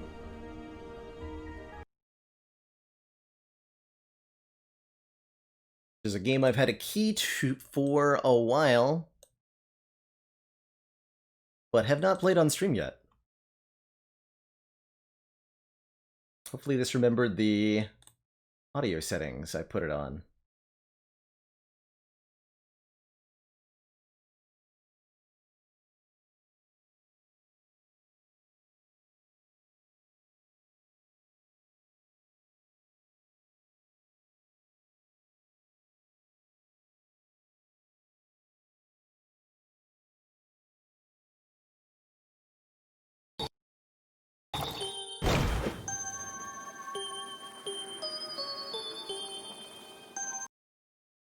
Oh, you need to be nuts. Friggin' muted in the background game. Come on. Basic stuff. There we go. While I capture you.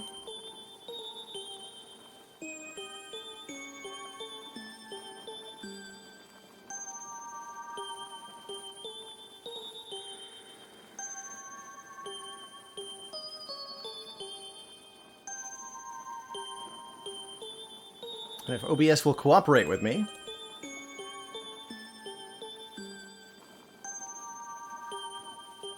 There we go.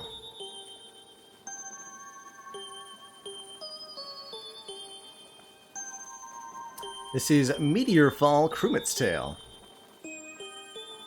An indie puzzly. I'm not sure what to call this. But this came out into early access a while ago, and I think just had a full release into the main game.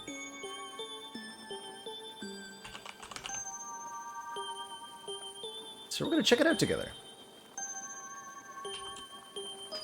Because I want to.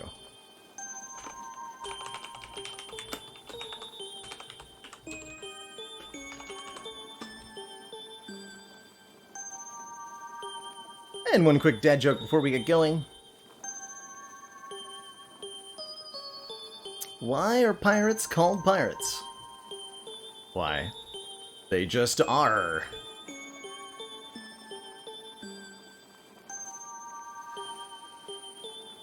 So I don't know what else to say about this. It's got a very interesting art style to it. Let's just dive into it and see what it's like. Begin quest. Can begin a standard run or a run with wacky mutations. We'll try out the standard and see what experience. Love this art style, by the way. What is that face? It's ideal. The best face. Choose your champion. Bruno the Brave. Bruno! Restore 2 health whenever you acquire an item from the dungeon granting block.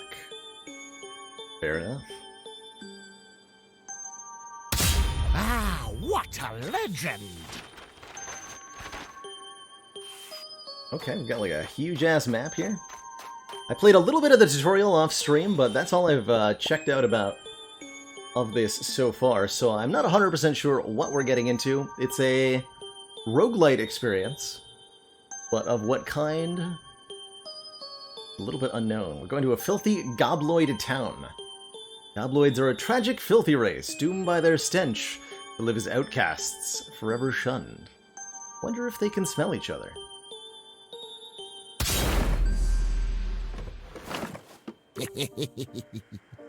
So, this is the basis of each level. A 3x3 grid with items and enemies on it. The items help us in the combats. We can either take an item. Well, how do I even describe the basic gameplay of this? So the goal is, I think, to beat all the enemies on the grid here. Items cost money to take, which is shown by their gold piece in the corner there. So we Generic disappointment. can't take something we don't have the money for. We can instead discard tiles to restore our health and gain gold, and then we also gain gold for beating monsters. Let's see, health file restore 2, instant gain $2 redos. Swords, armor, and gobloids, which have blitz. Characters with blitz always attack first in combat. Interesting. And Tom hit us up with the last dad joke of the day. What do you call a swimsuit made out of fruit? A bikiwi. Let's take that treasure chest. Give me. Oh ho! So when a tile is removed, it gets replaced with something new. Looks like he indicates what is coming up next. So we have some idea of what's coming up. It's a bucket helmet? I'm not sure. Let's grab a short sword. A new toy. And use it to fight a gobloid. Strategize. Enemy has a blitz attack. They will attack before us. So enemies always show their attack intent, or their next several attacks here on the side. Starts with a blitz 3 and then does 2 and 2. Our own attack value is 2, that's the number shown in the diamond, whereas the health is on top. And we can equip our sword to provide additional benefit. Items have a limited durability, that's the 3 pips down here. That's how many turns of combat we can have the sword equipped for. But since we do 2 damage, and they have 4 health, we don't need the sword at all, so we won't use it. Let's get bopped and then bop them. We should strike first the second time. Kill is indicated. Got him. And collect the $1 dues. What does the basic bucket helmet even do? 1 defense? And if we take it, because we're Bruno, we heal for 2. What luck! Excellent. Let's fight some more Will you filthy triumph? gobbos.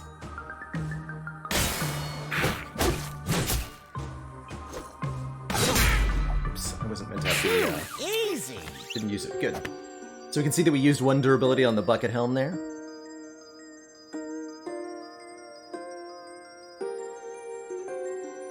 Slash. Your attack with a melee weapon has plus 3 damage. This is a skill, rather than equipment, which have multiple uses. This has only a single use. There will be a rerun tomorrow, Squeak. That's right. That's right. We heal when we pick up the chainmail. Just take this. Finders keepers. You know what? I'm going to discard one of these short swords. Discarding it gives us 1 money and 2 Your health. health. I think we've covered everything that's here. Crush them. The boppins. Vanquished.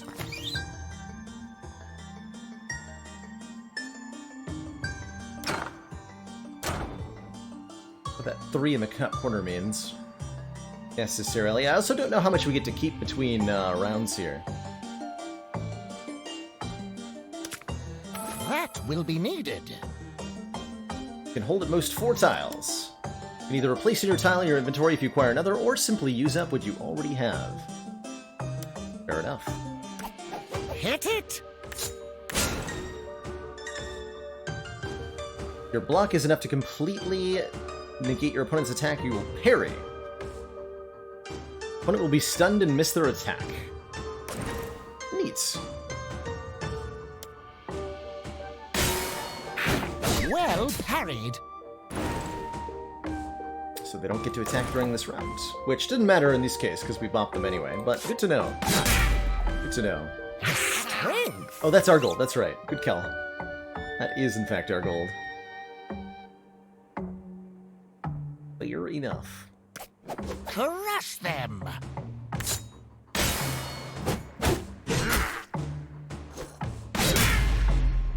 His skill. Filthy gallows.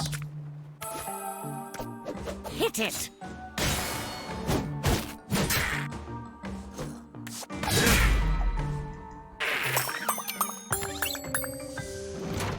A triumph.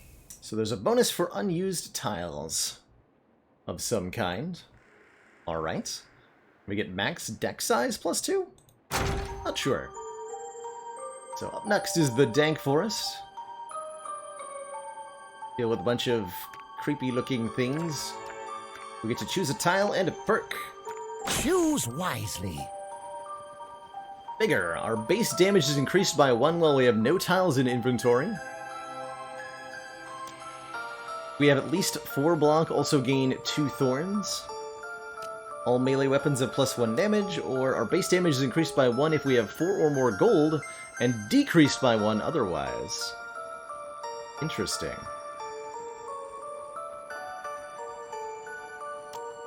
Try Warmonger. Melee weapons better. What will be revealed?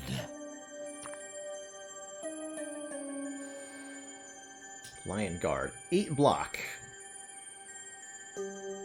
Becomes 0 block if your opponent's action has damage of 3 or less, so it only blocks powerful attacks. Okay.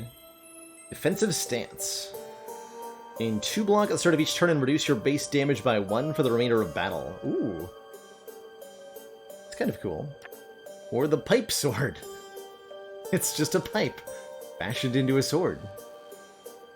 But does good damage.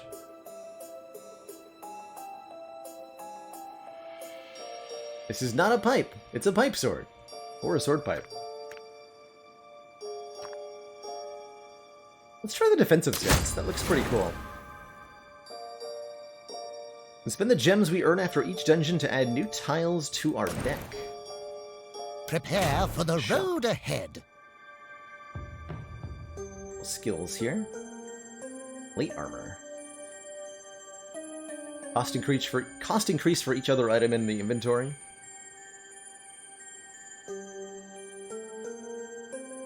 Increase X by 2 each round. Retaliate. Interesting. Linked Club. Increase max health by 4.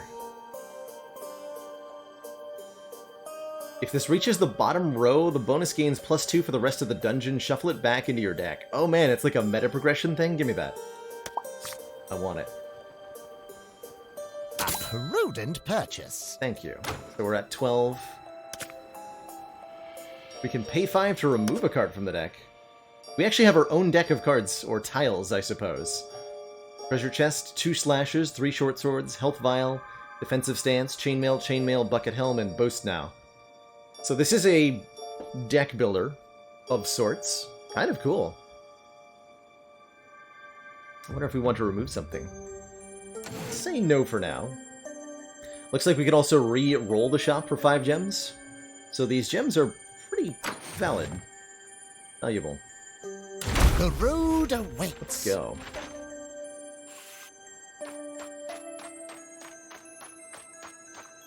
That stinky forest.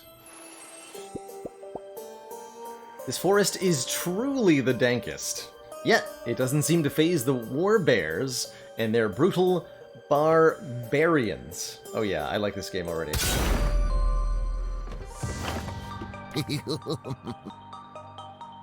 So this is a Snotwolf. Also has blitz attacks. No gold to start. There's a barbarian. For blocking on the first turn, this guy hits hard, they say.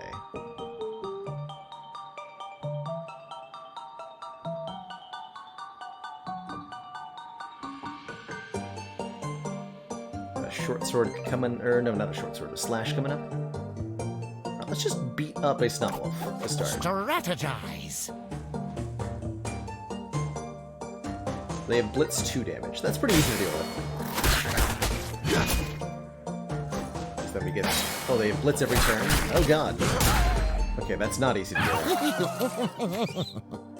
But looks like the chainmail will do a really good job against them. And yes, we don't keep gold between rounds. It turns into gems, which seem to be the round-to-round... We know it. Okay, one block. Good. Let's discard that. Your lucky day. Wait, that's not how discarding works. I guess we'll pick it up instead. Huzzah. Invigorating, no? Won't be needing that. That will be There we needed. go. Okay. Chainmail will work really well on them, Harry, because it'll stun them, so we can give them the boppins. take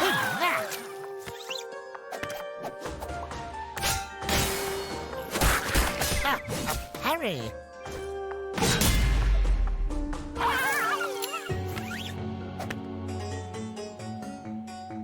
Sword will make us hit for 4. We should take that. With our $2 dues. Yeah, we're not quite optimizing yet. 2 for rest of dungeon.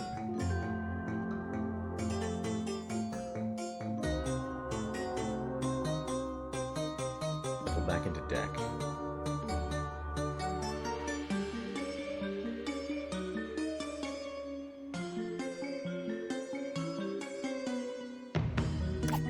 To arms!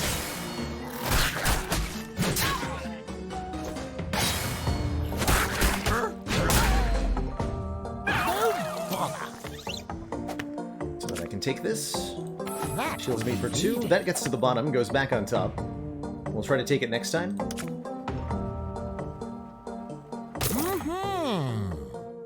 It's up by 6. Does that last only for the dungeon, I guess, is my question. Find out. Strategize. Hurry! I didn't need to use the bucket helm there. Merely a small fry. Crush them! Well parried.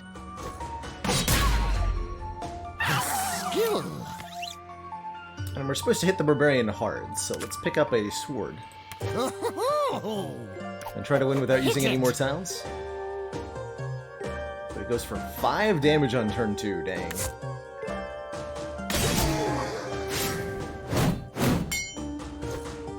A lot of damage. Can run away. How does this work? Run away! Okay, so he'll do his attack. But he remains injured. So we can go back. Hit it! And he leaves off where he was in the attack cycle. That's interesting. I'm sure there's a way to make use of that. A cause for celebration. But we got there. 25 gems from unused tiles. Very nice. So more barbarians. Looks like a boss. Got a crown of some kind. Choose wisely. +2 max health when you acquire this perk, gain 100 gems. It's pretty cool. Martial Artist +1 to our base damage, but -1 if we have a weapon equipped. More damage against stunned opponents. Or we can become Thorns. Let's take Miner. Always wanted to be a Miner. What will be revealed? Battle-worn gauntlets. Whenever you acquire a weapon, restore 1 durability to this item. 3 block. Cool. These pre-fall gauntlets are probably more experienced than you'll ever be. You feel confident and chic while wearing them. Your base damage to target enemy in the bottom row and gain a gold. Interesting. And gain 1 gold. Or give ourselves Blitz.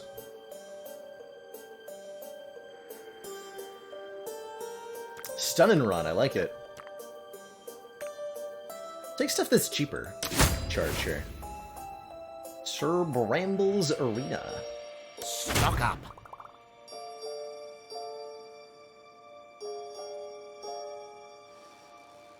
Restore the durability of all armor in your inventory to full, and increase the block value by 2.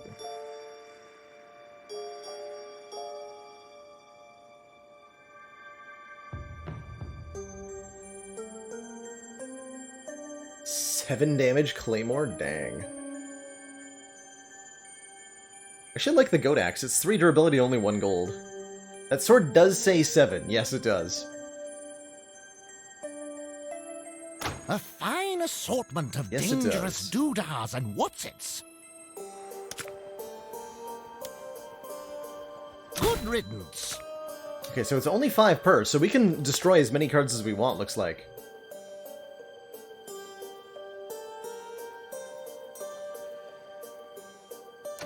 Boss does have 25 health. Yes, yes. Arm yourself. Quite the bargain. Take those 2.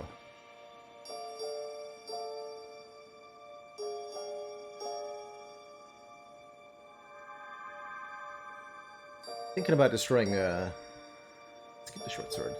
Okay, let's use this. There might be an advantage to having a large deck size, I'm not sure. Let's see how this Push goes. on. So far hasn't been too difficult.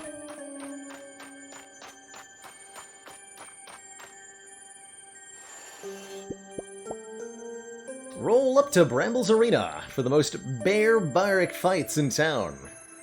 Barely legal, says Shadrat, the arena crier. Oh dear. Yes, yes. Let me explain.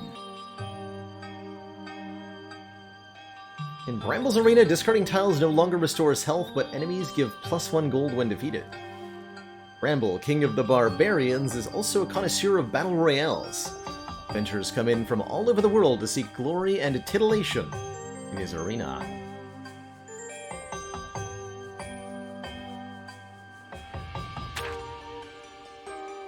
He is a boss.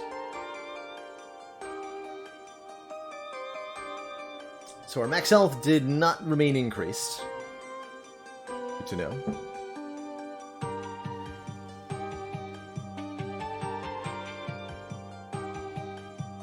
Peasants. This enemy doesn't have any special powers or effects.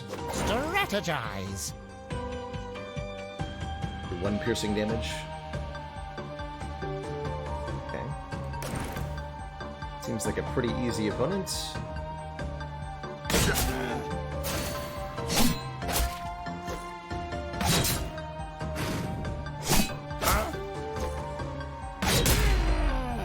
Take that. We have 2 gold.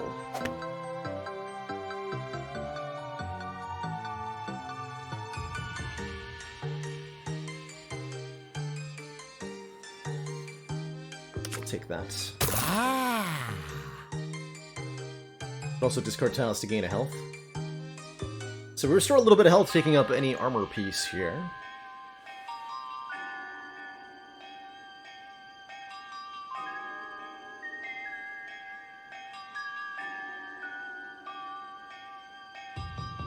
Gonna need a melee weapon to deal with the barbarians.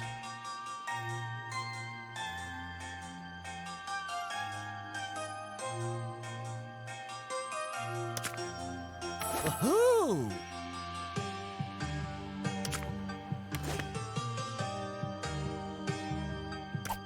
Crush them!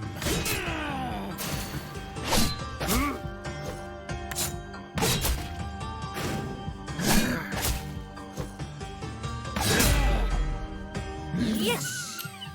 Take on one more of those. Does that give me... Doesn't heal me.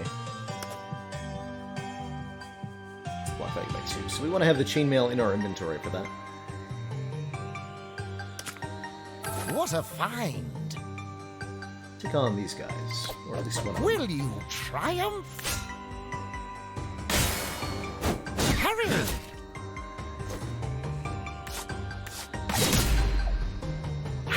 Skill! So now if I pick up armor up, which we can afford, Your lucky day. and use it. That upgrades both armor items in our inventory. So we now have a 3 value bucket helmet and a 4 value chainmail. And they got their durability restored. Cool. Super cool.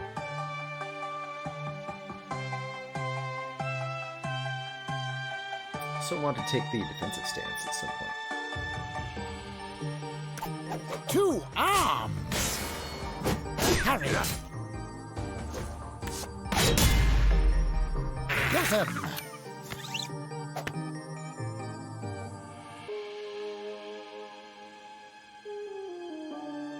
You do have a max of 4.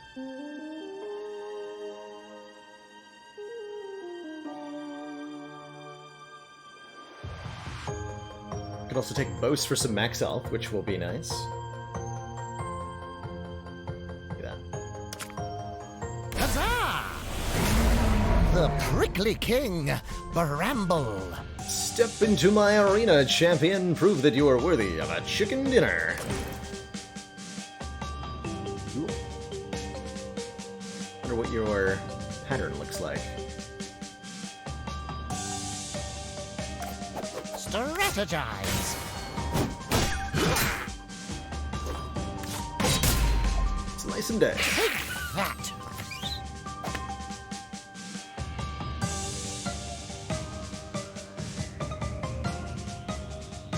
What are our sword to use? This barbarian here.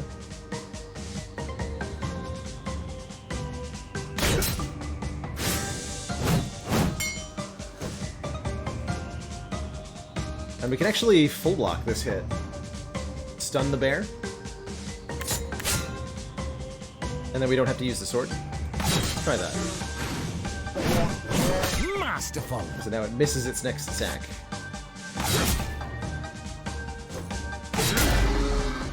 Dispatched with ease. I don't think you get stunned, but I'm not sure about that. To be entirely honest. What a find. Strategize. Don't want to use that yet. This is piercing damage, so we can't block it.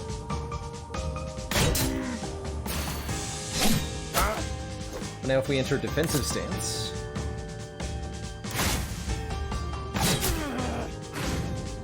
Deflected. They go back to the 2 damage. Okay, so defensive stance absolutely wrecks these guys. Hey Karuku! I am finding this pretty intriguing so far. I like it. Oh, if we blitz, the barbarian won't be able to stop us at all. Give me that. So... Oh wait, no, he blocks turn 1. Never mind. Doesn't work at all.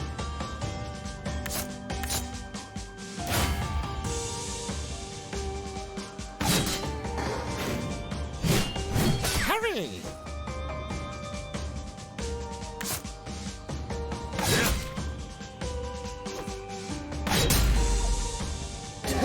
Too easy. Okay. Left. Went through all of our good armor. Okay, it's 25 health.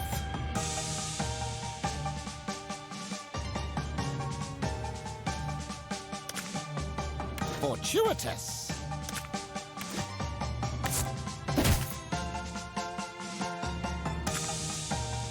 What a find. Okay, this should be good. 2 arms. 3-3 and then block. Okay, not too bad.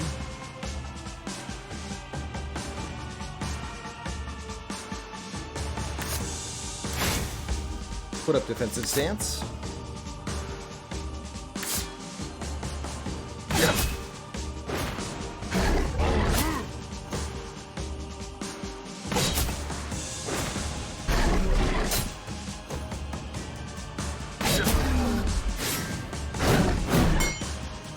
Okay, not bad at all. Not bad at all.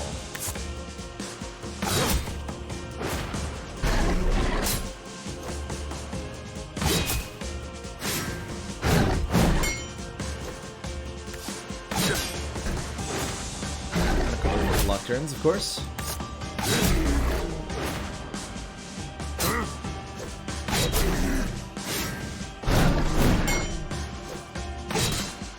We could run away here if we needed to. Looks like we got it.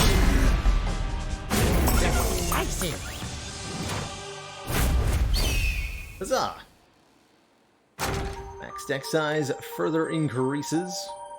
We're fighting robots next at the low-tech robot factory. Some more stinky peasants around. Loot. Choose a tile. Taunt. Shuffle non-enemy tiles on the board into the deck and reduce their cost by 1. Beat 3 enemies to recharge this. Oh, interesting.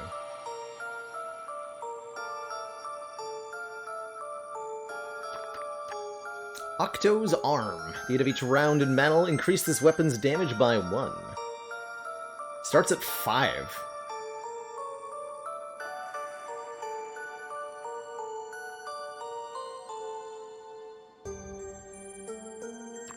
Another charge.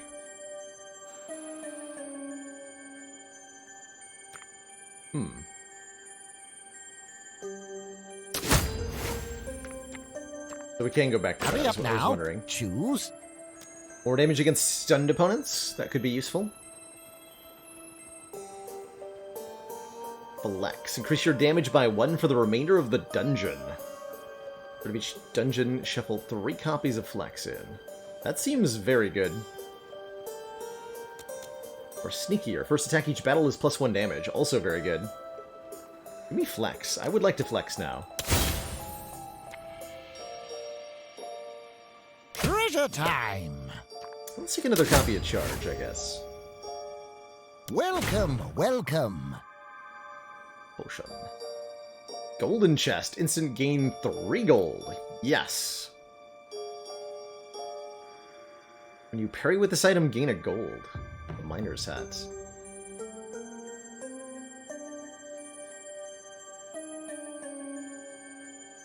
Spear's piercing and pretty good. Doesn't have a lot of durability, though. Let's take the golden chest. A prudent purchase. Alright. Call that good. We have more gems than I know what to do with, Carefully. quite frankly, but I think we're good. Where to? So let's roll.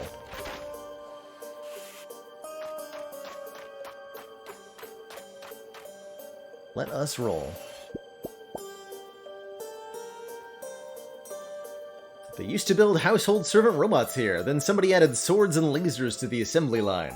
The rest is very messy history. It looks like there are 8 combats to a run here. Indicated on the side.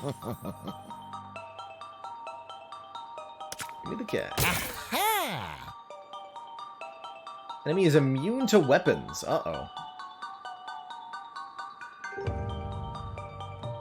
Nucromancer.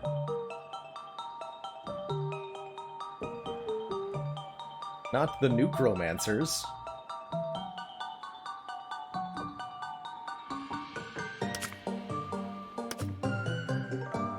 What's this whole thing on the bottom that they have listed?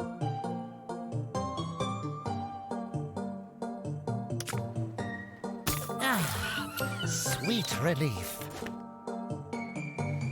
Alright, show me what you got, Necromancer. Hit it! Whoa. They do a lot of damage, though. Their fourth attack is 8 damage, and they do 99 to themselves. If I go into defensive stance, I'm only going to do 1 damage. No, we can't do that. Wait, what?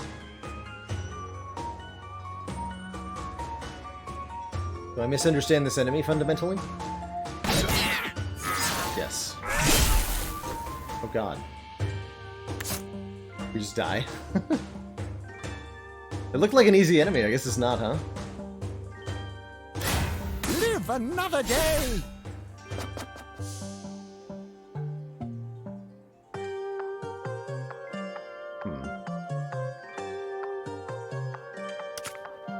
don't think I understood how that works. To your health. Right, this enemy's immune to weapons. Are they easy to kill at least? 2 poison, huh? Let's try this guy. A parry.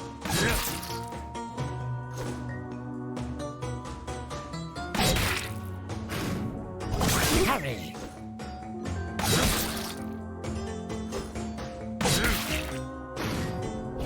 Okay, these guys are easy to kill with defensive stance, so let's wipe them out. Vanquish.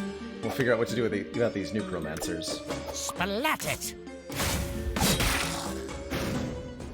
Well parried.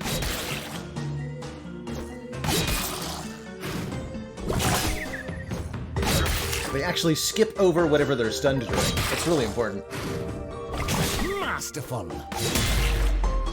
Dispatched with ease. Okay.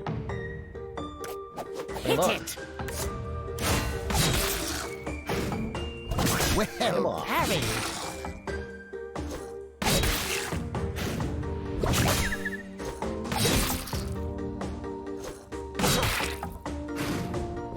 Parry. Get him. You made it look easy. Why, it was easy. Finders keepers.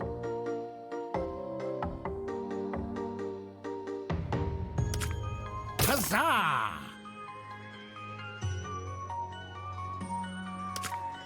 Won't be needing that. Let's cart one of those. Flex. Okay, flexes cost 5, but they're very good. Your power grows. Hit it. Oh, we're still on that, huh? Well, I've got a sword. It's dunked on. Crush them. Deflected. Got him.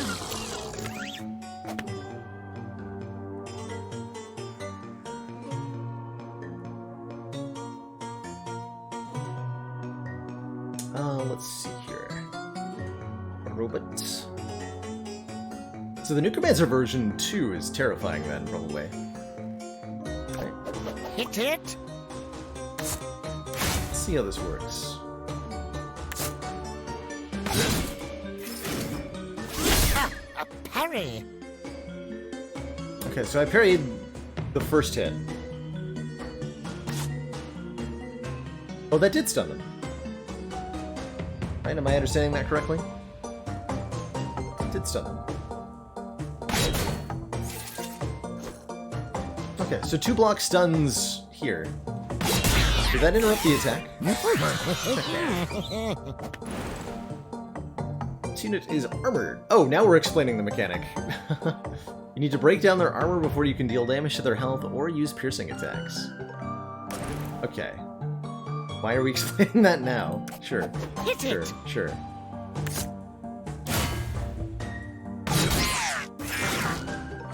Deflected. Oh no, so we do actually block both of those.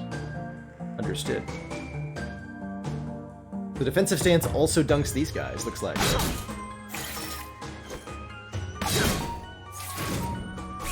Masterful. Defensive stance so good. Too easy.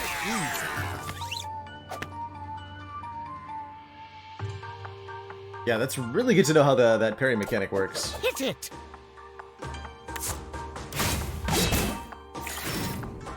Well And parried. again, because parrying causes them to skip their turn, look at this pattern.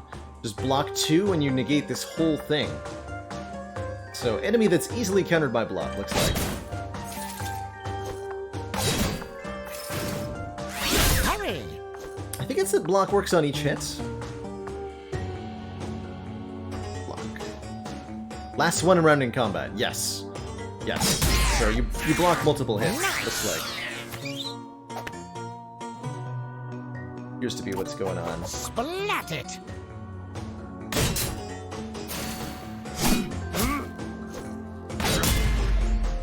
Yes. Hit it. Yep.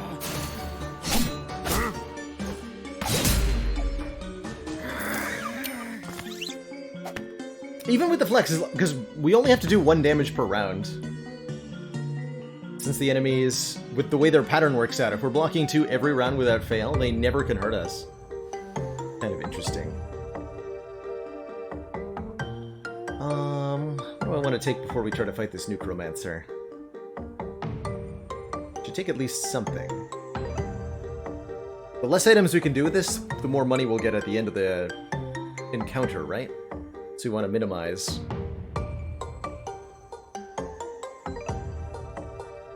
Let's take a chainmail. That'll heal us too. Fortuitous. Okay, yeah, look at this pattern. This also self-destructs.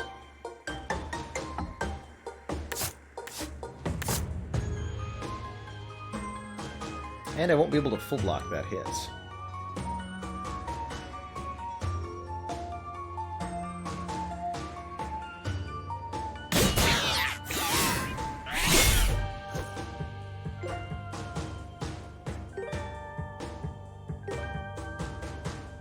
Six and blocks 1. We've got block, armor, and health. What?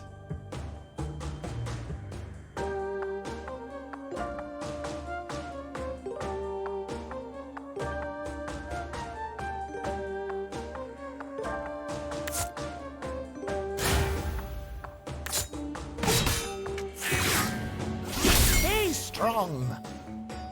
But this we full block. Means we stun it for that.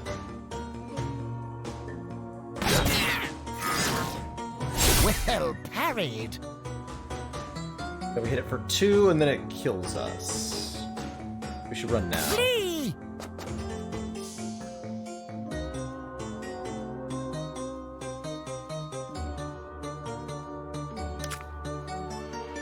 But if we take charge and use it, Fortuitous. then we can just go back into the fight. We don't have defensive stance active anymore, and we should be able to just kill it, right? To arms. Yeah. Got him. Then we already know we beat these guys.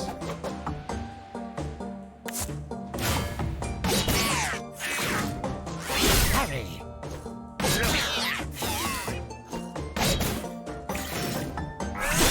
Cool. I'm starting to get the hang of this.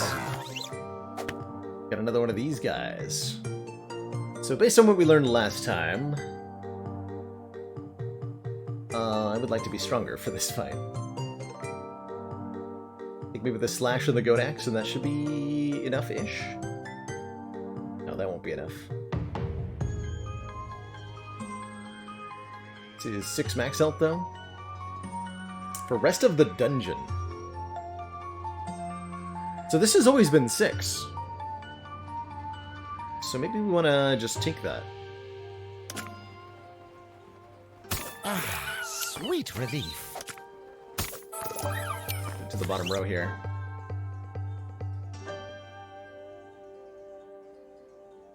I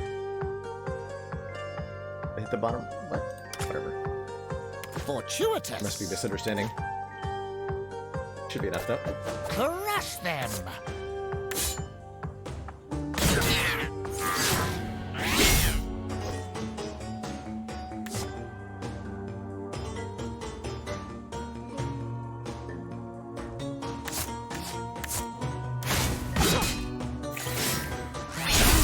Oh yeah, maybe because the deck was empty? Perhaps. Perhaps. Oh god. Doesn't quite kill. Yeah, just 1 times 2.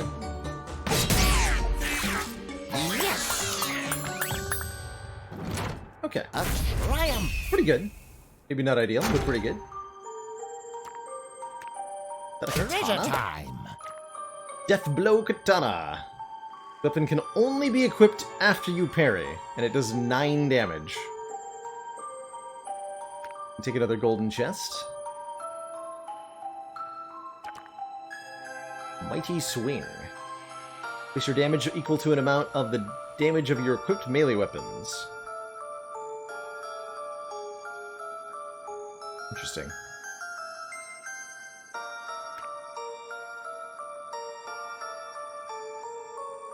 It's a filthy amount of damage.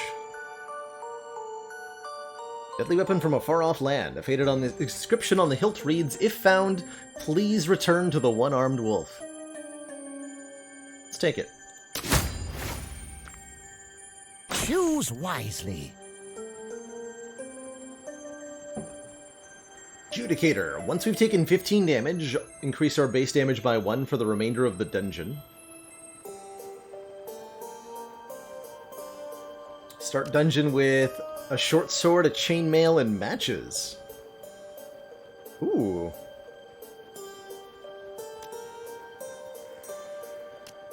Base cost of all your abilities is 2. I kind of like adventure. Short sword, chainmail, and matches. Works pretty well. Let's take that. Can I tempt you? Intimidate. Increase your damage by 2 if you have more health than the opponents. Get another golden chest, which I will take. A prudent purchase. What else is this? Tranquilizer. Place your opponent's action with sleep. Oh man. That seems very good. Spear.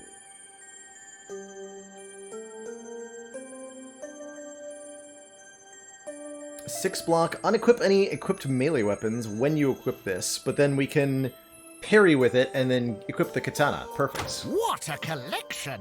We'll do that. I think we can dunk one of our chainmails if we're starting with one. Away with you! Same to the short sword, I suspect.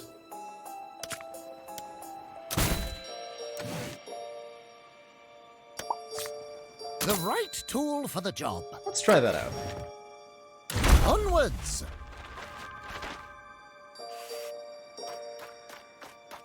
Let's try that out. Jackal Town Slums. To visit the Jackal Slums, one must be very lost, or very sure they can survive a knife in the back.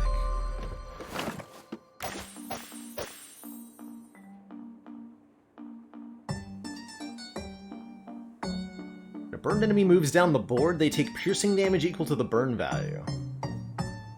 Interesting.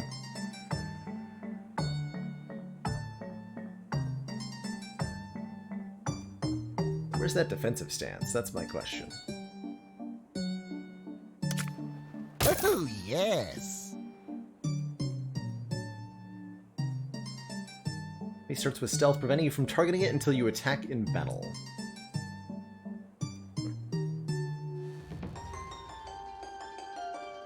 Need more enemies, wow. Indeed, wow.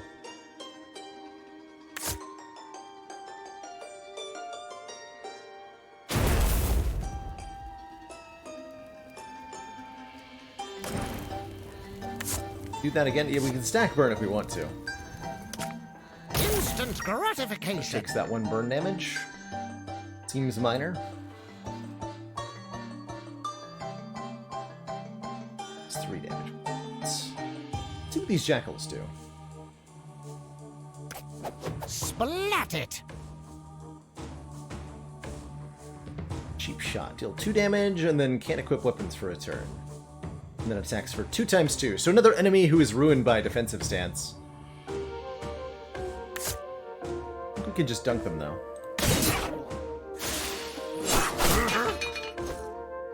Something's not right. Oh yeah, we're forcibly unequipped. Okay. The strength! Seems fine. Okay, so those guys are pretty easy to KO if we use our short sword. Strategize! Block 2. The skill! Hit it!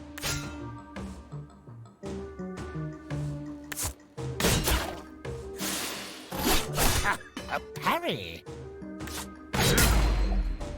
Dispatched with ease.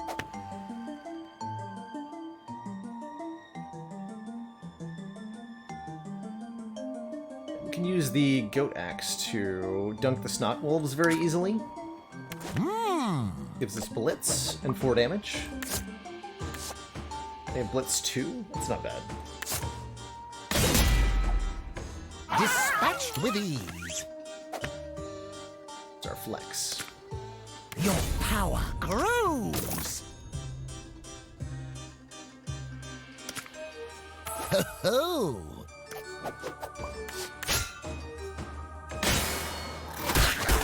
Elected. Get him. Just don't get cocky.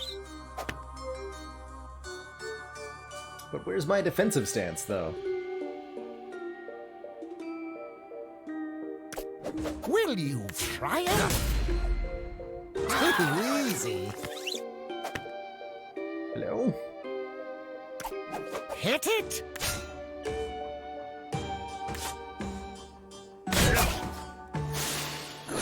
Hurry. Vanquished.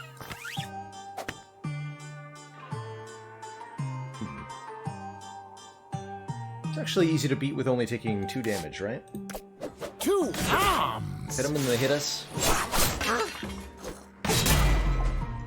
Nice. There's our max health thingy. Will you triumph?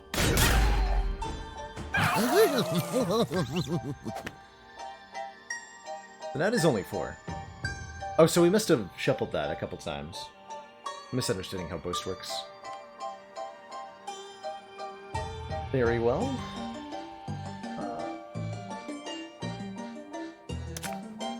Finders keepers.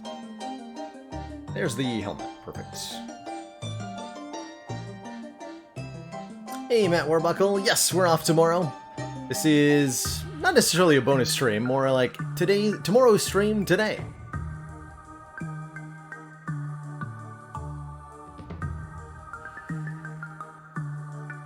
Good stuff.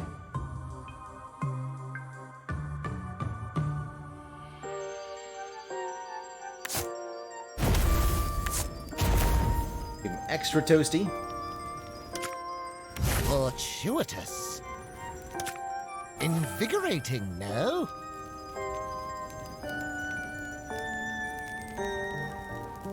Discard that. Then take flex. Your power grows. Perfect. Alright, let's see what these vagabonds do. Splat it. 6 damage. Wow. They are very aggro, as I kind of expected. But that's what the plate helm's for. Get him. Well parried.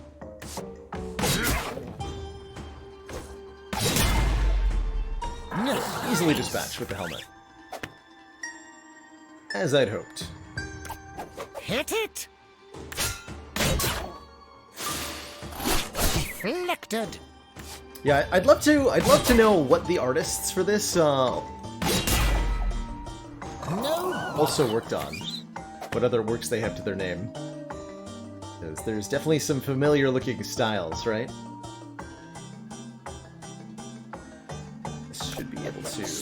at it! Not quite.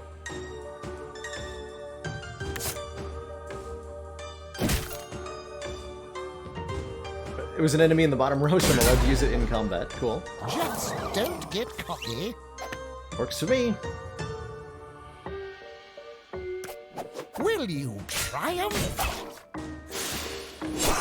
Masterful.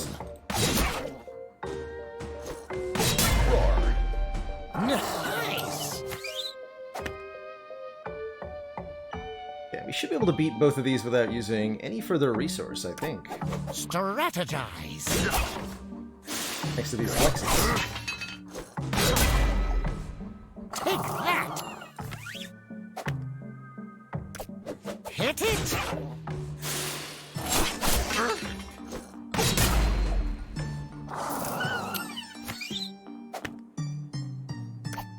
Hit it. A mere trifle. And then we get the max unused tile bonus, Crush them. I think. Dispatched with ease.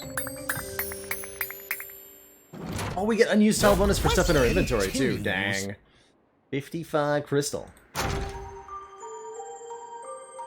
So good. Loot. Here, pencil sharpener. Increase the damage of all melee weapons on the board by 2. Another Godax, which I really like. Blunt blade is like a blunt mind. Not very good at crossword puzzles. Okay, look at the next enemies. This looks interesting. Yes, we can actually get a full detail of them. At the end of this enemy's turn, if it has no armor, destroy it. Does 2 and 3 damage. For enemies that are beat up pretty hard by a defensive stance. Gobloids, with whom we are familiar. So studious. Trickster. The enemy starts with stealth, and it does poison. With blitz. Seems like a problem. And the boss. Elmer. Elmer takes double damage when stunned. When you defeat another trait, he takes 5 damage. Okay, so he's gonna die super hard to our katana. Basically. Choose wisely. Start of each dungeon, shuffle 2 random abilities into the deck. Whenever you flee from battle, gain 2 block. Oh, there's a way to use fleeing, interestingly. Base damage is increased by 1 while having 4 tiles in the inventory. Or after we attack with a weapon, inflict poison. Deal more damage to poisoned enemies. Ooh, I like that. Give me that. And then we'll take the Godax to go with that. Check out the goods.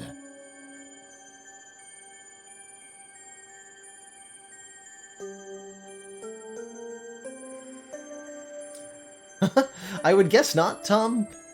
I imagine he doesn't say stunned when we run away, but good question. Your health is full, also stun.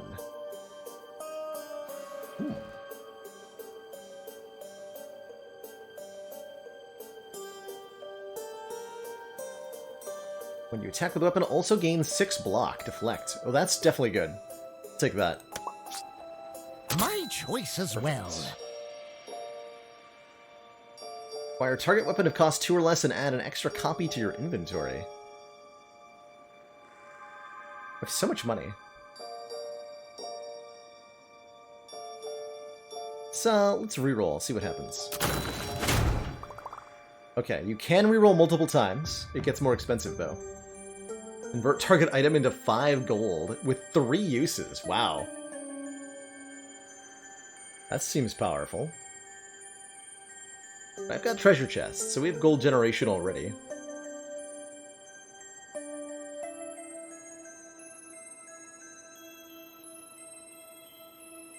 Tranquilizer seems super powerful. Let's pick that up, too. A prudent purchase. Let's roll. Your journey continues.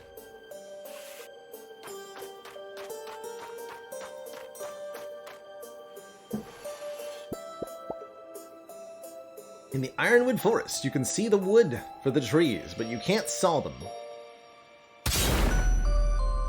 Love it. I've seen this before. Okay, there's our katana right away.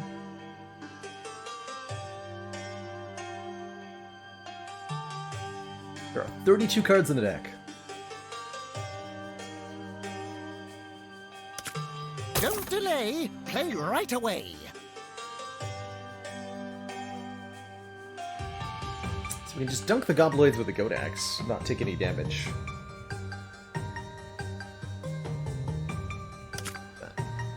Fortuitous. Got him. There's the plate helm to go with our katana. Perfect.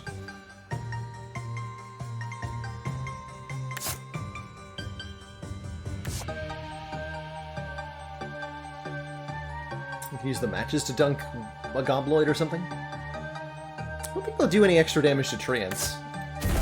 Let's toastify this guy.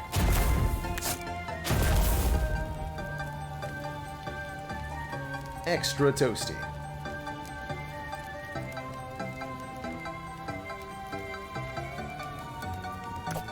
To arms.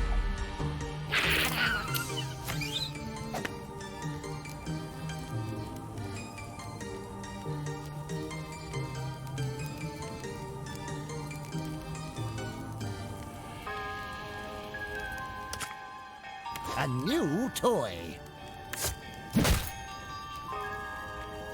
Armor.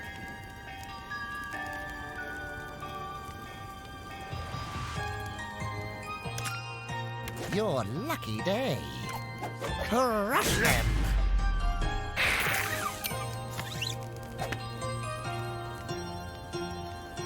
It's the trickster.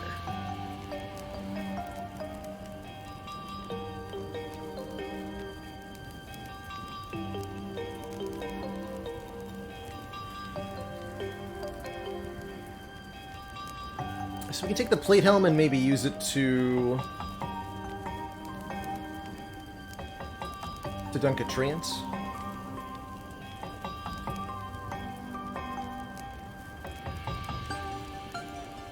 Yeah, we are quite reliant on that one card, huh? We'd like another copy of it.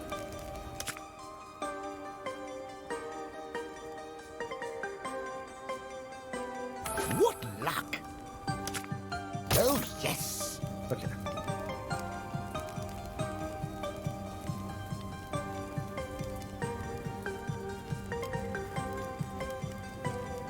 So there's our first flex coming in. Hit it. Oh god, that's horrifying looking. So it's really easy. Is defensive stance actually just shuts these things down, huh?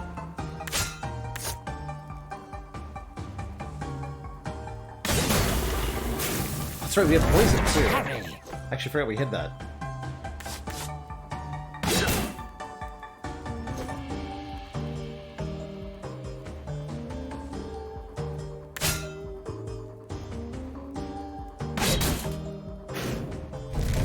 Hurry.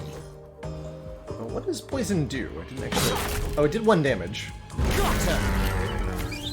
And we didn't apply more because we didn't use the sword again. That makes sense.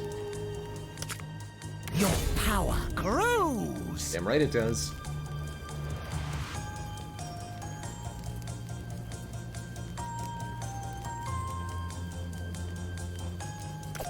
Hit it. Poison. For attacking, take damage equal to the poison value, then reduce by 1. Restoring health removes poison.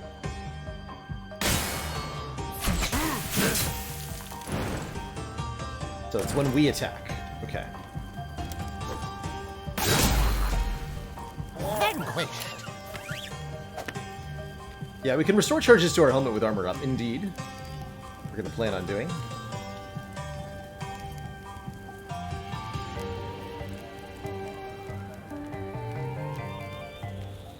Trying to figure out what order to do this in, though.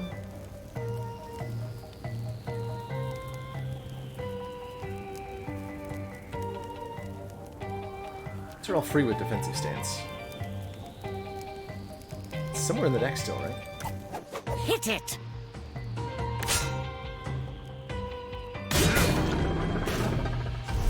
Deflected!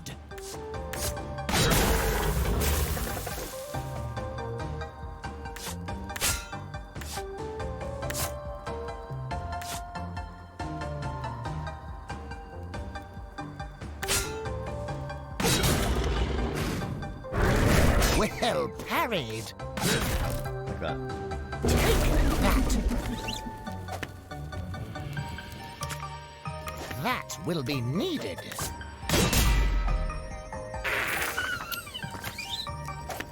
To arms!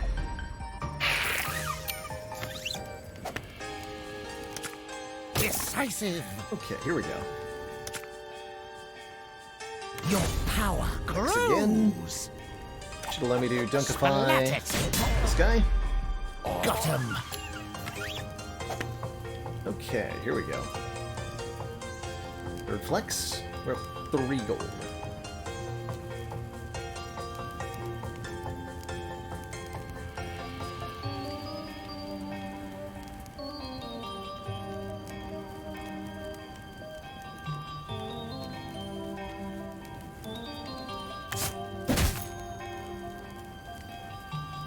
Four gold.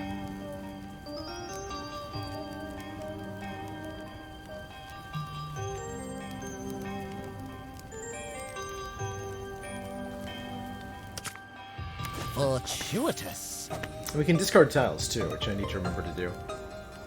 The chainmail will be good for taking out a treants.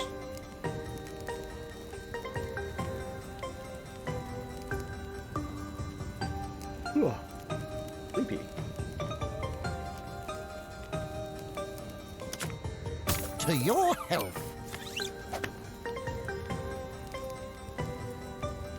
Still haven't done anything in this row. Oh, we can use this whenever we want to. That's right. That is how that works. What a find! Discarding the healing potion always better than taking it. It's got 2 uses, so you'll get more health by using it. Discarding it's pretty okay though.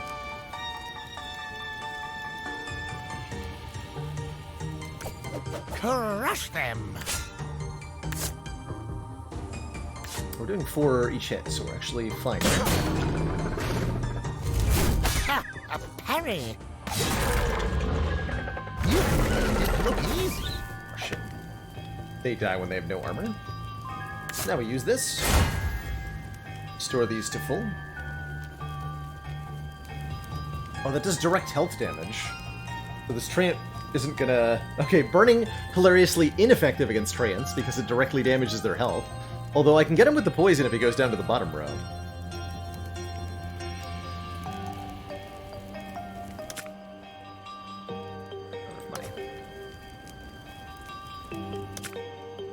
Ah, sweet relief. Oh, the trees are There's alive! Lord Elmer. Elmer! 3 peeps let us grow old and produce fine fruit from good soil and the blood of the interlopers. We win when we beat him? We have, like, the perfect setup. Let's just go straight into the boss fight here. Strategize!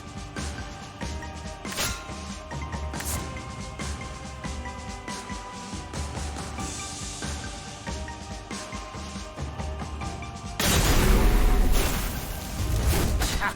A parry! So we do 28 damage with our katana? Impressive! And he's gonna heal himself. Sure.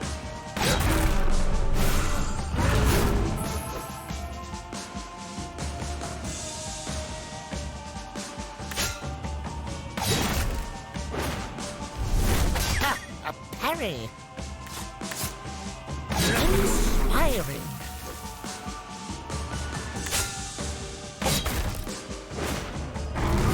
Parry! Get katana on, nerd. One step closer! Okay, so we do have to clear out everything. Was wondering.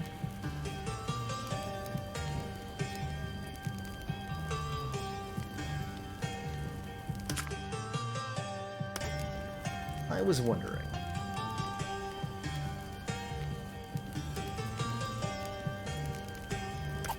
Hit it!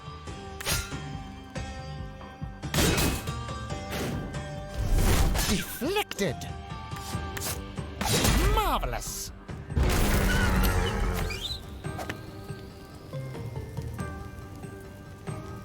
These poison jerks are still here.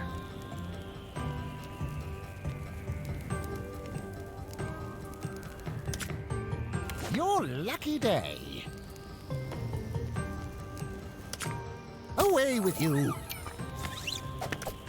Hit it! Goes first, so it doesn't really matter.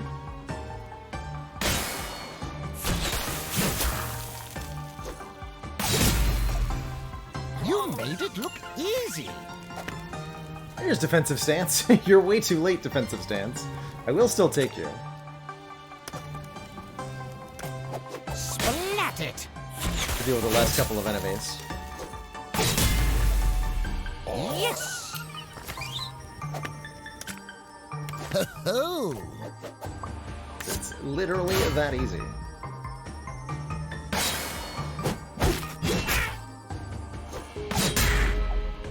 Take that!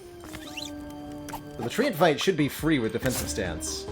Because they have a 2 attack, and then they'll get stunned for the 3, so they'll just always do 2. Well parried! Super effective. Parrying in general seems like very strong. The courage of youth!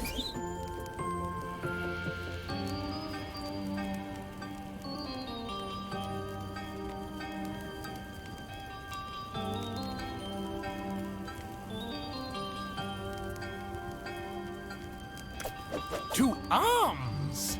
Toasty. Masterful!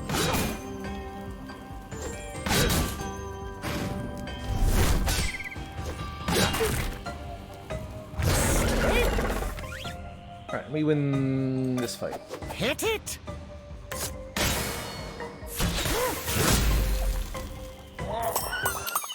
Looks like we keep the poison, maybe? Your Either way, quest good continues. fight. We've got many new enemy types coming up here. Cycle. Loot! What's this? Salvage. Remove target item from the dungeon and fully restore durability to all items in inventory. Oh, heck yeah. Give me that. What are these guys? So studious. You know gobloids. Buckethead. As enemies defeated, put a copy of Stupid in your inventory. Curse.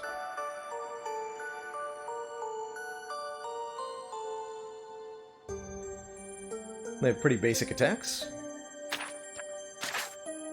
Punk. As enemy reaches the bottom row, you take 2 damage. And they have a 3 damage piercing attack to start, so that's pretty nasty.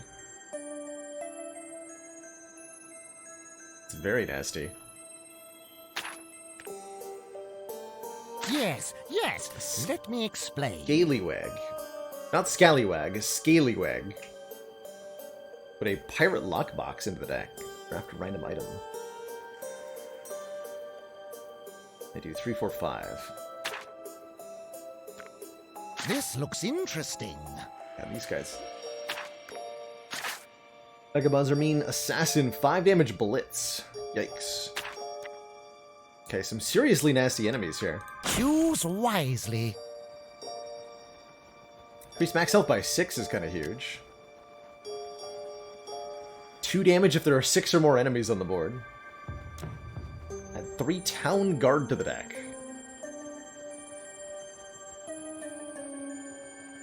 First tile we acquire is free.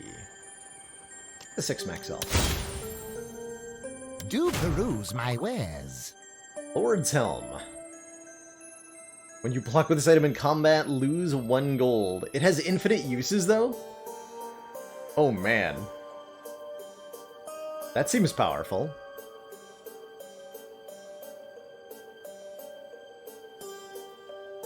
So with their enemies, if they're easy enemies, that could be a good thing. Can't use it on 0 gold, of course, yeah. Quite the bargain. What a Oh, collection. the reroll cost is still at 10, so every time you reroll the shop, it permanently gets more expensive, it looks like. What do I want to get rid of?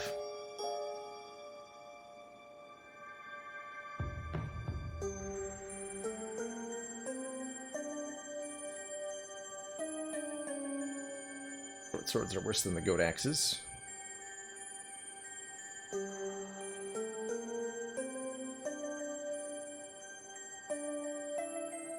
Definitely haven't made much use of Slash.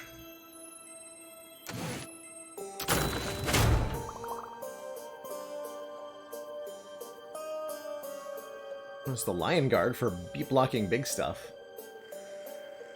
It's Pirate Luckbox. Well bought. Remove every single and starting gadgets tile? That aplenty. seems pretty reasonable. That include the bucket helm? But I like the bucket helm. Won't be needing that.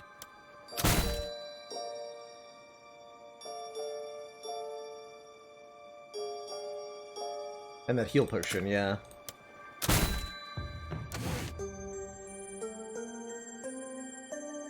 Seven is a lot of damage. Only 2 uses, though.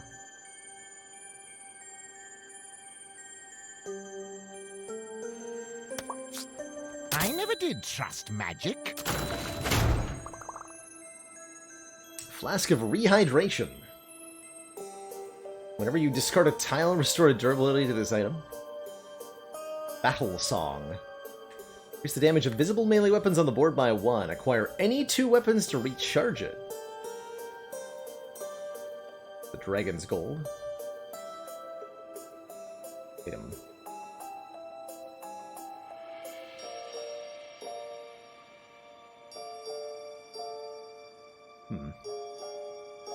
I need another weapon. Ah.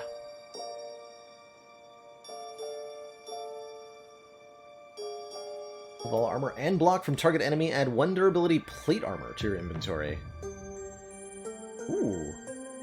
Wait, that's not a weapon, though. Plus 2 damage versus damaged enemies, the Butcher's Cleaver. Take that. The right tool for the job. Body Slam. Deal damage to an enemy equal to your block. Seems familiar. Reduces durability.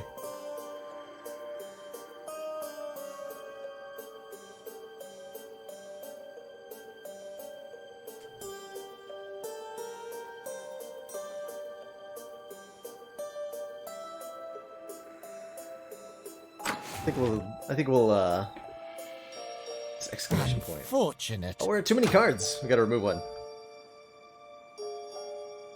Go to the short sword. Good riddance. Indeed. Alright, let's go. Keep moving. Dum ta tum tum ta tum ta tum. You won't find a more wretched hive of scuzz and villainy than the Tower of Thieves. I hope to move there one day.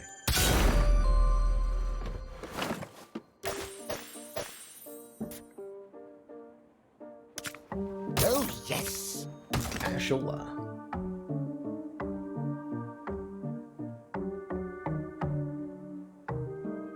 Alright, the jackals are pretty easy to deal with.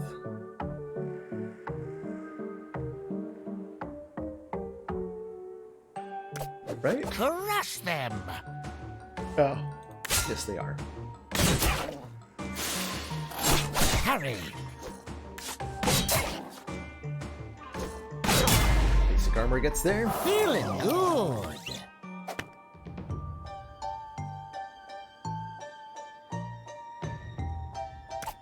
Crush them. Didn't mean to start that, but it's fine.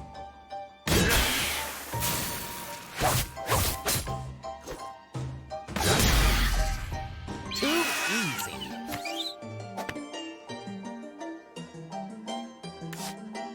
Alright, let's toastify you then. We can dunk that one pretty easily.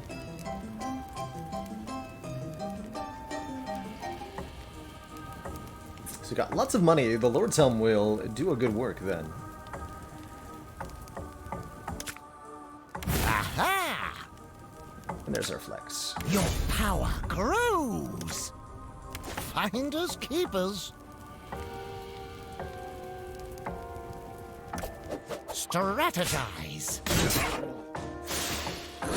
Well parried. The skill.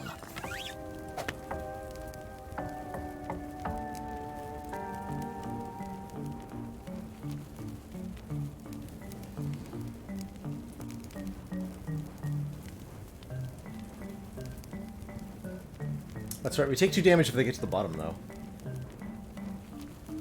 In that case, let's blitz them here. 2 arms. The wisdom.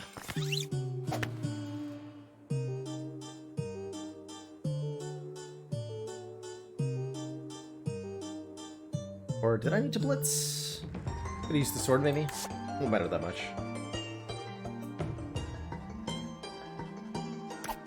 Hit it.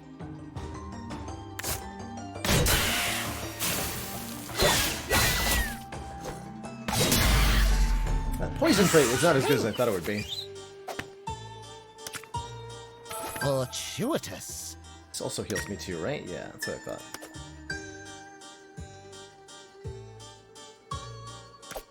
Splat it. Hurry. Too easy.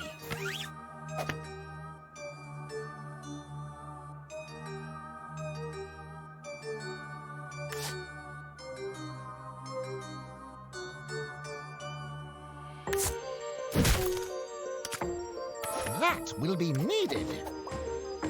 6. Wow. Not even a full block.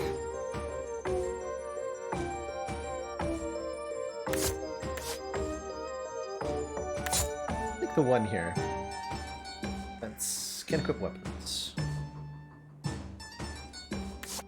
I'll be blitz next turn.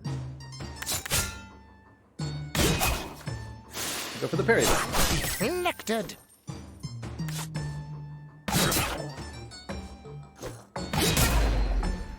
Dispatched with ease.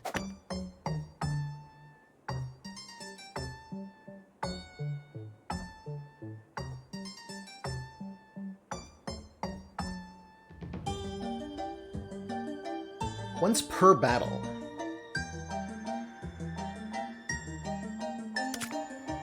Oh, yes. Realized that was per battle.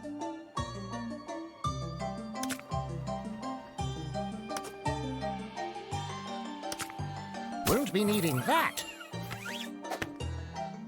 Armor up. Does that work on the Lord's Helm? Not sure.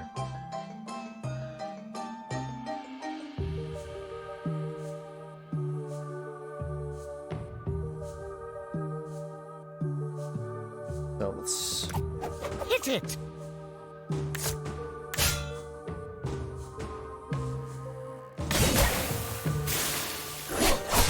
A parry.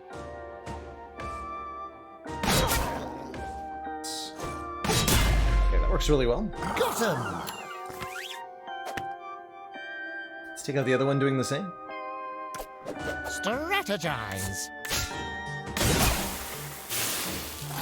Deflected.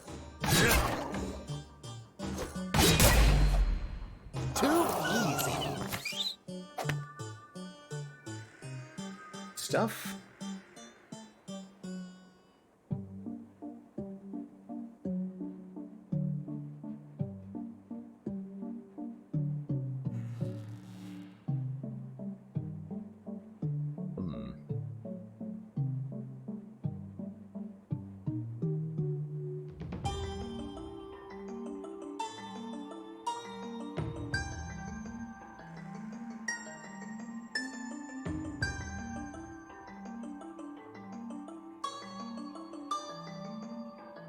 Paying 2 health is not too bad. Dips across the bottom are our current perks, basically relics, giving us passive bonuses. Oh, +1 damage versus poison enemies, that's right, but we can't do more than 1 poison. So Hornet's not actually good. Huh. Need to find a way to get a little bit more poison.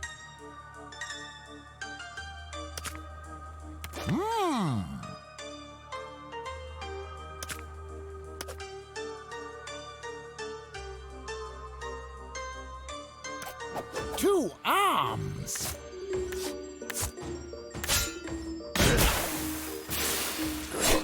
Masterful. Got him. Okay, another cleaver coming up. Let's try one of these guys. Hit it. They do 3 damage on turn 1. Let's pay a gold. Hurry.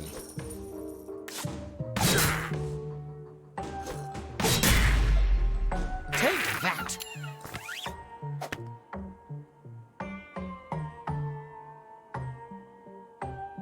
They're stupid.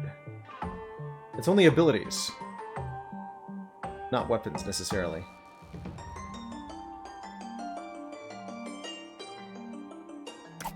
Crush them.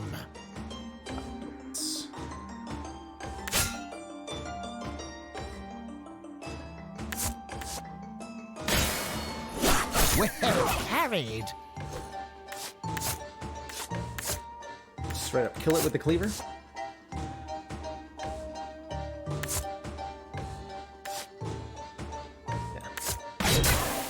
A mere trifle. Gobloid we can take down pretty easily. Crush them.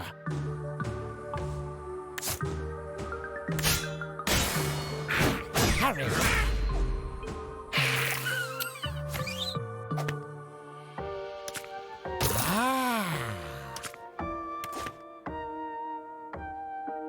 There's our Buckethead. Buckethead's pretty good with armor up. It's time to get rid of this.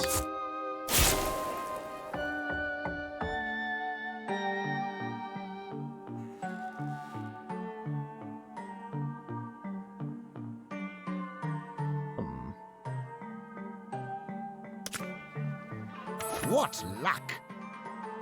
Restores 2.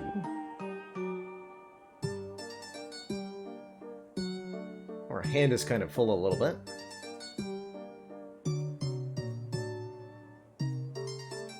What happens if Hit it! my inventory is full? What then, sir?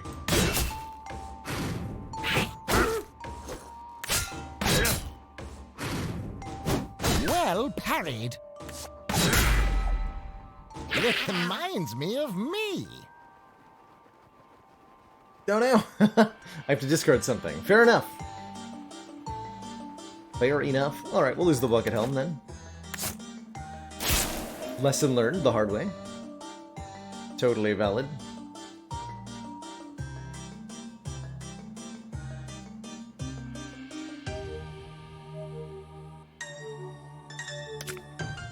Your power grows.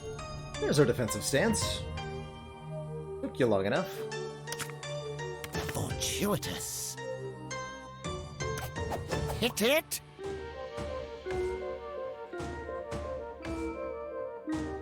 3.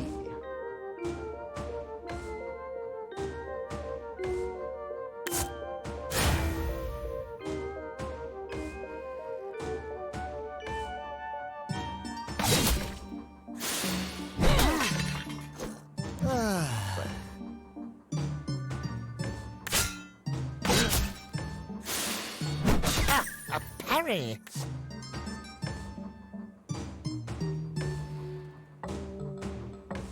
Out of stuff.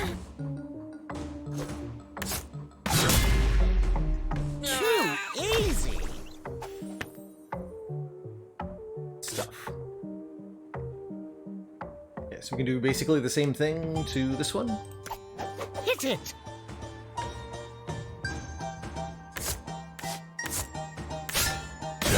this way. Hurry!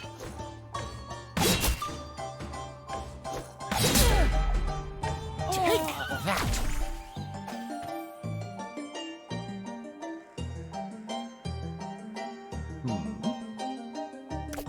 Splat it! Well carried! Get him with the flexing. Take that!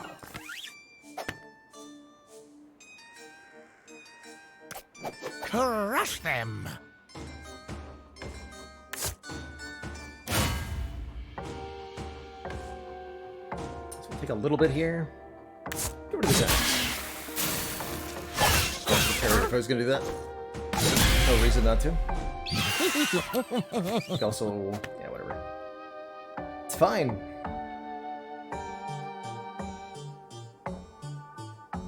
Totally fine. Will you triumph? Yes! Huzzah! Okay, no enemies remaining in the deck, so we just want to clear out what's left. Seems easy enough. Do that with the katana. Your lucky day. Splat it! Hurry! Ouch! Will you triumph? Well parried. Feeling good. Cash money. Triumph. 65 unused tile bonus. Dang. That's a lot. Coming up next is Sector 0. Some more basic enemies. We've got another boss. This one only has 40 health. Let's see, what are you? Nuke Viking. You cannot equip armor against this enemy. Glowing beard acts as a radiation filter. He doesn't mind having a half-life, just means getting to Valhalla even quicker. Amazing. Good with defensive stance will shut him down, as will our parry. And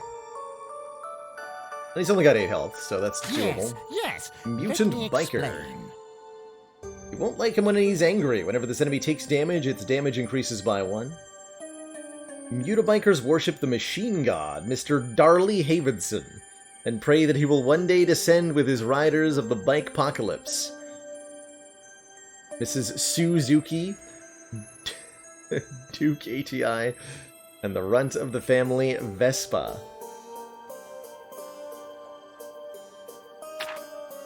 Good stuff.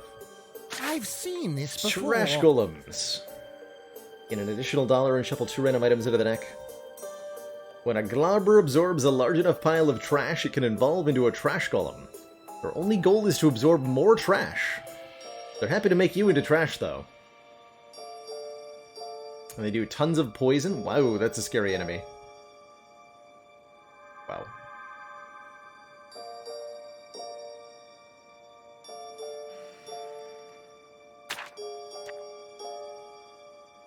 So studious. The Exile. Can't be targeted while other enemies are still on the board.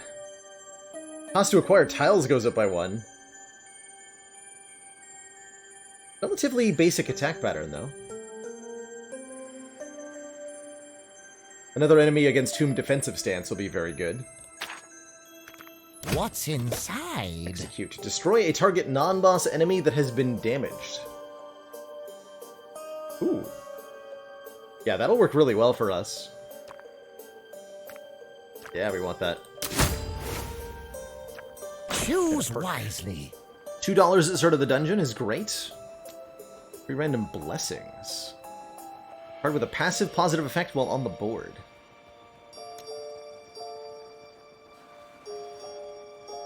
Defeat an enemy, add a copy of Frenzy to your inventory. You can no longer parry, but each equipped weapon adds 2 block. No way, no how. Give me Rich. $2. Now spend your winnings. Your Butcher's Cleaver's looking good.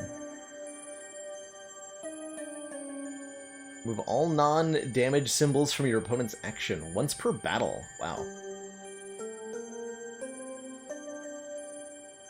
A fine assortment of dangerous doodads I don't want and boast whatsits. anymore. Away with you!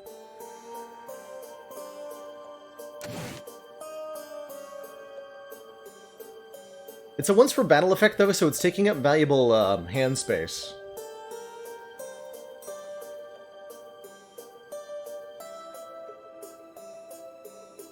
But it does some good stuff.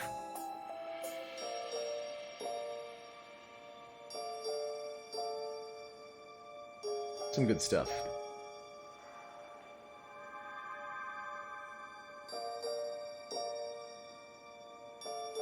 Take another Godax. Yes, yes, arm yourself! What Goes really well with our deflect.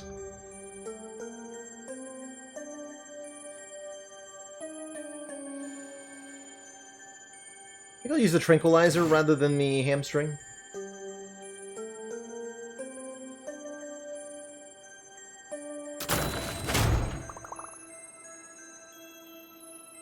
Iron Skin. Pay 3 health to gain 4 block for 1 round, which we can do any number of times. That's pretty good. Alright.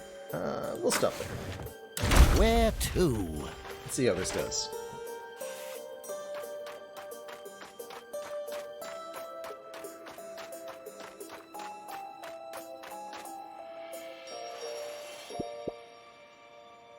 Sector 0, where the New World Order began. Now it's nothing but a glorified, toxic sludge puddle. With a catchy name. This looks interesting. The exile wanders the wasteland collecting gewgaws and artifacts, wearing as many of them as possible. To what end does this itinerant individual roam and hoard? What are they exiled from? All will probably be revealed.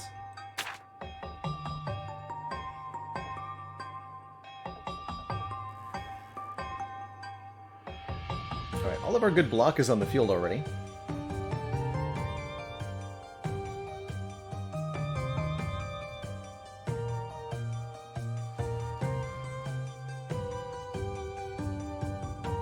Question, how do we get started here?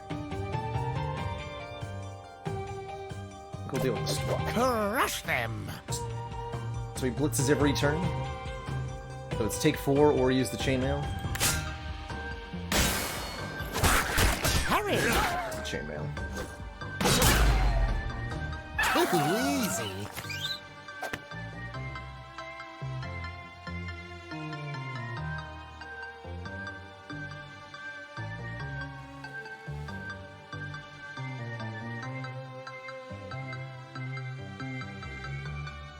So all my tiles just more expensive because of the boss? Looks like it. I mean, we have to discard a few things. Hit it!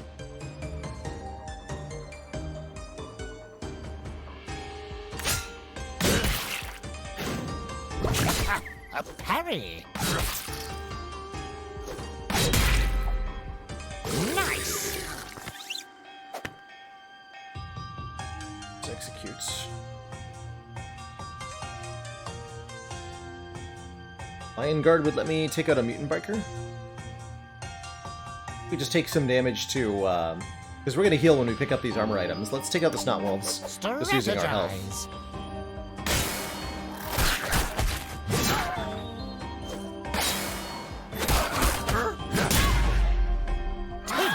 I should be able to have more than one helm equipped, I think.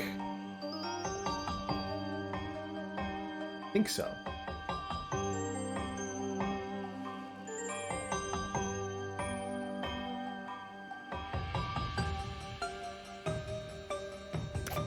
Strategize. 2. He's gonna charge with his short sword. The strength. Oh god, it costs 1 to gain the treasure chest. Rude. So it's actually better to discard it, right? Gaining it is +1 gold. Discarding is +1 gold and 2 health. So we discard To it. your health. Rather than, God, more of these guys. Like my flex, please. Let's discard a charge. Won't be needing that. We get a flex.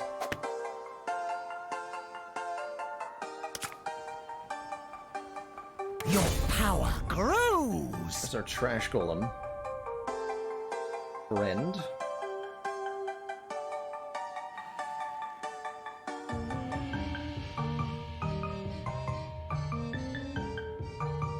That has been damaged. So we will burn him. And then we can execute it once it goes down a level. I think this will just fight this Galabra. We'll take the 2 damage is fine. Now that we do base 3, we kill it before it poisons us.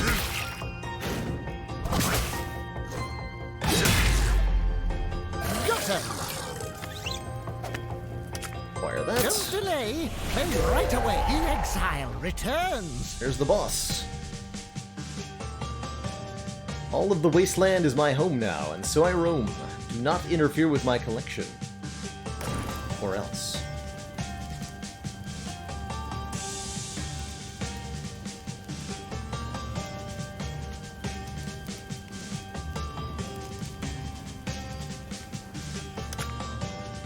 Oh.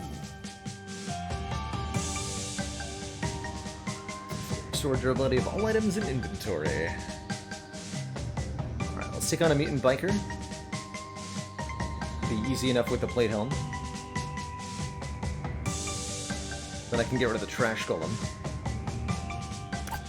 2 arms. So parrying him will just make him skip his sleep turn, right?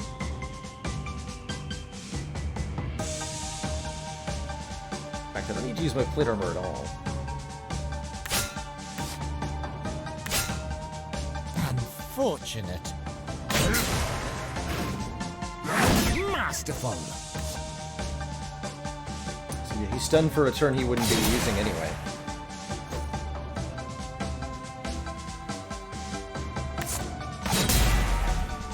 Take that. We're actually gonna matchstick you, because it looks like 9 health is an important breakpoint.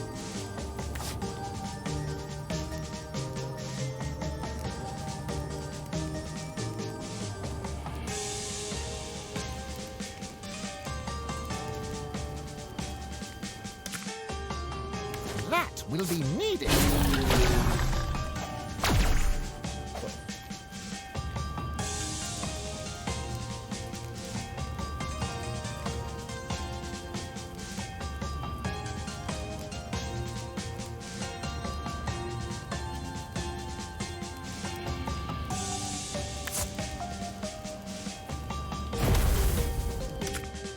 A new toy. Hit it!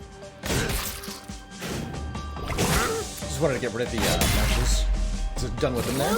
Bother.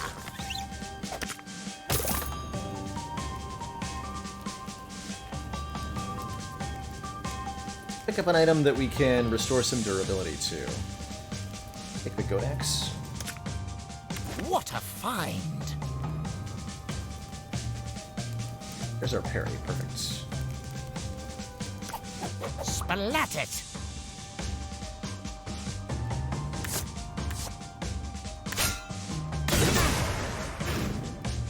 Deflected!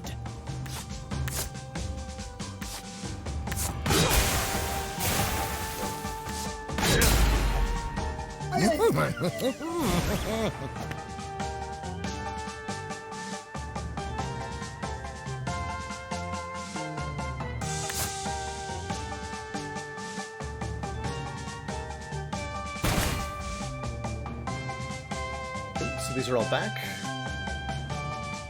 2 gold to work with here. If it's time to start thinking about discarding some stuff, certainly we can discard this. One person's junk. Crush them! Too easy. There's an armor up.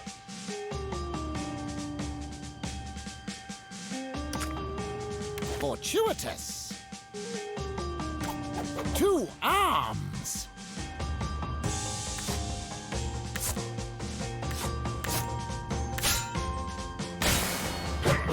Deflected. Those are easy to deal with. Wizard Flex. Easy.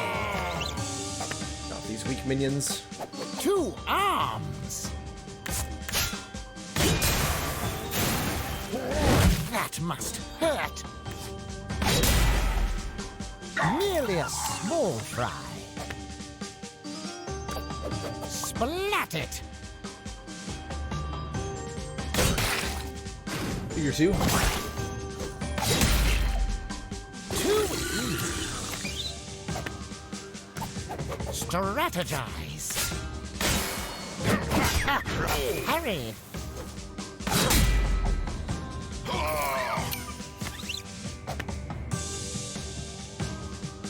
Okay, we can discard this. To your health. Probably that too. We can go for the boss now that there's no other enemies on the board. Let's take our katana then. What a find.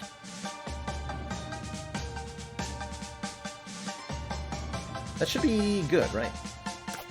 Strategize. That's gonna ignore any block we might have.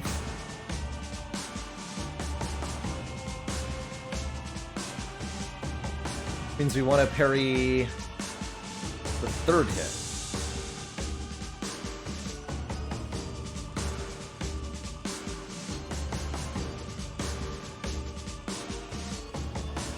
Because if we stun during the 2nd hit, we're going to go back to this attack, which I don't want to deal with.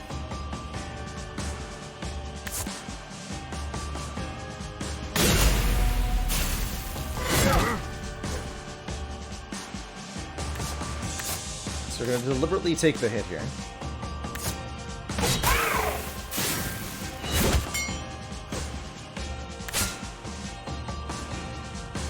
And block this. Well parried. Marvelous.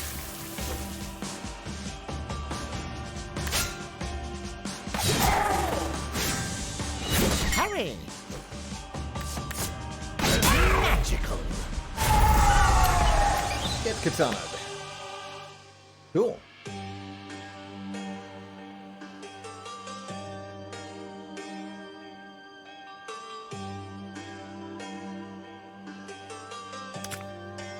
Your lucky day.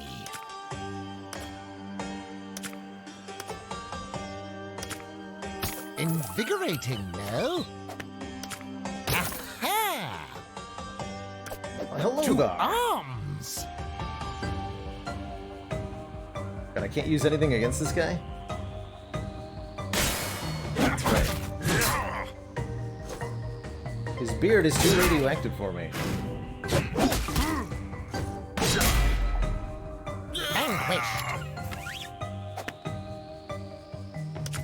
Won't be needing that.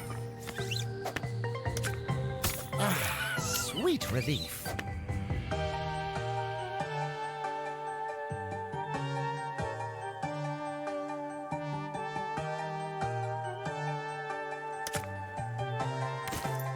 That will be needed.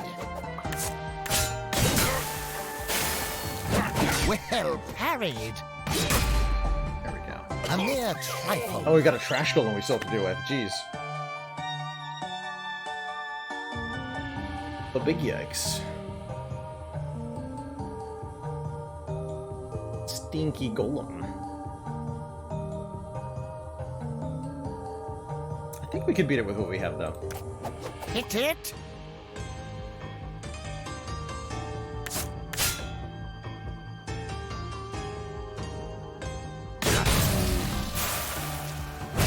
Masterful. Who gets poisoned, though?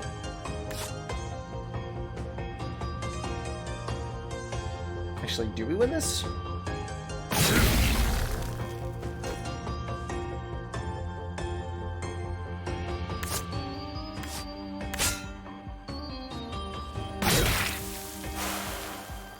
Deflected.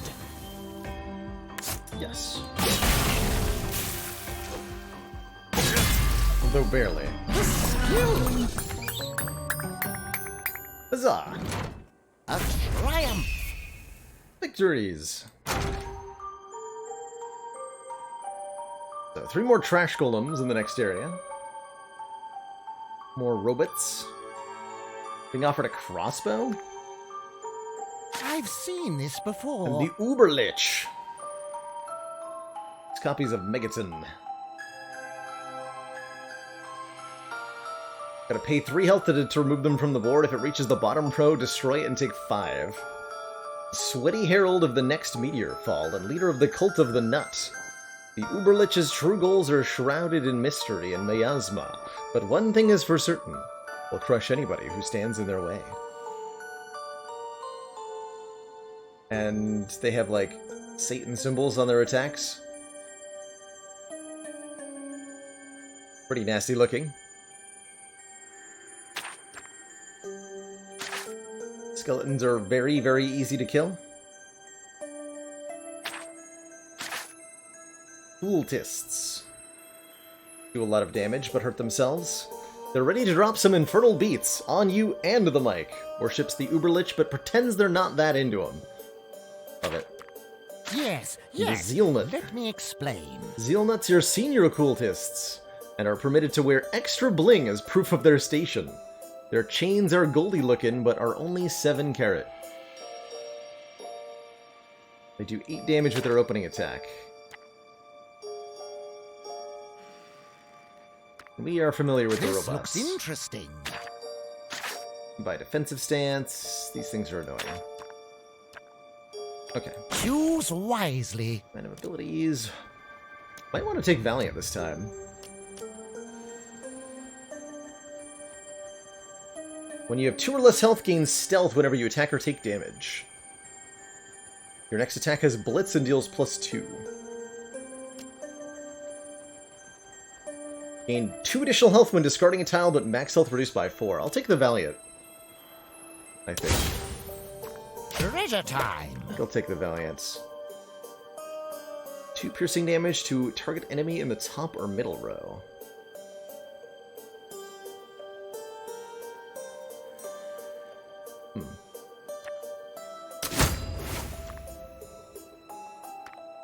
Did you use a tile before I can go to the shop? I'll take the crossbow.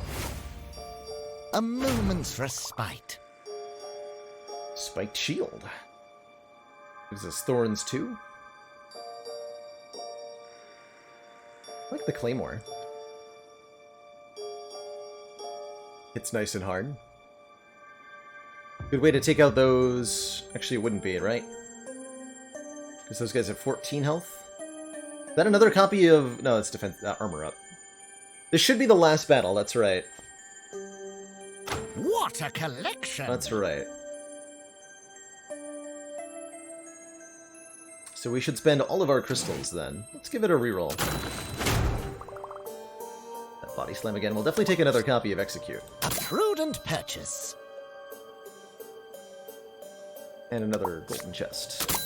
More gold is super useful because of, What a collection! we've got the Lord's Helm, so just lots of money.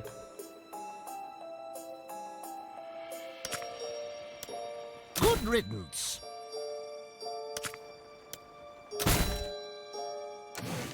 A few cards.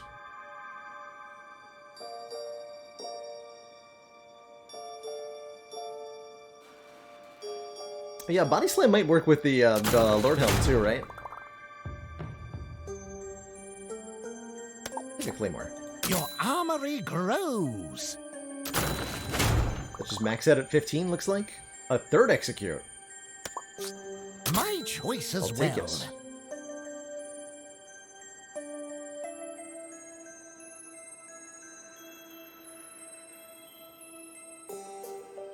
You acquire a weapon, restore 1 durability to the battle-worn gauntlets. Could be good. A fine assortment of dangerous doodahs and whatsits. Away with you! Swap out the helmet for The that. right tool for the job. That should be good enough. Let's go. Your journey continues. Do-do-do. Then the new Necropolis appeared, seemingly out of thin air. A gaudy temple to poison and decay. Really spoiled the skyline, too. studious. Alright, here's the Uberlich.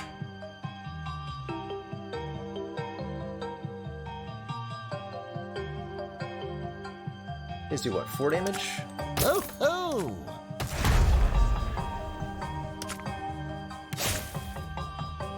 There's our deflect nice and early.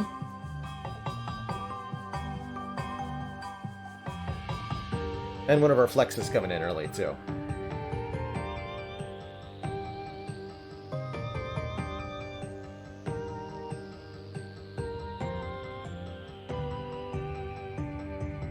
I guess I'll take these gauntlets.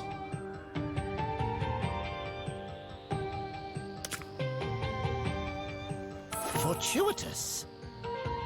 Yeah, Lion Shield also very good, right?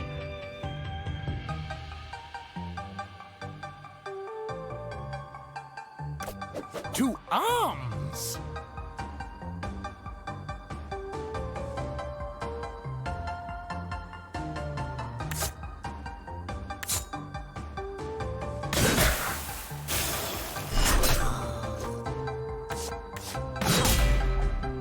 Take that!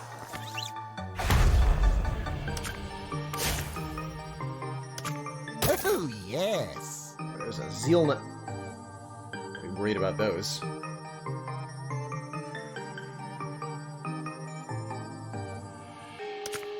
Your power grows! Okay, Skellington's pretty easy to deal with. Deal with a Rubat. Splat it!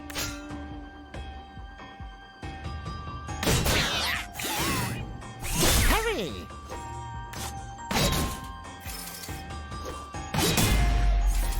Vanquish!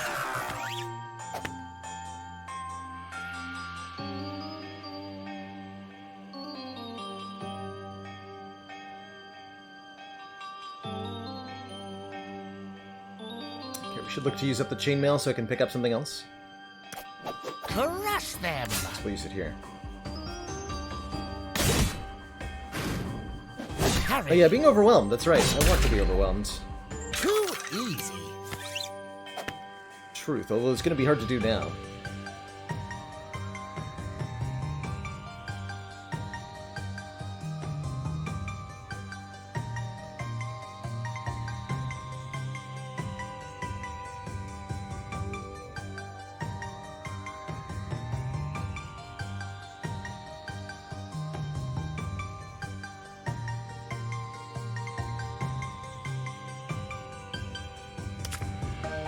What luck! Splat it! Deflected!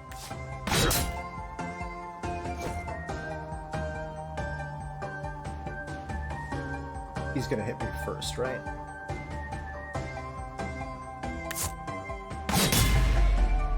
You made it look easy! It's because it was easy.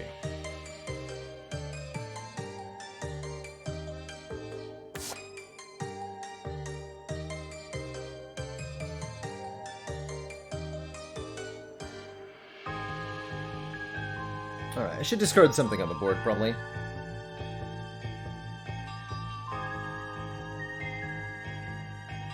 Yeah, sitting in mid, he skipped the bad turn. That's not quite what I wanted to do, but it worked out alright.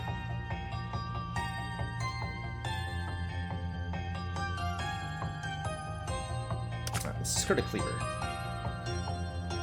Ah, sweet relief. Your power grows! And there's the Leech. I was really hoping the matches would do more. Will you triumph? A parry! Too easy. Which fiendish powers will this iteration command? Lich the Reborn. The Meteorfall must return. It gave us this power, a brighter, glowing future. The weak became strong, the strong became weak. All hail the Meteorfall. Spooky.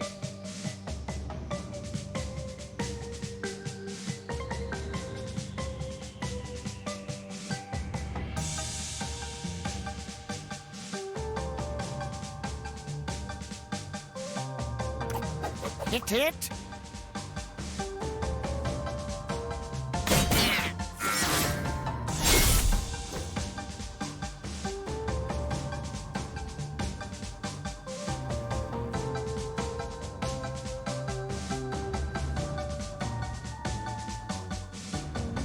Four, and then I deal 4, and then 4, and then it dies. Perfect. Well parried. Oh wait, no, I don't. 'Cause it's got the one block now. I'm gonna use this then. The strength. There's armor up. Seems really good to acquire right about now. Let's discard something to get that. Drop the plate helm then. To your health. Your lucky day. Sweet.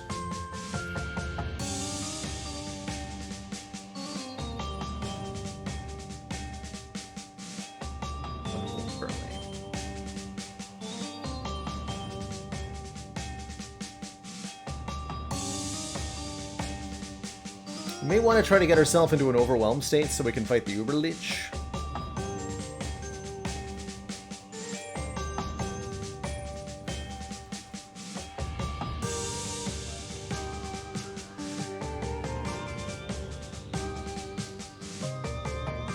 Yeah, we could execute a Zeal Nut. There's a couple more Trash Golems I was hoping to execute. Not too afraid of the Zeal Nut.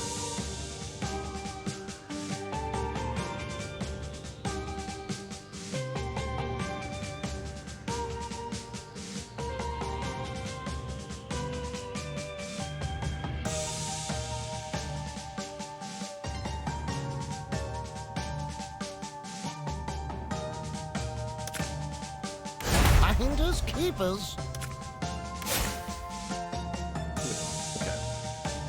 Pro-Begotten hitting us up with the last astronomy fact of the day. We're learning about planet Neptune today.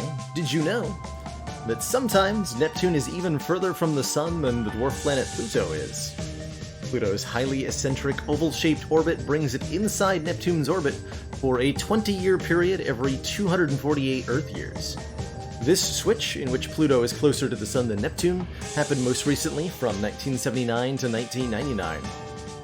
But despite the overlapping orbits, Pluto can never crash into Neptune, because for every 3 laps that Neptune takes, Pluto makes 2.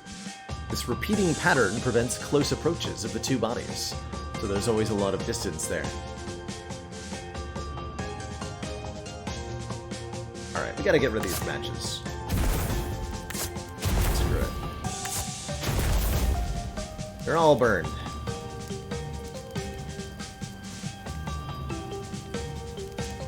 Also, I'm probably gonna fight one of them now. We should fight the Trash Golem. Hit it! Afflicted! Burn the Lich!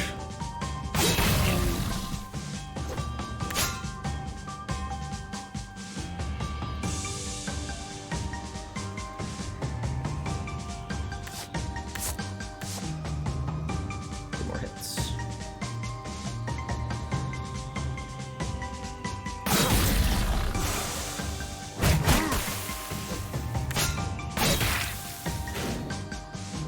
Hurry! Sure, not a wise choice, but that's what we decided to do.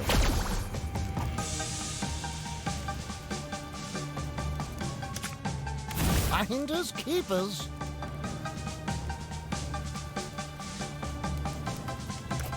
Strategize.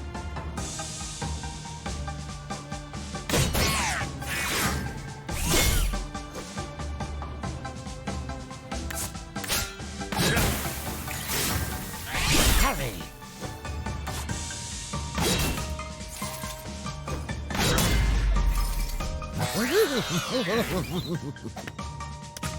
Instant gratification. Away with you. Alrighty.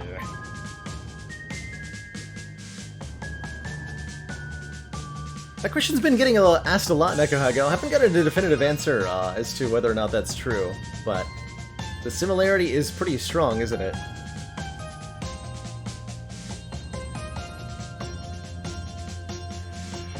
Similarity is definitely up there. Will you triumph? Yes.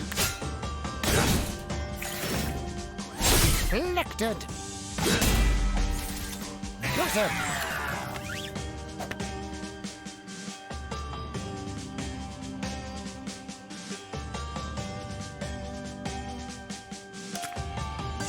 A new toy.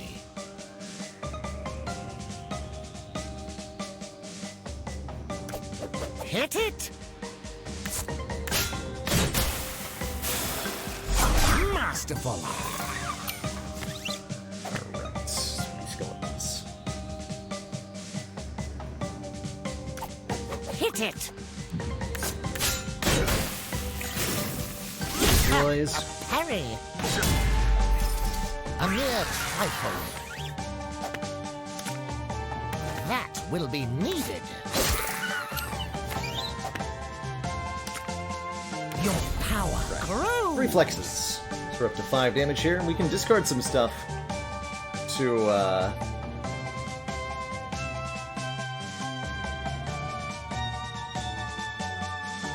we can discard some stuff to get some healing back, because we are low on health here.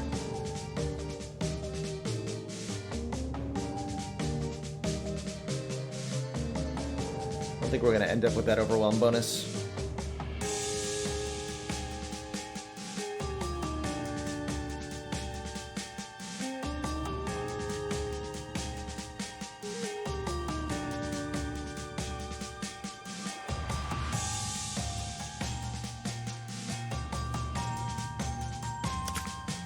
That will be needed.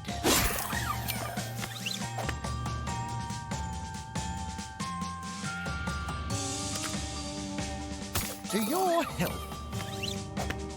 This is top or middle row. What luck!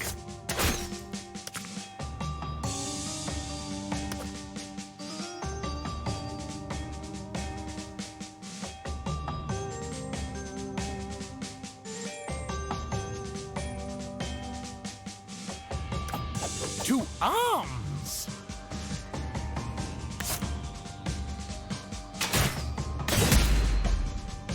Got him! From there, What a find! beat that trash golem. There's our defensive stance at long last.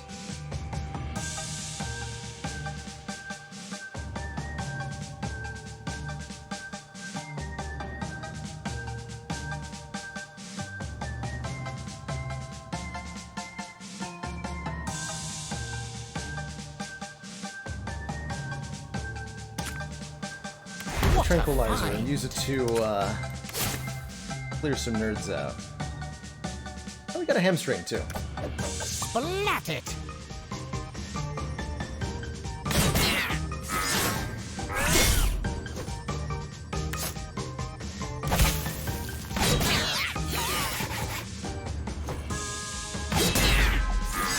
No bother.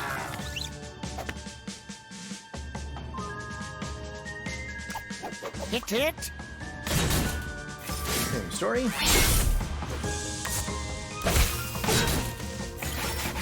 Oh wait, this time it's...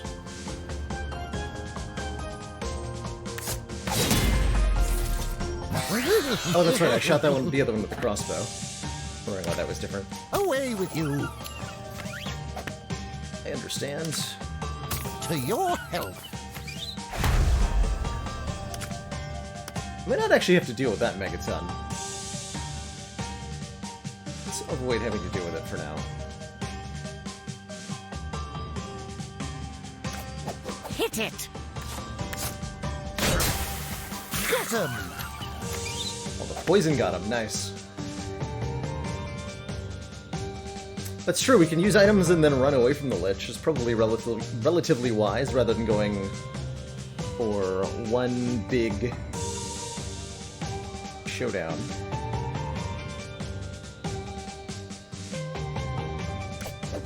Strategize.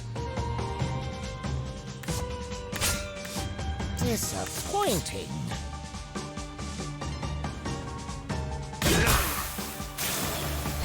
Stay strong. You made it look easy. Huzzah! Okay, we can use recycle to restore the darts here. Crash golem coming in.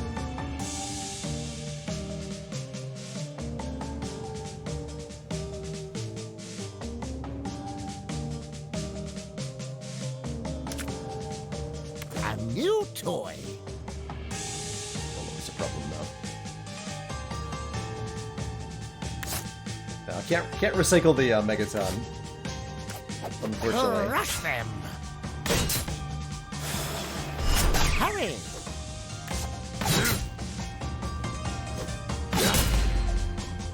Too easy. Will you triumph? Well parried. No bother.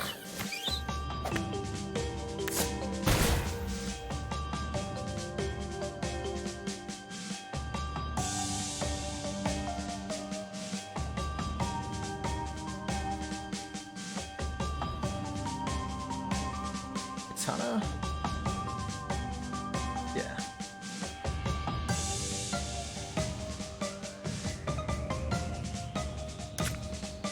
Fortuitous. Strategize. Copy of Doom to your hands. You have 4 copies of this card in your inventory, you instantly die. Neat. It seems fair and reasonable. Hurry. Oh god. And we have to replace stuff.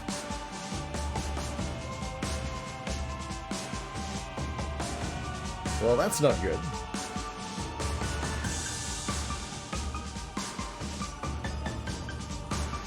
Guess I'm losing the flex.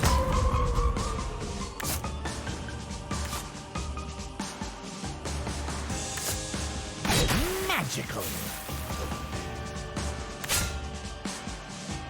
We'll stun parry that. Hurry.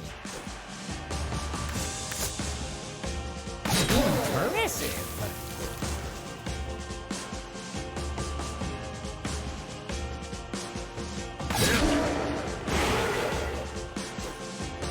Sleep. Sleep again.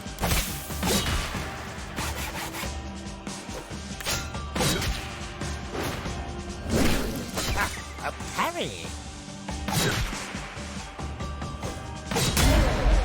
There we are. Serves them right. Okay, we just gotta deal with the trash golem. Shouldn't be too hard with a dart. Good night, animal. Both literally and metaphorically. Ah, sweet relief. What luck. Disappointing. Strategize. Ouch. Deflected.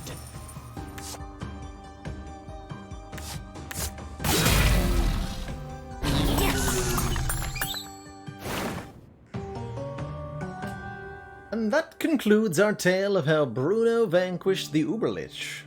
Yet something haunts me.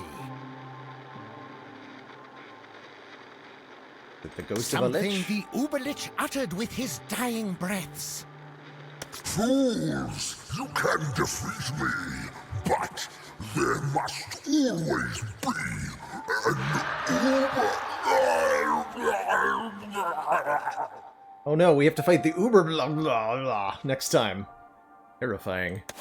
I'm recruiting a team of heroes to recover a few artifacts. Artifacts that I can only hope may break this terrible cycle. So put your feet up, traveler. We have much to discuss. GG. A new master. The GG, power right. grows. By Axe. I've seen this before. Captain's Cutlass. When you acquire this, gain a gold for each enemy in the same row or column as this weapon. Some blades thirst for blood, this one thirsts for gold and grog.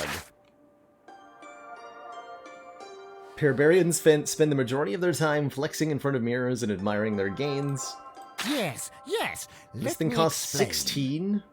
While this weapon is visible on the board, reduces cost by 2 whenever you defeat an enemy. You already have my bow, you want my axe now too. Good Lord of the Rings reference there. Gee. And we unlocked a new game +1. Start with a -2 max health. Maybe a kind of Ascension style modifier. Cool. I really enjoyed checking this out. It's super cute little take on the deck building set of mechanics. Doesn't seem, at least on the baseline, you know, that first run doesn't seem too challenging, but it's enjoyable playing around with. Yeah, did we get any champs unlocked? Is the question. Choose a hero. Yes, we unlocked Greybeard. Whenever you acquire an ability, deal 1 piercing damage to the topmost enemy in the same column. Interesting. However, that is where I'm going to have to wind things down. Got to bring it to a bit of an early end today. I've got some stuff to attend to tonight. We won't be back tomorrow, but we will be back on Monday when we'll be checking out Dream Quest, the community game for August. So look forward to that on Monday. Tomorrow is going to be a rerun day. Good evening and goodbye, Omnicloud Strife. You're just in time for me to leave. BG Annibal, Isla Cruz, Lassel, Icolaf, More Better, Lysozyme to Gimp. Oh, you're saying goodnight. Oh, gotcha. My mistake. My mistake. Let's see, who's hanging out today? We're good. Alright, everybody, that's going to be it for me tonight. Thank you so much for watching. Ta-ta for now. I'll see y'all next time. Toodaloo.